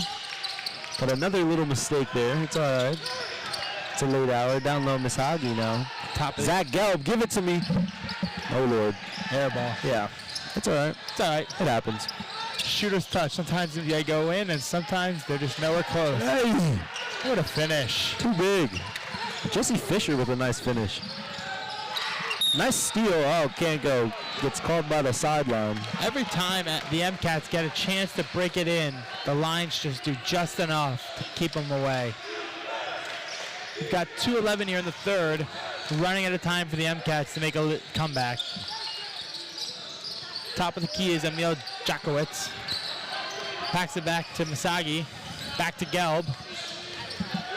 MCATs looking, trying to set up the offense there. Rapalino bringing it inside. Gets called for a foul. That's on number 12.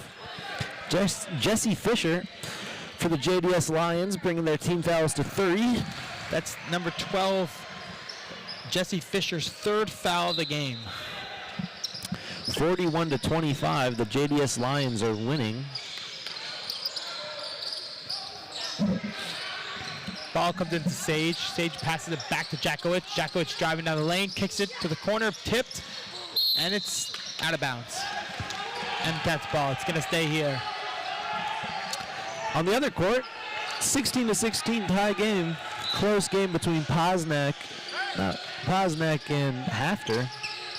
That game to go to the Tier 2 championship to play MTA Lions. The Lions were way underseeded coming in. They started out in the Yeshiva League 4-0. They lost to the team Hilo Heat today on day 1 in a dramatic fashion. But since then, they've turned it around, got back to their stuff, and turned it around. Max Blumenthal. Oh, he's throwing up the ice in his veins. Cyrus Blumenthal. What a name. Zachary Gelb going in, being a big man. Just off, can't get the rebound. Shank bringing up the ball. Long pass. Kicks it back out. Blumenthal back to the corner. Fisher goes in, reverse lay. That's a nice That's finish. nice. That is a nice finish.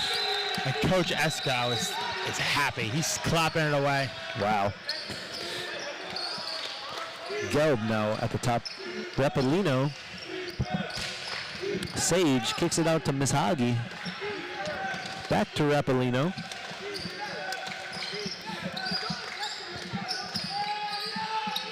Sage, Misagi. What a great tournament it's been here. 3 days in, and we've had a lot of fun games.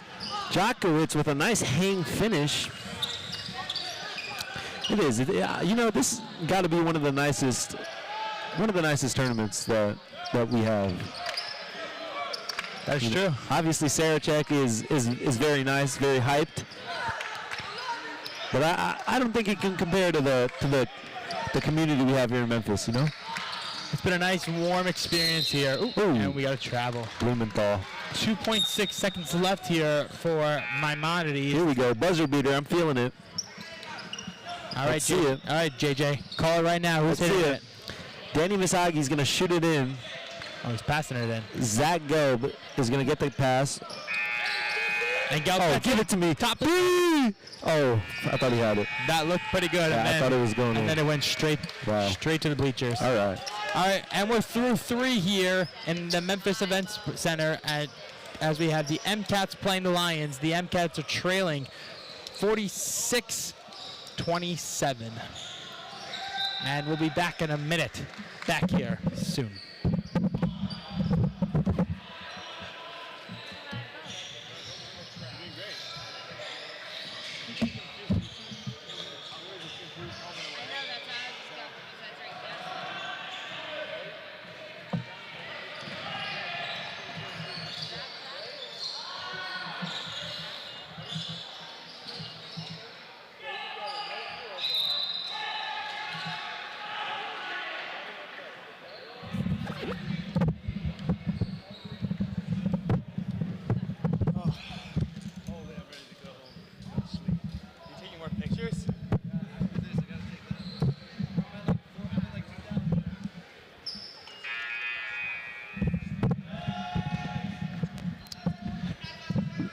And we're going to get ready to come back here in the fourth quarter.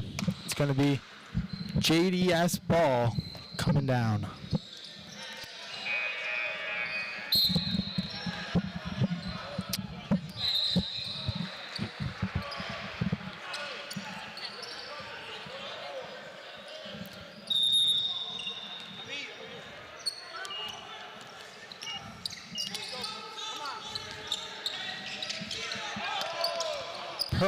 Perlman turns it over, passes it up to number 5, Jakowitz. Jakowitz back to the top, back to Misagi. Misagi back to Jakowitz. Good ball movement here by Maimonides. Looking to get something going here. Running out of time.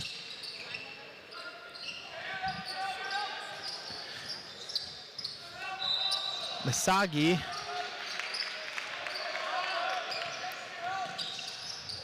For 3 and short, right off the rack.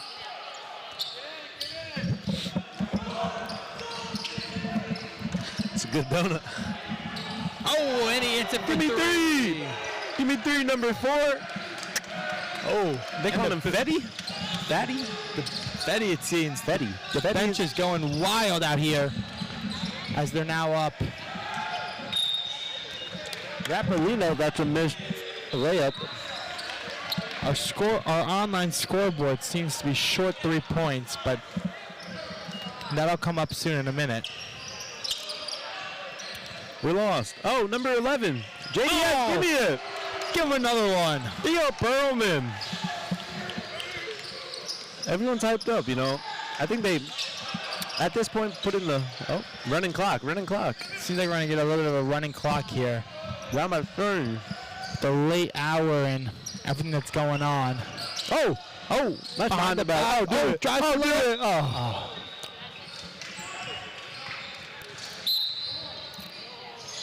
Oh, 2 shots. Foul was on number 12, Jesse Fisher, his 4th. Amit Jakowitz shooting 2, makes the first. Samuels and Gelb coming back into the game for the MCats. Shout out to the fans we have here in the stands for JDS, making the trip from Maryland here. Wow. Oh, throw it away. Oh, right to you. Right to the booth. I was getting ready to go back in the game, you know. Number 11, Theo Perlman. He hit 2 threes, I thought. They hit 2 threes. No, he hit 2 threes. He hit 2 threes this quarter. Coming into the fourth, we have 5 minutes, 48 seconds remaining. The Lions are up 49-27. The MCats trying to spark a comeback. Hopefully we can have something. Zachary Gelb now has the ball. Let me see him work. Get in the kitchen. Start cooking it up. Jakowitz. Misagi. See what Misagi can do. Back to Jakowitz. Swing it to Samuels. Back to Zachary Gelb. Misagi now has the ball. Top of the key. Feeding down low. The big man lost. JJ Rapperlino couldn't convert. Blumenthal. Bang. It's raining threes here in the fourth quarter for JDS. 55-28. There's nothing like hearing the teams boom. Max Blumenthal's got 22 points right now in the game. Wow. He's had an excellent night tonight. Raining threes, getting to the bucket, everything he wants. It's going to be a reach on number 4, Fetty. I don't know if that's his name, but that's what we're going to go with. Just some other stats for you tonight. Dylan Schenk for the Lions has 15.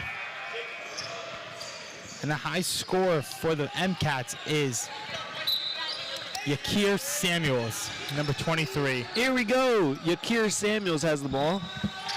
Soon to be checking in for the MCats, Sam Marcus, as well as number 33, Josh Roth. Both of them. Misagi, give me 3. Oh, and another one for him. He made that one. As the night comes to an end, we're going to be back tomorrow. I think the first game's at 8:30. 8 o'clock. I think we got one at 8 or in 8:15 maybe. That one's rough. Out bright and early. The losers of these games, this game here will be here right back in the morning. Oh, threw the ball away. I don't know who he was aiming at.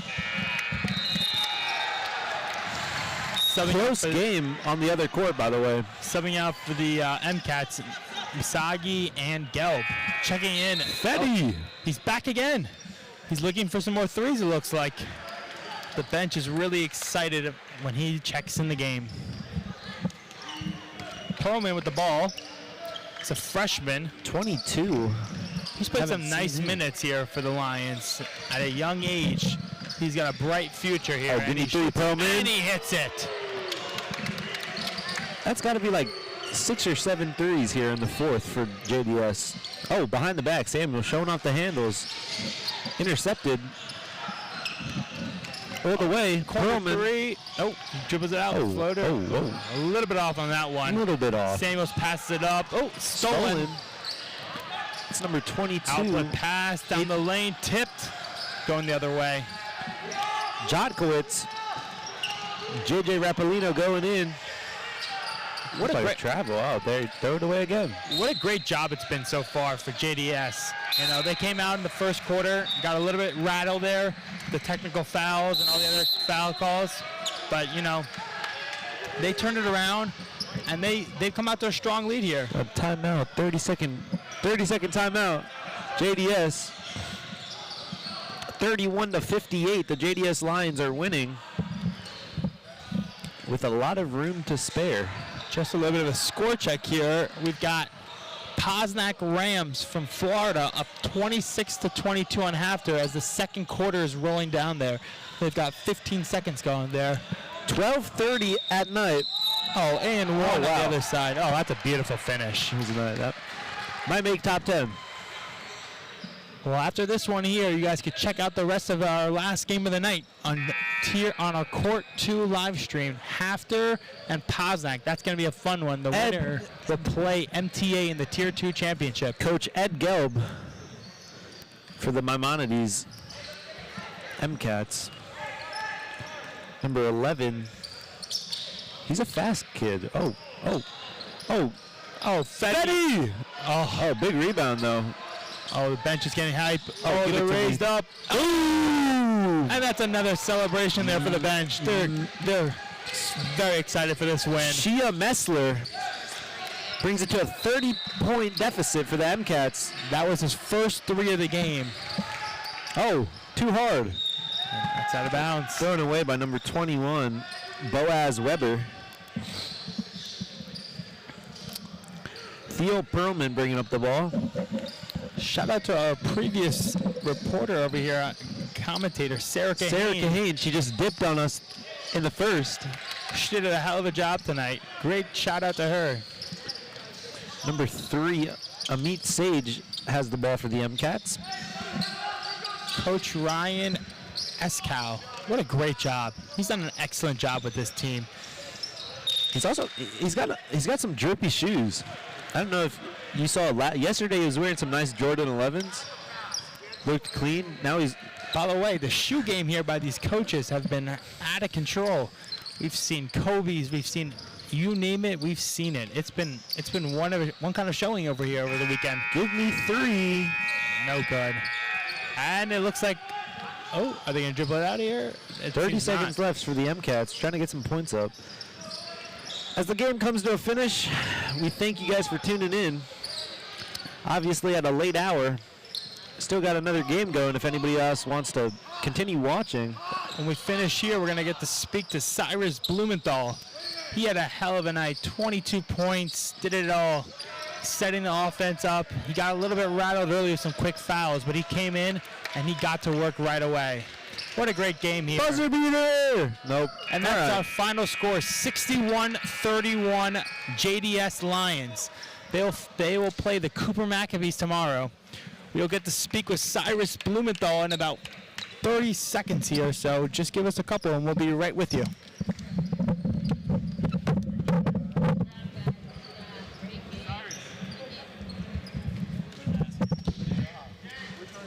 Come on. There you go. Great job, guys. Great job. Hey, we're rebounding for side. Let's go.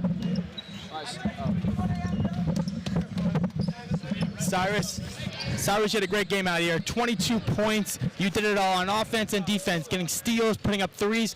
Walk us through it. You started out in the game very frustrated. 2 quick fouls, very upset. I saw your frustration, yelling at your coach. Walk us through how you came in, what he said to you, what led to this amazing outperformance. I was very frustrated, but the coach said, like, we just got to do this for the team, and we got, like, everybody in. That's next man up mentality, and we can just get the shots we want. First win of the season, it's a big dub. It's a team effort, that's all I'll say. I love that. Talk us through Fetty, your teammate right here, standing here, his 3-pointer. The bench got really hyped for us. Let us know. Talk us through what happened there. Fetty's the boy. He just got to make sure he doesn't drool. That's the only thing. All right, and that's it, baby. JDS Lions with a 30-point win. Thank you again, Cyrus, for stopping by. Have a good one. And we'll see you back tomorrow morning at 8 a.m. Have a good night, Memphis.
You need this.